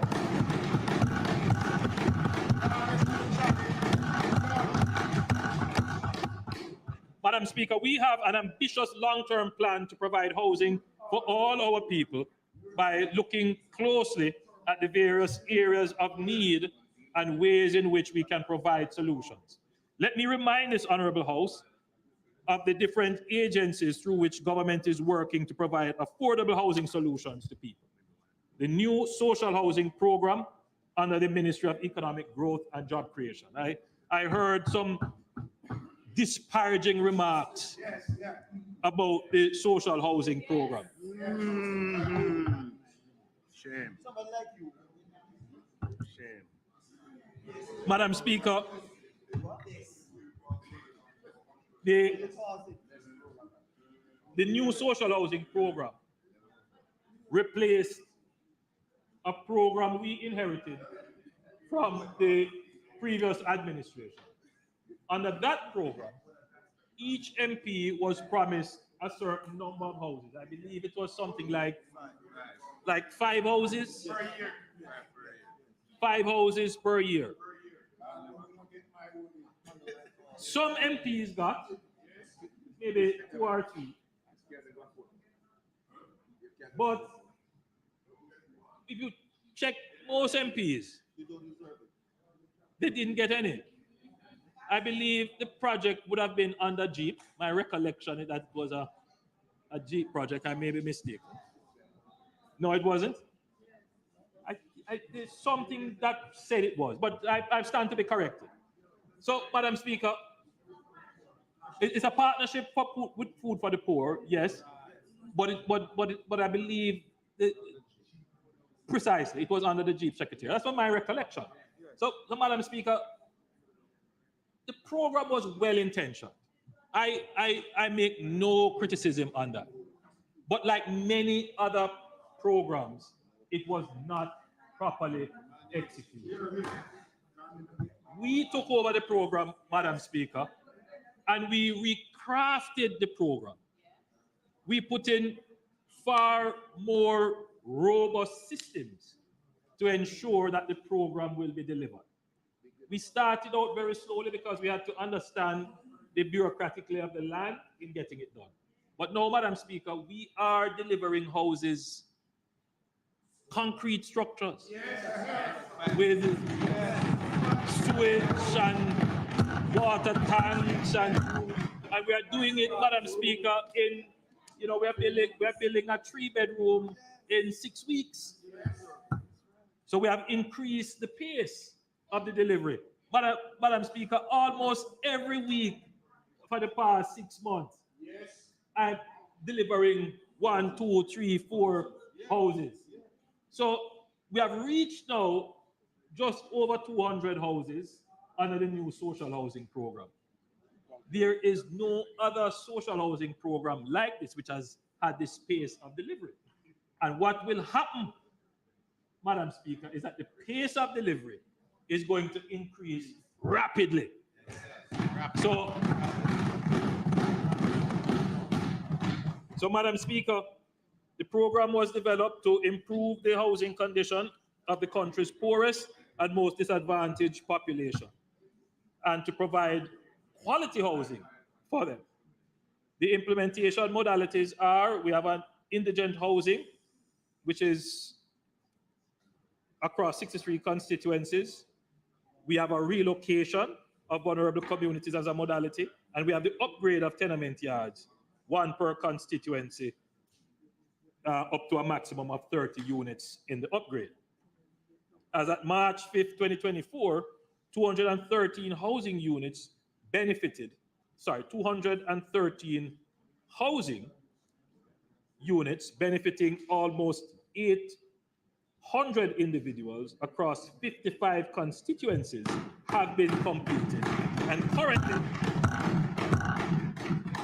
there are 51 active construction sites across 25 constituencies.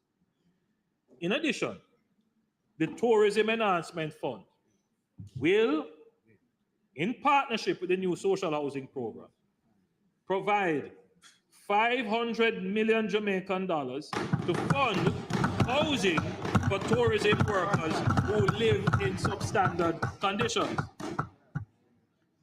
Madam Speaker, this is a big deal. Big deal. Because Big deal. this gives us now the opportunity to partner with hotels. So we can leverage the $500 million with contributions from hotels to literally double the number of houses that we can build. So a hotel that has a key worker, for example, that has been with them for a long time, and this worker doesn't have a house for themselves or lives in really substandard condition, they can approach the new social housing program and partner with us to build a social house for that worker.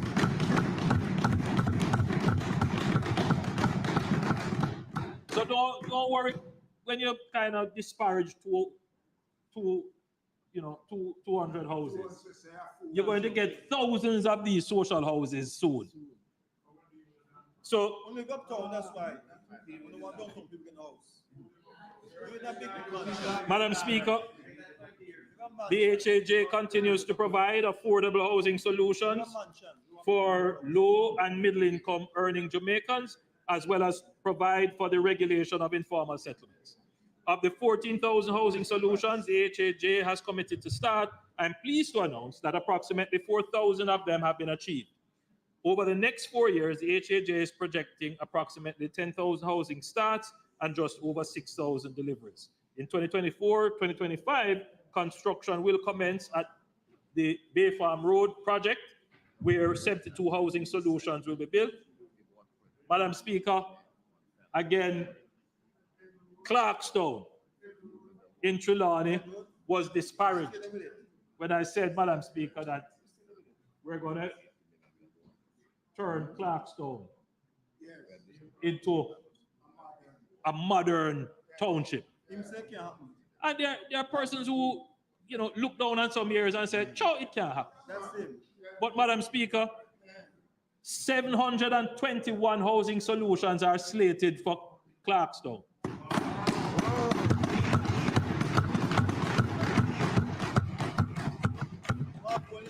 Madam Speaker, there are more lands around Clarkstown. And you're going to see, once these housing developments are built, you're going to see more housing developments attracted to the area. And what you're going to find, Madam Speaker, people are going to want to have conveniences near to them. And once that begins, you start to see the nucleus, the cluster of a new urban center emerging. So some people look at it and say, "Oh, a rural abandoned area will never come to anything." No, no, no. We look at it and we see opportunity for prosperity. We see opportunity for development. So watch out for Clarkstown. In Luana Gardens, phase 4 in St. Elizabeth, 587 solutions. The Oasis in Montego Bay, 96 solutions. And Grange Pen in St. James, 1,250 solutions through a joint venture. So we have some significant housing starts this year under the HAJ.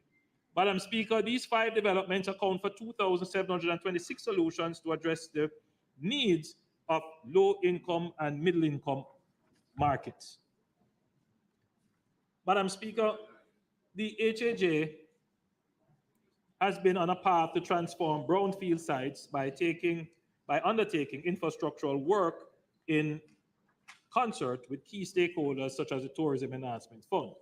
During the 2023-2024 budget year, the HAJ continued work in the Grange Pen brownfield development geared towards bringing water, sewage, and infrastructure to households and providing certification of titles for 314 lots. Madam Speaker, this would enable residents within the community to know what it means to finally have real security of tenure. Additionally, brownfield projects to be undertaken in 2024-2025 include retirement in St. James, 1,547 solutions, Eden Park in St. James, 1,400 solutions, and Norwich in Portland, 423 solutions. Madam Speaker, security of tenure of citizens of brownfield sites is of paramount importance to me and the members of this honorable House. Over the 4-year period, the HAJ will be intensifying title issuance and the projection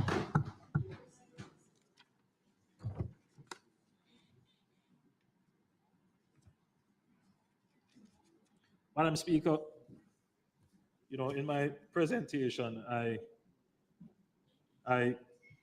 in the rush to try to get through this extensive presentation, I neglected to acknowledge, very important that I do this, a beneficiary of one of the social housing, the new social housing program. Very important that this acknowledgement happened. I want to acknowledge Kayla Hilton from Rock River, who received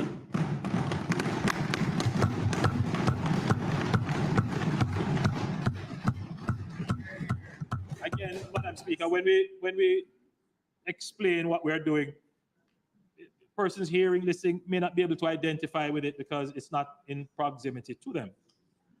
But we have gotten Kayla's permission to tell her story, and her story really needs to be told so that people understand the importance of the social housing. Kayla resided in a small, you could only describe it as a storeroom, which is less than a 10 by 10, with her 2 children, one of whom was stung by a scorpion, which left him paralyzed and speechless for a period of time. And Madam Speaker, it is, cases like these that benefit from the social housing program.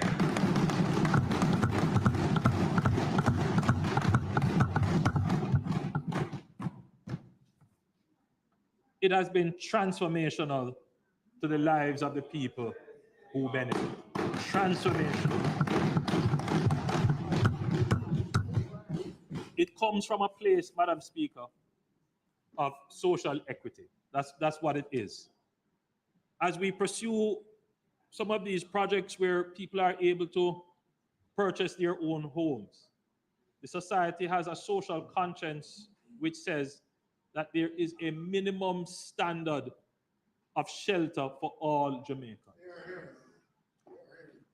By virtue of the demands that MPs face and report, we don't have the census data yet, the new census data, but you can estimate that there are 6,000 Jamaicans, roughly, who live in the worst shelter conditions, such as what Kayla suffered. And the government must put in place programs, must, to address that, because that is the only way you're going to break the inequality in the society. That's the only way you're going to break the intergenerational poverty. And that's the only way you're going to engender hope in the people of Jamaica that their needs will be addressed. Madam Speaker, in my presentation last year, I introduced the development of the St. Paul's Lane project in West Central St. Andrew, in my constituency, comprising 24 units to benefit families who live in that area and whose houses were devastated by fire. You will recall that I mentioned that this project is being done as a pilot, given the various dynamics involved and the extent to which informal settlement is prevalent in Jamaica. Today, I'm pleased to report that the project has been almost 90% complete, as you can see, Madam Speaker, and in short order, the families will benefit from this.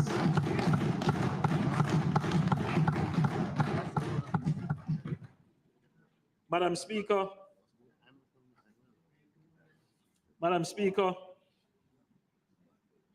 I want you to, if you are able to see it, Madam Speaker, to look at the buildings and to see the design and see the construction. And it's a pity we don't have what existed before. But what happened, Madam Speaker, is that this community, like many other communities, live in really substandard conditions. There was a fire, and the fire destroyed the dwellings of about 24 families. It gave an opportunity, Madam Speaker, to truly make an intervention. The persons there, Madam Speaker, agreed that they would be decanted from the site. They would, some persons who still had their homes standing, that those houses would be demolished, and that the entirety of the land that is made available would be developed using this model. So note, Madam Speaker, that it is almost like a strata development where houses are on the bottom, houses on the top, and there are shared walls. So, Madam Speaker, we have learned quite a bit from doing this project. We have learned how to get the community mobilized. We have learned what to do in terms of decanting the persons, because whilst this is being built, the family members have to live somewhere. And where are they going to live? How are we going to pay for this? So we have quite a bit of learning from this project. And so, Madam Speaker, I'm now pleased to announce that having gone through the concept and proven that we can rehabilitate, rejuvenate, renew, rebuild urban areas that suffer from blight, we are now announcing a $15 billion program earmarked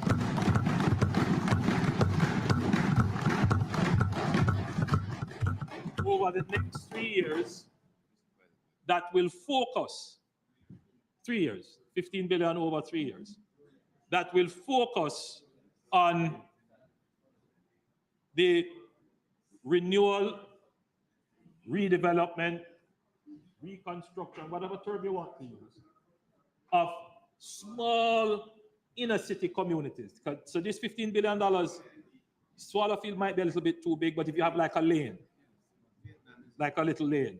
So what we want to do, because the issues that are involved here, Madam Speaker, require the decanting and accommodating persons who live there. You really couldn't take large communities. So right, no, so this is going to be under the HAJ. So what would happen is, the way in which we intend it to work is that you would apply to the HAJ, MPs, because it's MP driven. So you bring the small project to the HAJ. The HAJ now has a team that will go, yes, the Housing Agency of Jamaica, that will come assess, do the social survey. What we found, Madam Speaker, is that the social survey was so crucial, because what you find is that families tend to want to split up when they hear about an intervention. So you might have a household which had 10 people in it before. All of a sudden now everybody wants. And so all of these complexities that go into making sure that the project doesn't become unmanageable so that you don't do it. So there is a proper social intervention learning that has taken place in St. Paul's Lane, which will be applied to projects that fit into the criteria of this $15 billion over 5 years. So there are some small communities. I know there's a community in the Minister of Finance's constituency. I know one in the member from in Barbican. Madam Speaker, if there's one community that I know, one area that we have to make some intervention, would be in central Westmoreland, in communities there that need real intervention. Madam Speaker, Spanish Town, Central Kingston, they're all over. So they're constantly, Madam Speaker, in the constituency of the leader of the opposition, in the constituency of my adjoining neighbor for Southwest. I mean, you can in southern, in your Southeast St. Andrew, there are small communities. They pop up, Madam Speaker. Madam Speaker, we toured a community in Portmore. What's the name of it? Land. In Land. And these are communities that fit that criteria. So we now have this program of intervention slated for that. Madam Speaker, Spanish Town, definitely.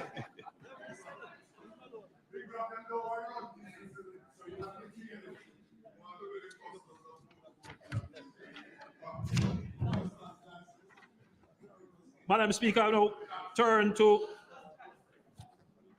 the NHT. Madam Speaker, the NHT continues to find innovative ways to increase access and affordability for housing for contributors. In 2024-2025, the NHT is projecting to commence construction of 15,000 housing solutions, with more than 96% of these housing solutions geared towards lower middle income to low income contributors. I want to make a point here, Madam Speaker. I want to make a point here. It is said from the opposition that the NHT is not concentrating on producing housing for low income and middle income contributors. That is not the case. The government 3 years ago gave a policy directive to the board of the NHT for the NHT to redirect its resources to focus on lower middle income to low income earners who are NHT contributors. And therefore, Madam Speaker, for the houses that the NHT is involved in its development, we are not taking on houses, Madam Speaker, where the price point is in middle and high. Madam Speaker, there are a few legacy projects which we were committed to, which we can't come out of, and those projects will continue. But we are not taking on any new project that is outside of the policy guideline for low income to lower middle income.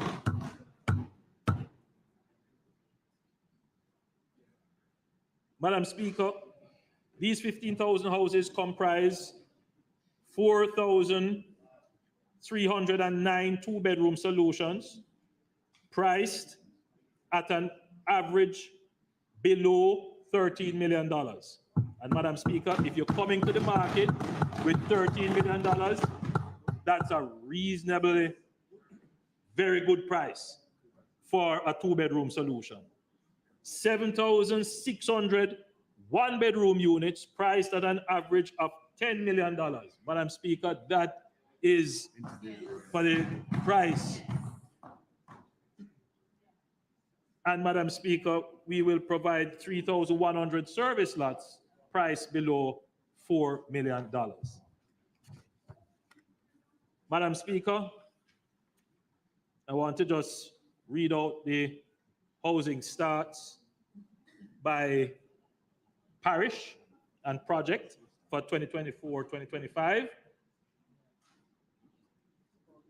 For Kingston, we have JDF Housing, Rasta City, now Royal Estates, and Bay Farm Road, that's 9,666 housing solutions. Madam Speaker, for Rasta City, I am overjoyed. That's the only word I can. This is being done. Madam Speaker, this housing development was promised over and over and over again. 966. So this is the JDF Housing, the Rasta City, and Bay Farm Road. So those projects will start and they total 966 solutions. In St. Andrew, Ruthven Road 2, 400 units. In St. Catherine, Brampton and Colbeck, phases 5 and 6, 2,842. In Clarendon, Longville Park, Penn and Carlsberg, that's 2,277. In Manchester, Mount Nelson, 1,464 units. In St. Elizabeth, Friendship 2 and Brampton Manor 2, that's 543 units. In Westmoreland, we have Negril Spot and Chantilly, making up 1,175 units. In Hanover, we have Point, 365 units. In Trelawney, we have Dry Valley, 1,040 units. In St. James, there is Barrett Hall and Spot Valley, 1,983. In St. Mary, we have Galena, Highgate and Industry Pen, 580. In St. Thomas, there is Roselle, 660. And in all parishes, which includes build and own land, construction loan and homeowners projects, 710. So that is, Madam Speaker, when we talk about building houses, yes, it's good to have houses concentrated in one area. We are building houses all over Jamaica, all over Jamaica.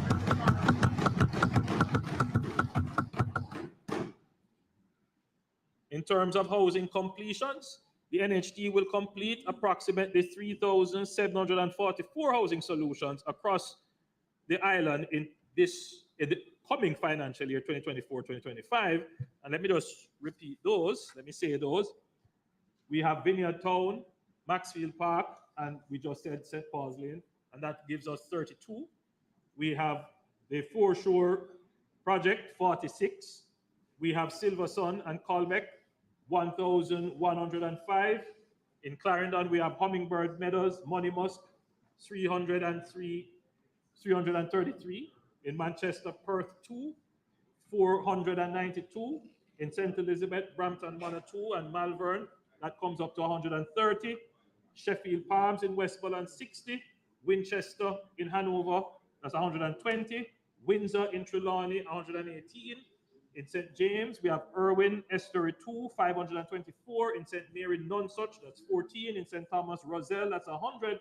And in all parishes, build and own, construction loan, and open market purchases, 600, or home owners projects, 670 housing solutions, totaling 3,744. Housing completions continue to be challenged by supply chain disruptions, contractor delays, quality assurance issues, and approvals, and a big complaint, shortage of labor.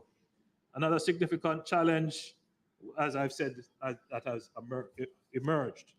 Therefore, in addition to the initiatives I mentioned under HEART, the NHT will provide the opportunity for their whole participants to develop their skills and experience and become certified in construction. So the NHT will build out this program in partnership with Heart Trust NSTA by creating an on-the-job training environment with their development partners, that is HEART, in provision of, and they will give them small tools and equipment. And these participants in 2 years will be certified in construction and project management. Another boost, Madam Speaker, for the labor supply of the construction sector is that the NHT will also expand its scholarship program to provide tuition at a maximum of $1 million per annum per student for up to 10 students at the tertiary level pursuing careers in civil engineering, construction management, construction technology, architecture, urban planning, and building technologies and other related fields.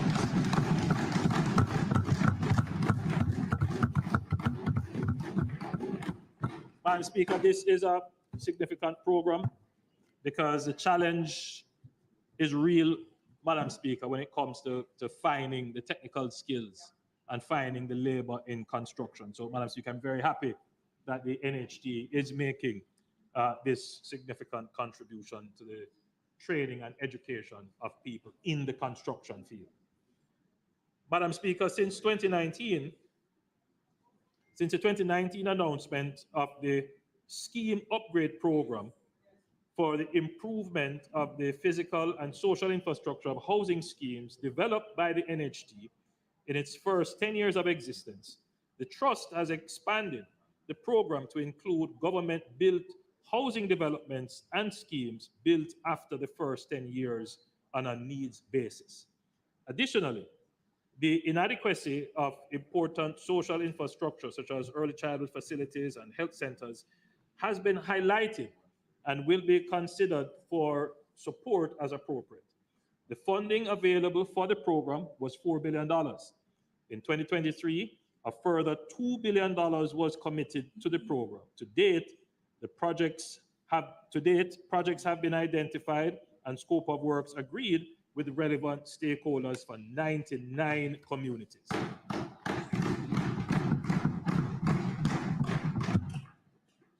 Madam Speaker, let me say that this is one of the most fulfilling projects that I have been associated with. I announced this project, Madam Speaker, because, well, Madam Speaker, as you would know, I grew up in an NHT house, in a housing scheme, and I'm well aware of which was built in the first 10 years of the NHT's inception. And many of these housing schemes, Madam Speaker, have fallen into disrepair. And so we made the allocation in 2019. And I'm pleased to say that the Grant Spend Housing Scheme in St. Andrew, yes, $80 million was spent on upgrading that housing scheme. The sewage will be done in phase 2. So that is done. The Charlie Mount housing scheme in St. Catherine, we rehabilitated, well, that wasn't done. Anyway, rehabilitation of roads and drains, $60 million was spent, completed. Arcadia, that's a Gale housing scheme in St. Mary, rehabilitation of roads and drains, $60 million spent. Corville Gardens phase 1 in St. Andrew, $56.2 million spent, rehabilitation of roads and drains. Frontier in St. Mary, rehabilitation of roads and drains, $55.8 million. The Bushy Park housing scheme in Clarendon, rehabilitation of roads and drains, $54.2 million. Portsmouth housing scheme in St. Catherine, rehabilitation of roads and drains, $60 million. The Ito Boreal in St. Mary, rehabilitation of roads and drains, $51.7 million completed. Hullruth Court in St. Andrew, roof repairs and painting of exterior walls, $60 million, practical completion.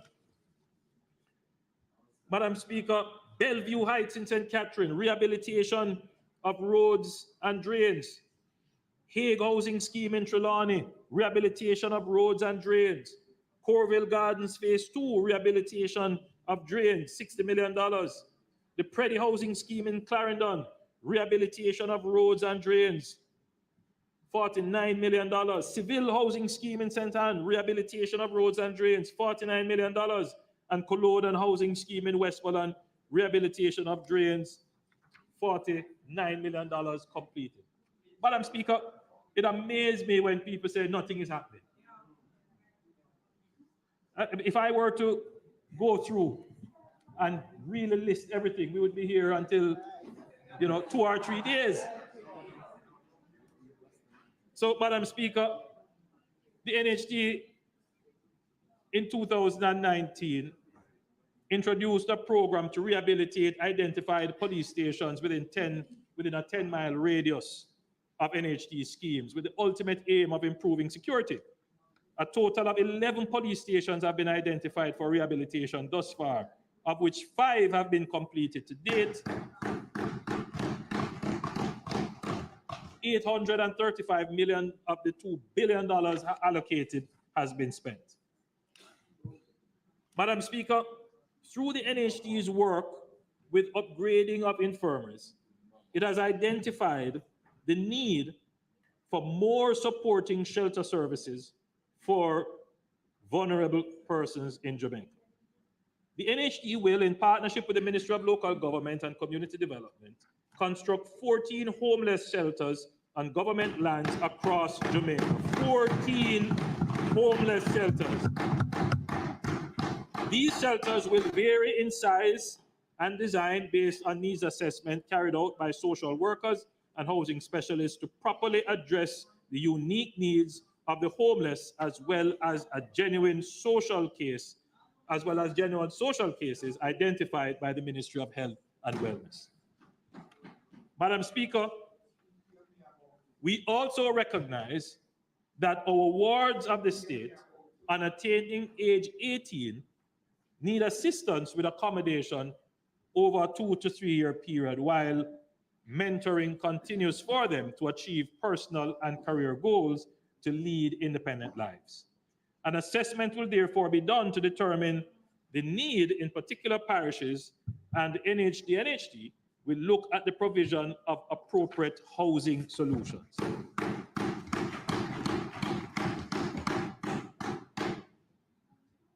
Madam Speaker, currently, public sector workers enjoy a special benefit which allows for access to a home improvement loan from the NHT 10 years after the initial mortgage. For public for non-public sector workers, these contributors, the time to access the loan is 15 years. As more Jamaicans become homeowners, there has been an increased demand for home improvement financing. As a result, effective July 1st, 2024, the NHT will revise its home improvement loan policy to allow all contributors to access the home improvement loans up to $3.5 million after 10 years.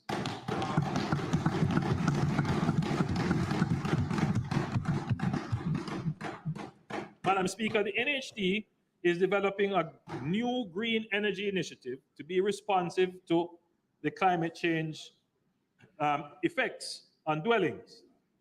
This new policy will have direct impact on the NHT's design of new structures, which will be optimized for natural cooling and cross ventilation, rainwater harvesting, and solar energy.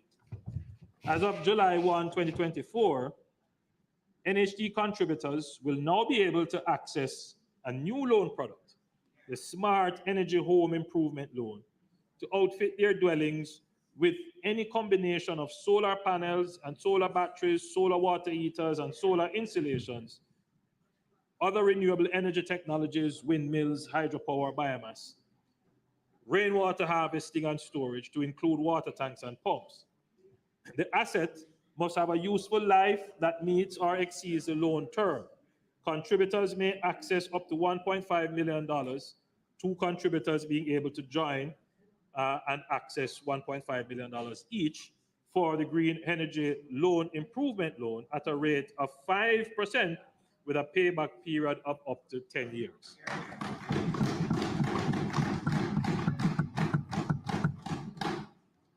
Madam Speaker, in the coming year, 2024 to 2025, the NHT will expand its home grants to include the installation of solar panel systems on the houses of public sector pensioners at a maximum of $1.5 million each. The program will target 30 of these pensioners per parish each year for the next 3 years. Beneficiaries will be selected at random after being stratified by the parish and after satisfaction of the following criteria. At the point of retirement, the pensioner was earning less than $30,000 per week at that time, must be a homeowner, and this includes owners of non-NHT constructed houses, must be 60 years and older, and must have already installed these items. Preference will be given to pensioners who live in areas with unreliable, irregular electricity supply, and this grant will enable them to reduce their utility bill and reduce environmental impact.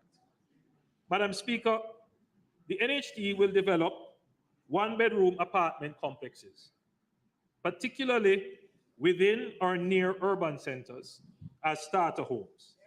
These apartments will be made available to contributors via sale agreement with an optional buyback clause.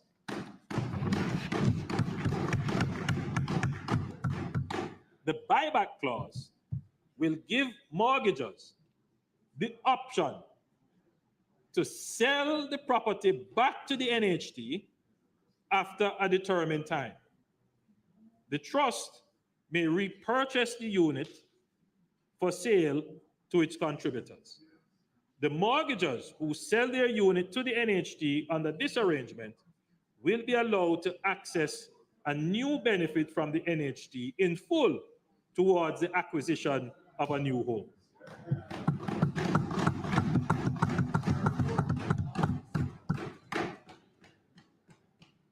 This model will be an attractive dwelling arrangement for single dwellers and young couples who do not wish to forfeit an NHT first-time homeowners benefit in order to secure stable housing.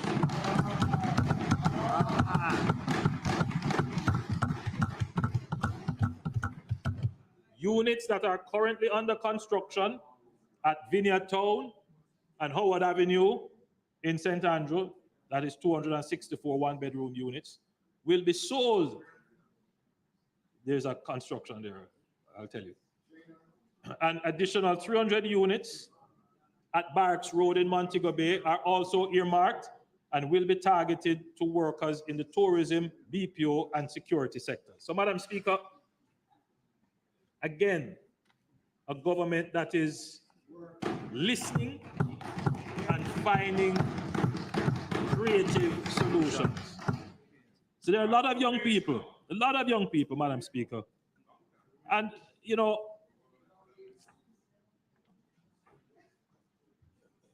Madam Speaker, I went to open a BPO facility in Montego Bay, and a young lady came to me and raised this issue that, she can't afford housing. And she doesn't want to stretch herself to buy a house for which she would then be deprived of her future benefit when she's really in a position to do it. What this does, Madam Speaker, it allows younger persons to enter the housing market at an early stage, enter the housing market, acquire a property, and then when they are at a better stage in life, they can sell the property back to the NHT and still get access to their full benefit. Madam Speaker, what this is going to do, it is going to incentivize private developers to come into that market to build these kind of starter home units, to get young people on the property level, to invest in them, knowing that they can always come out of the property, save their equity, get their benefit, and move to a better property.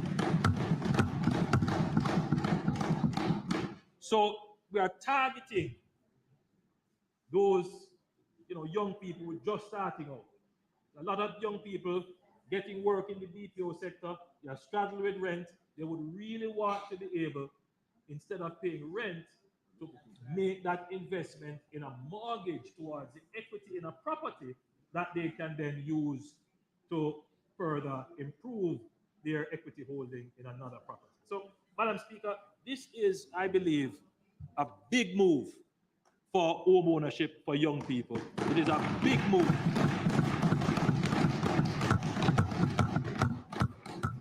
To incentivize construction in this area of the market. And just to repeat, we're going to start this off with units that are under construction in the vineyards, in Vineyard Town, at the Howard Avenue development in St. Andrew. There are 264 one-bedroom units there. I broke ground there myself. And 330 units that are going to be constructed at Barracks Road in Montego Bay. So, Madam Speaker, this is a big move for housing.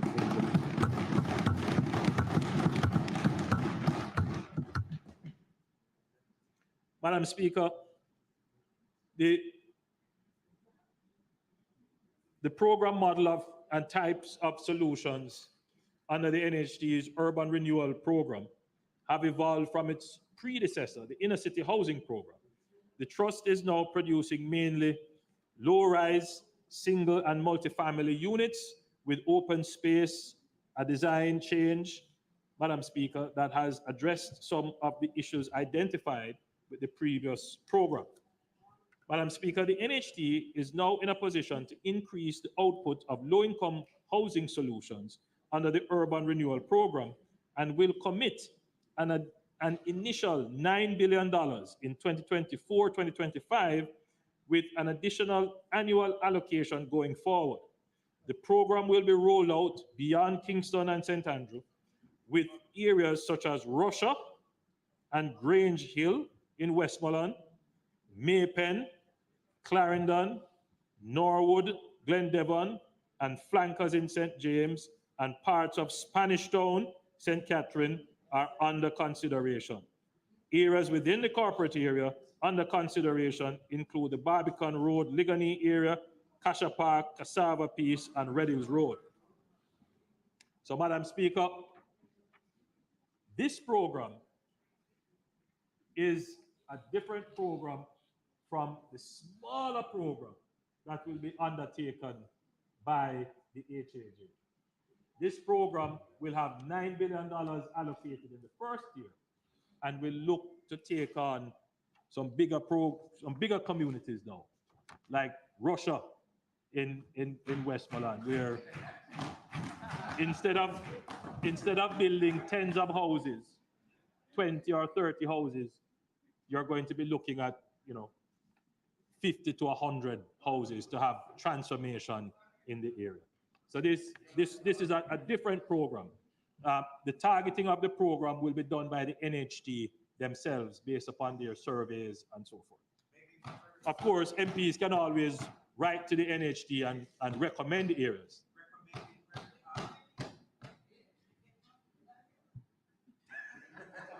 Madam Speaker, in recognition of the housing needs of various workers and to support national efforts to attract and retain talent in strategic fields, the NHT will develop housing targeted to workers in strategic areas in health, security, education, and tourism, where employers and companies in these sectors own lands in close proximity to their place of employment. The NHT will partner with them to construct housing. The NHT will also reserve units in these select housing developments for sale or lease directly to these companies, who will then make them available to their employees. So, Madam Speaker, the NHT has been directed to actually now seek out partnerships with hotels, with BPOs, with other companies that are having mass employment. In the same way that we have partnerships with some of the public sector unions, that we will now have partnerships with some of these large companies where employment for their work, where housing for their workers is a critical challenge.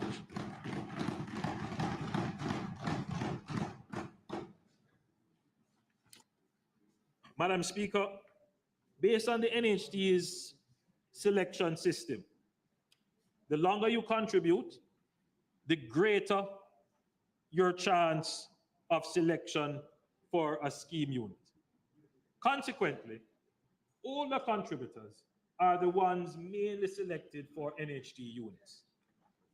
The Trust is cognizant of some of the indirect consequences of this policy and its direct impact on specific groups, particularly contributors below the age of 35. The Trust's data suggests that this group is underrepresented in a scheme selection, even when factoring for other affordability and accessibility levers such as intergenerational and parent-assisted mortgages, which take into account the points of the older applicants. To address this, the NHT will reserve up to 10% of the housing solutions in the current housing plan for under 35-year-old contributors. 10% of our current housing plans will go to under 35-year-old contributors. Over the next 5 years, this will result in approximately 4,300 housing solutions being available at 100% financing up to $15 million, subject to affordability limits.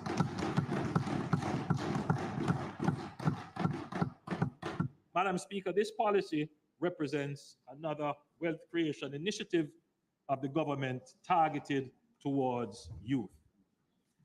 Madam Speaker, the NHT is mindful of the difficulties that micro, small, and medium-sized enterprises and charitable entities have faced in recent times, particularly with adverse effects of the pandemic.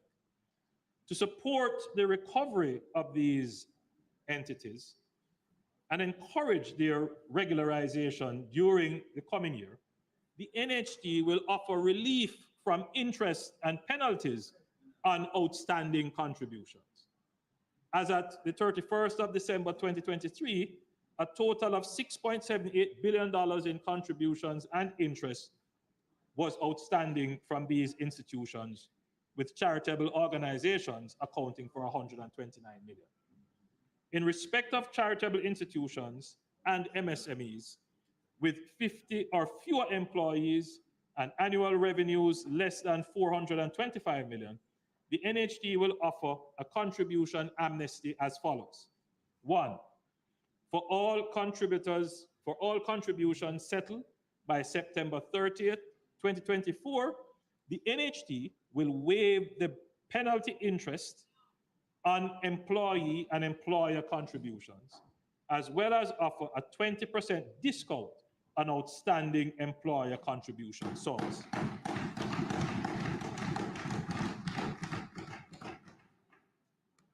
For all contributions settled between October 1 and December 31st, 2024, the NHD will waive all penalty interest on employee and employer's contribution.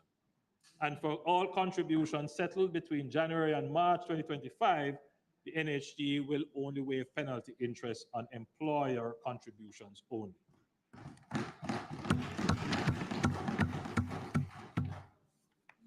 Madam Speaker, I want to quickly, I have to skip the presentation of the Port Authority, which is a significant presentation. And I'm afraid I will also have to do the same for the Factories Corporation, whose chairman is here,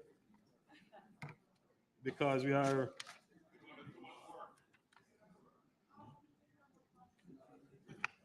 Madam Speaker, I commit to making these presentations as statements to the House, because the presentation is substantial. There's a lot that the government is doing.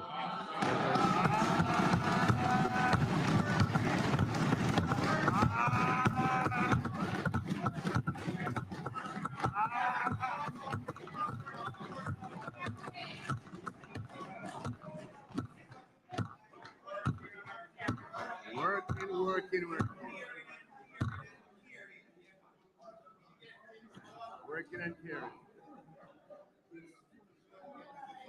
Madam Speaker, I believe that I will also skip the presentation of the UDC. And what I will do, Madam Speaker, is that I will make them as statements to the House, because the work that they are doing here is valuable.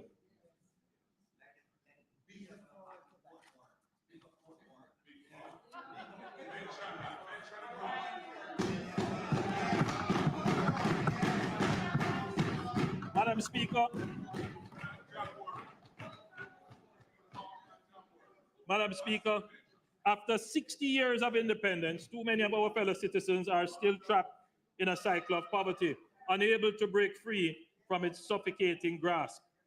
For far too long, generations have endured the hardships of economic deprivation with little hope for improvement. The stark reality is that without intervention, this cycle will persist, condemning countless individuals and families to a life of struggle and despair.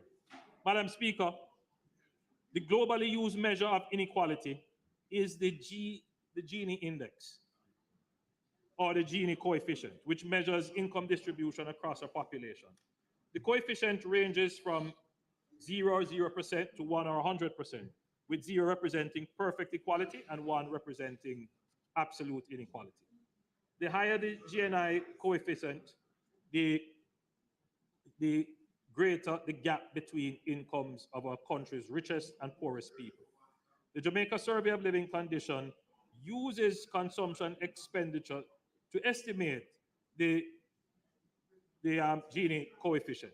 In 2021, the Gini coefficient was 0.3991, an increase from 0.3671 in 2009. For comparison, South Africa has the highest Gini coefficient globally of 0.63, while Norway has the lowest at 0.22. The last available figure for Trinidad was 0.43, and for Barbados, 0.47. So, Madam Speaker, step by step, this administration is creating a social safety net to protect the vulnerable, but also to create a more equal society.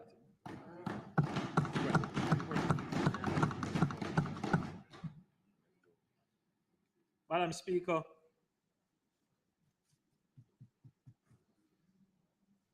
today,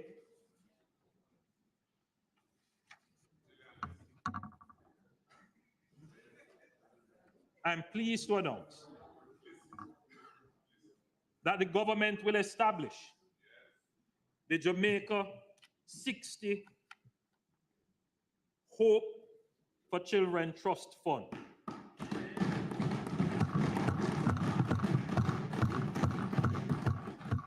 Madam Speaker, the purpose of the fund is to help to close the wealth gap and address the issue of intergenerational poverty by creating a trust account specifically catered to vulnerable children. The Hope for Children Trust Fund will provide each eligible child with a long-term savings account funded through annual contributions from the government. Parents, guardians, and other donors will also be able to make deposits into the account for the future benefit of any specific child. The accumulated funds, including interest, will be accessible on or after the child's 18th birthday for specific purposes such as education, to purchase a home or commercial property, or invest in business. Madam Speaker, any child in Jamaica born on or after the 60th anniversary of our independence, that is August 6, 2022, who is part of the PATH program, meaning that they are born into a PATH household, or they are a ward of the state, will be eligible for this trust.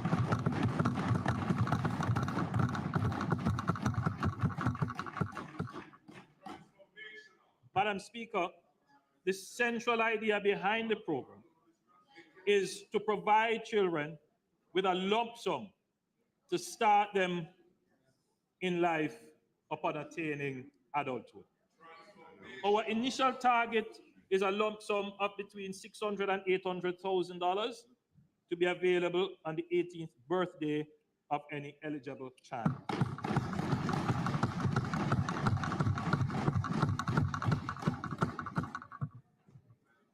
Madam Speaker, we will also explore alternatives to establish and manage this program.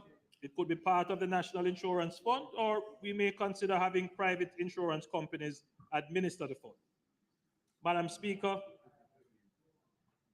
this is, I believe, a groundbreaking initiative.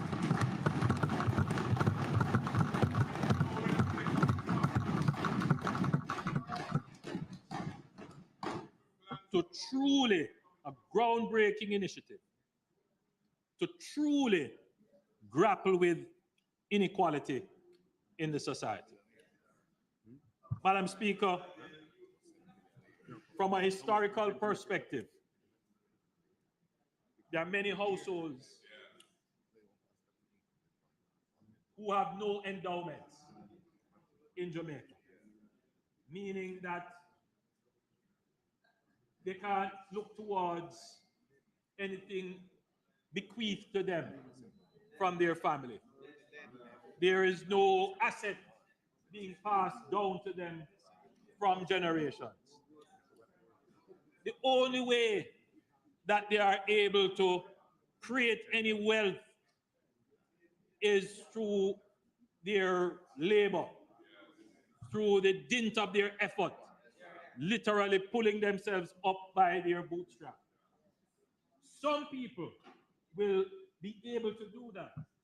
some people are driven and can do that. But, Madam Speaker, there are a large number of Jamaicans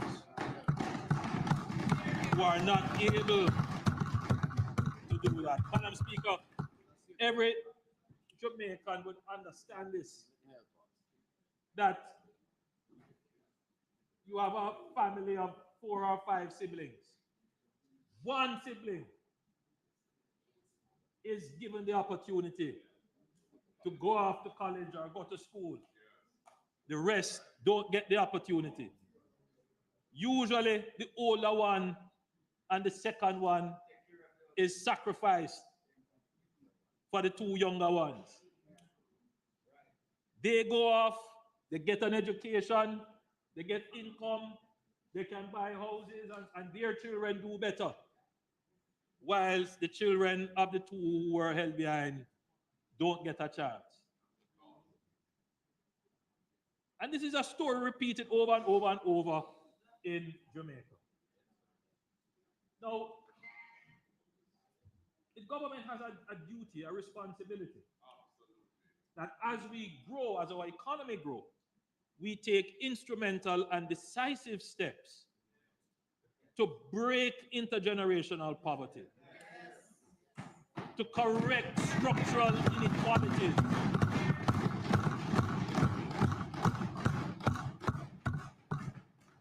the intention here is great. The amount may be considered small, but it is the first step in the right direction to truly create a more equitable society. Consider what this will do. Now, there are children at 18, they have left high school now, they are going to transition, they're going to go to university. They don't need student loan. Their parents can draw a check and pay for their education. In fact, they will probably not go to university in Jamaica, they'll go overseas. All right, so they are going to get access to, you know, the best quality education there is. Their opportunities in life, their life chances are much better coming from those households. Now, there are a few children who are coming from poor households who will get scholarships because they're just naturally brilliant. And so they will transition. There are those who are coming from lower middle income households who will definitely have to depend on the student loan, which is why we have to make it so easy for kids to get the student loan.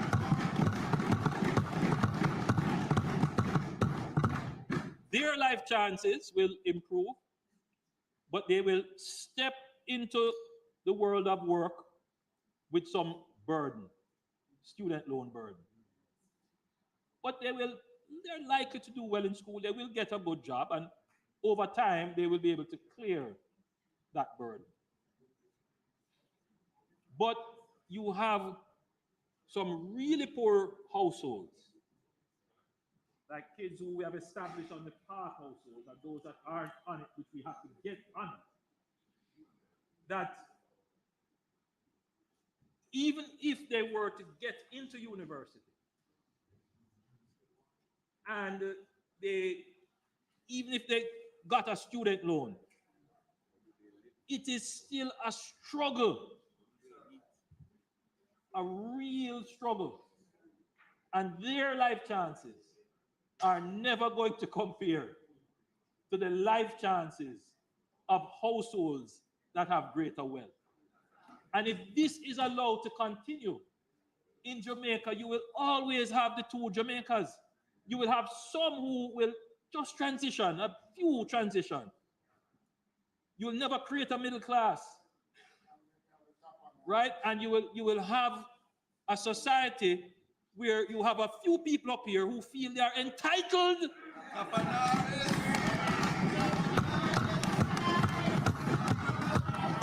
who feel that they must control everything.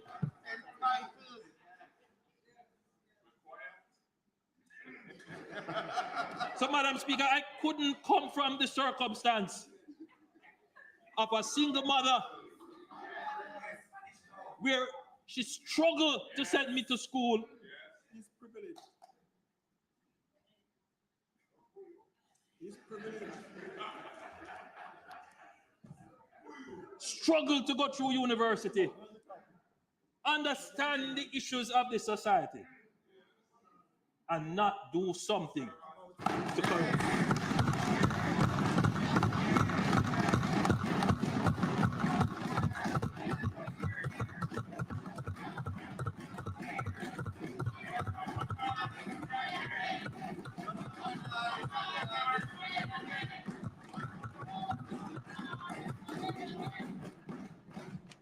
So, Madam Speaker,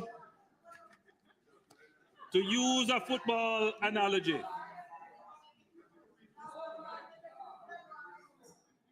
through the diligent work and sacrifice of many, Jamaica is now at World Cup level economic performance. World Cup level.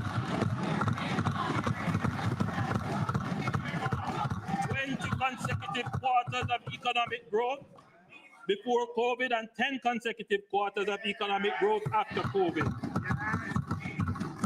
Record unemployment of 4.2%, 156,000 new jobs created since 2016. In 2023, we had a record 4 million tourist arrivals. 4 million tourist arrivals, over $4.2 billion in tourism earnings.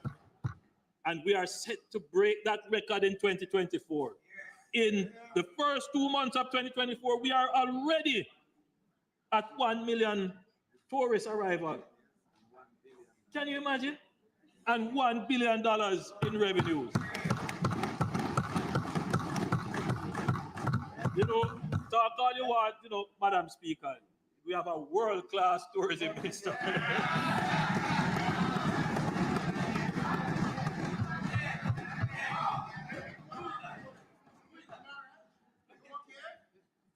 All three global rating agencies, Standard & Poor, Moody's, and Fitch, have upgraded Jamaica's credit rating to the highest level in our history.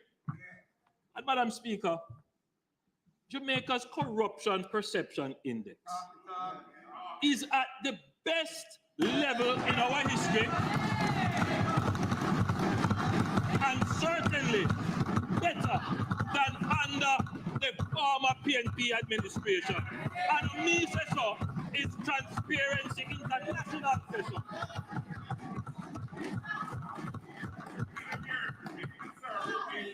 Madam Speaker, a win for Jamaica is a win for everyone. So, Madam Speaker, when Jamaica is winning, don't badmine our victory.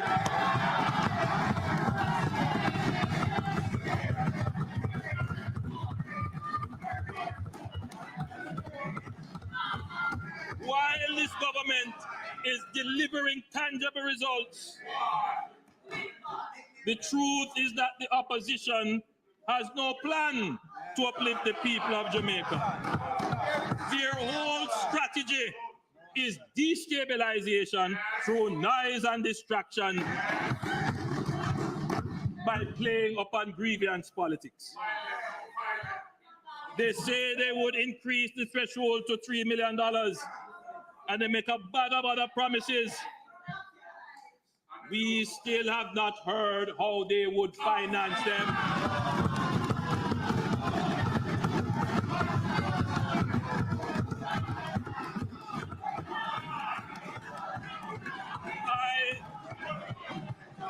I say to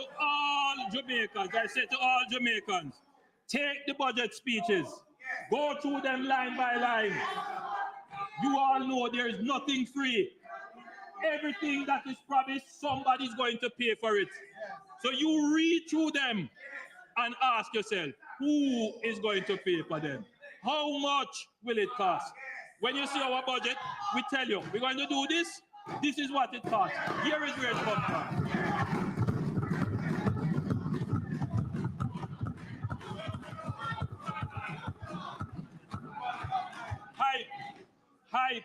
hype, no substance. Madam Speaker, I know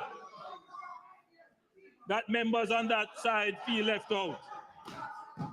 It is a rough position to be in.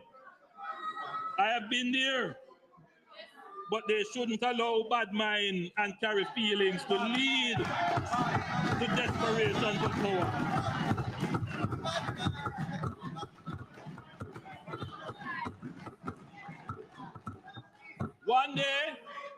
One day, they agree with something. Then a few months later, if it is not political expedient, they change their minds.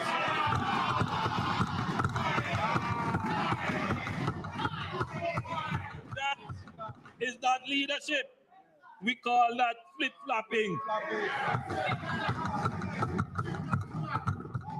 The opposition supported and seconded the speaker's nomination.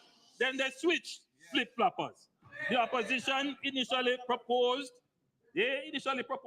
and supported salary increases for politicians. Then they switched flip-floppers.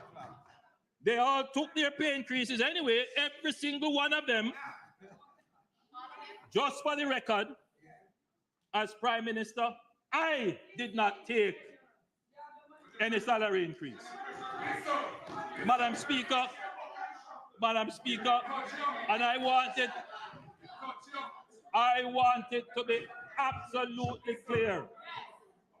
Because when I stand up and say to the public sector workers and to other workers, listen, we must have a partnership for productivity.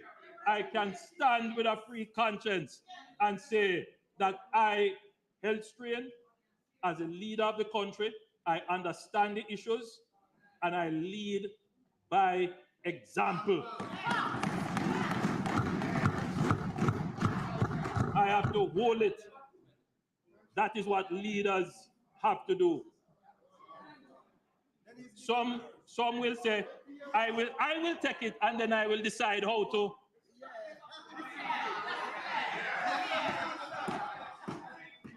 The opposition supported the states of public emergency, and then all of a sudden, they don't support it. How can Jamaica have any trust in people who will just sway with the wind, whose word means nothing? What they say today, they resile from tomorrow. Jamaica cannot afford unstable, unprincipled leadership. We have been there, and we are done with that.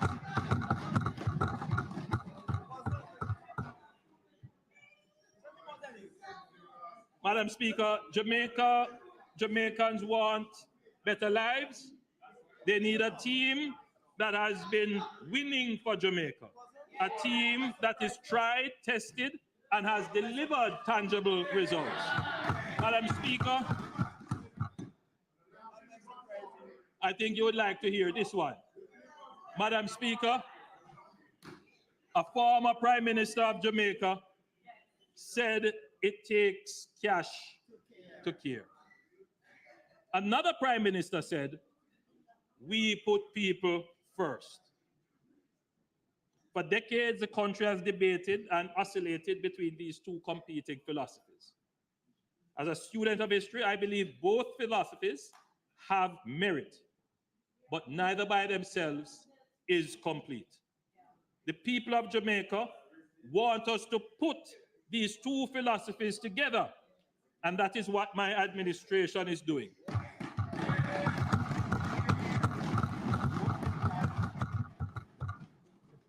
We are building a caring economy for all. We are generating the cash to care. We are generating the cash to put people first. Madam Speaker, we put people first.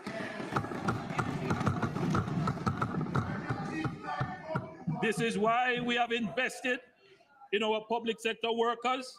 This is why we have removed the hard fees. This is why we have removed guarantors for student loans. This is why we are giving a $200 million grant to tertiary students. This is why we have allocated $1.9 billion to continue the construction of classrooms and sanitary facilities. This is why we have created the social pension programs, which, by the way, we have increased by 65%. This is why we have increased pension benefits. This is why we have created the social housing program.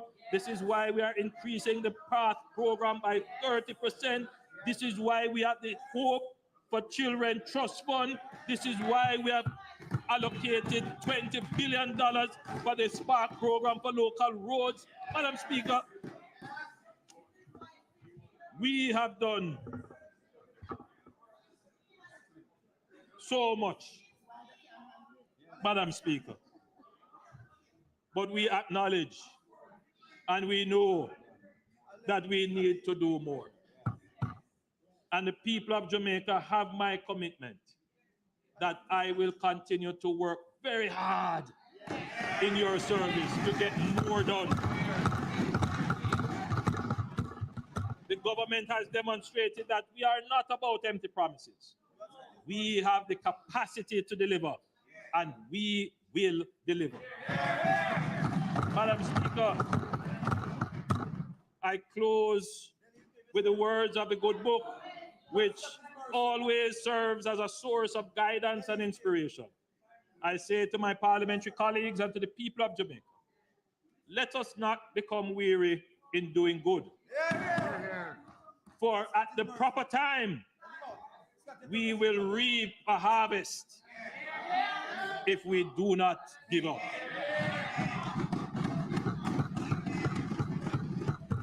Jamaica has been involved in a long struggle. Literally, we have been in the wilderness for 40 years. We are now beginning to see the realization of the true destiny of the Jamaican people, to live in peace, to be productive, and to be prosperous.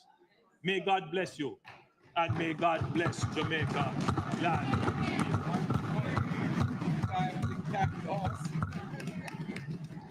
Yes. Brilliant. My friend.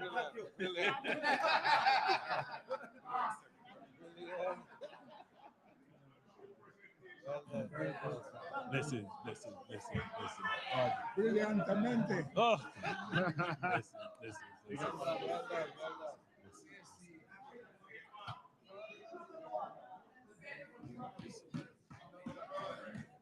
Madam Speaker.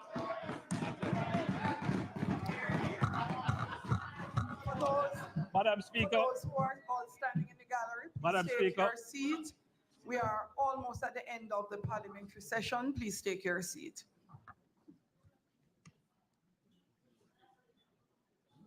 Madam Speaker, as I was trying to move expeditiously through my presentation, there is a very important part of the speech, Madam Speaker, which I neglected to present.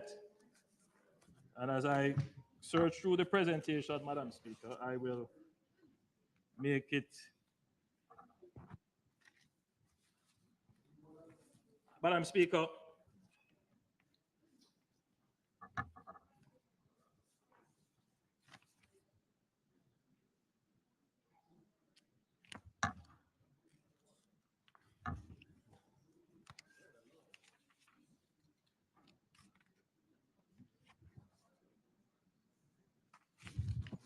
we have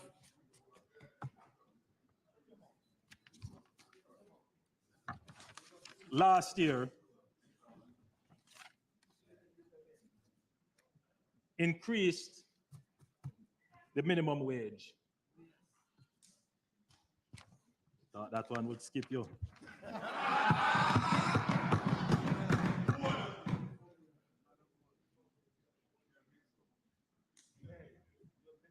Madam Speaker, I'm pleased to announce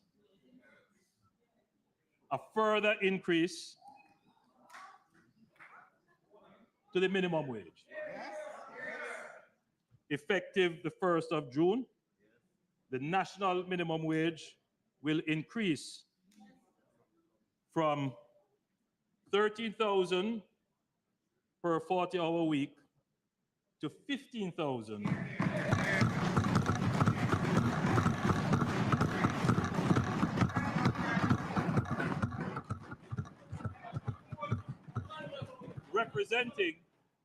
Representing a 15% increase.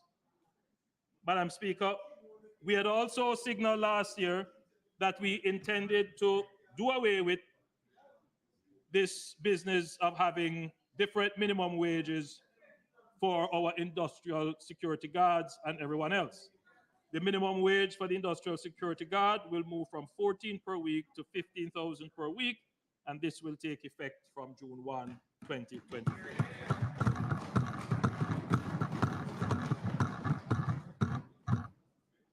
Madam Speaker, the increase in the minimum wage represents a 15% adjustment. We thought about it very carefully and thought it was necessary to do to keep the working class and our poorest abreast with inflation. Madam Speaker, we have to look out for the poor and most vulnerable in the society. And you know, Madam Speaker, as we campaigned and we moved around the island, it was clear that many of our working poor were having it really difficult. A young lady during the campaign, she stopped me. We were in Rosetown, and she said, "Prime Minister, you can't increase the minimum wage." And I said to her, "But we just increased the minimum wage by nearly 40%, 50%. And she said to me, "Prime Minister, when I get my pay, it just can't manage." So there is, and we must acknowledge it, certainly at the lower ends of the society, in terms of the working poor, real challenges with making ends meet. So as we present this national budget, we look at how we can support every sector of the society. And I believe, Madam Speaker, that the budget presented has touched almost every sector of the society. We have touched pensioners, we have touched public sector workers, we have touched people who want to own homes, we have touched the poor, we have touched the vulnerable. Madam Speaker, we have done as best as we could without being fiscally reckless. I believe we have presented to the people of Jamaica a good budget.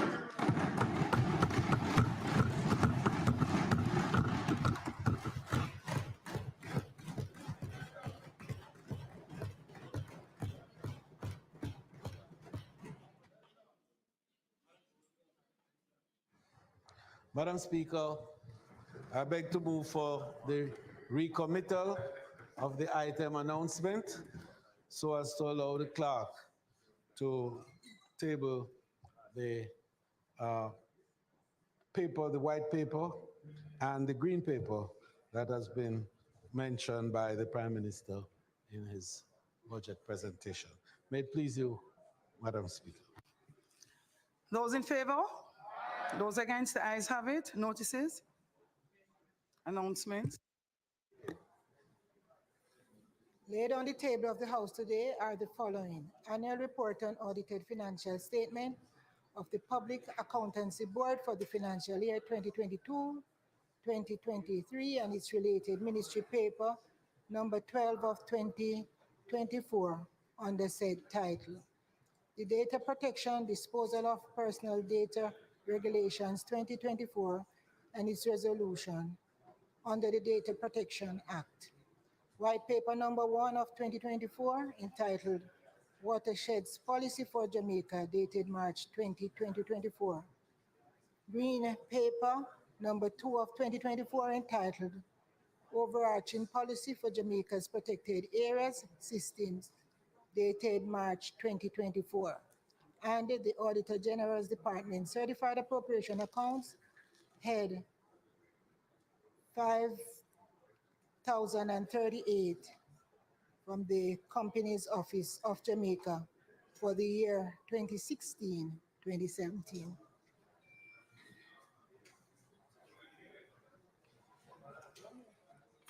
Madam House Speaker. Leader.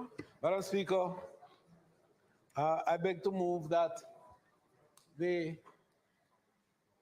appropriations budget debate, which commenced on the 12th of March, be suspended until Tuesday, March 26th, when the Minister of Finance and the Public Service will close the debate.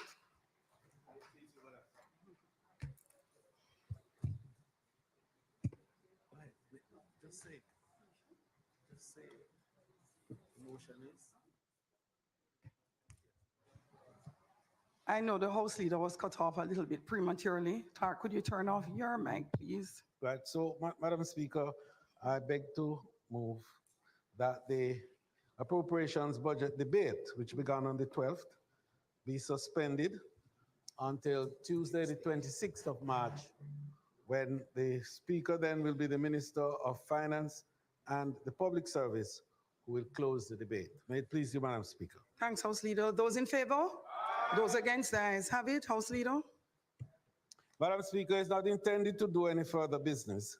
And certainly, I think on the motion of adjournment, you would like us all to say, this Prime Minister gave the force, the tour de force today, a magnificent presentation of perhaps one of the greatest budget presentations in this honorable House.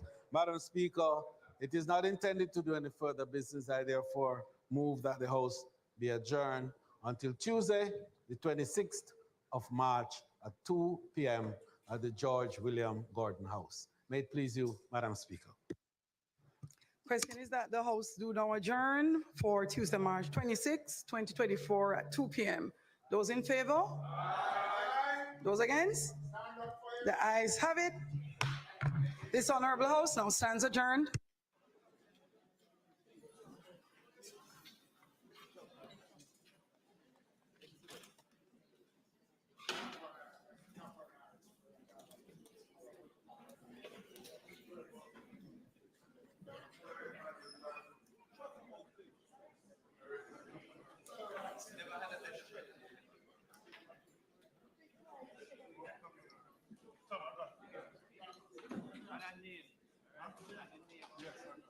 Come on.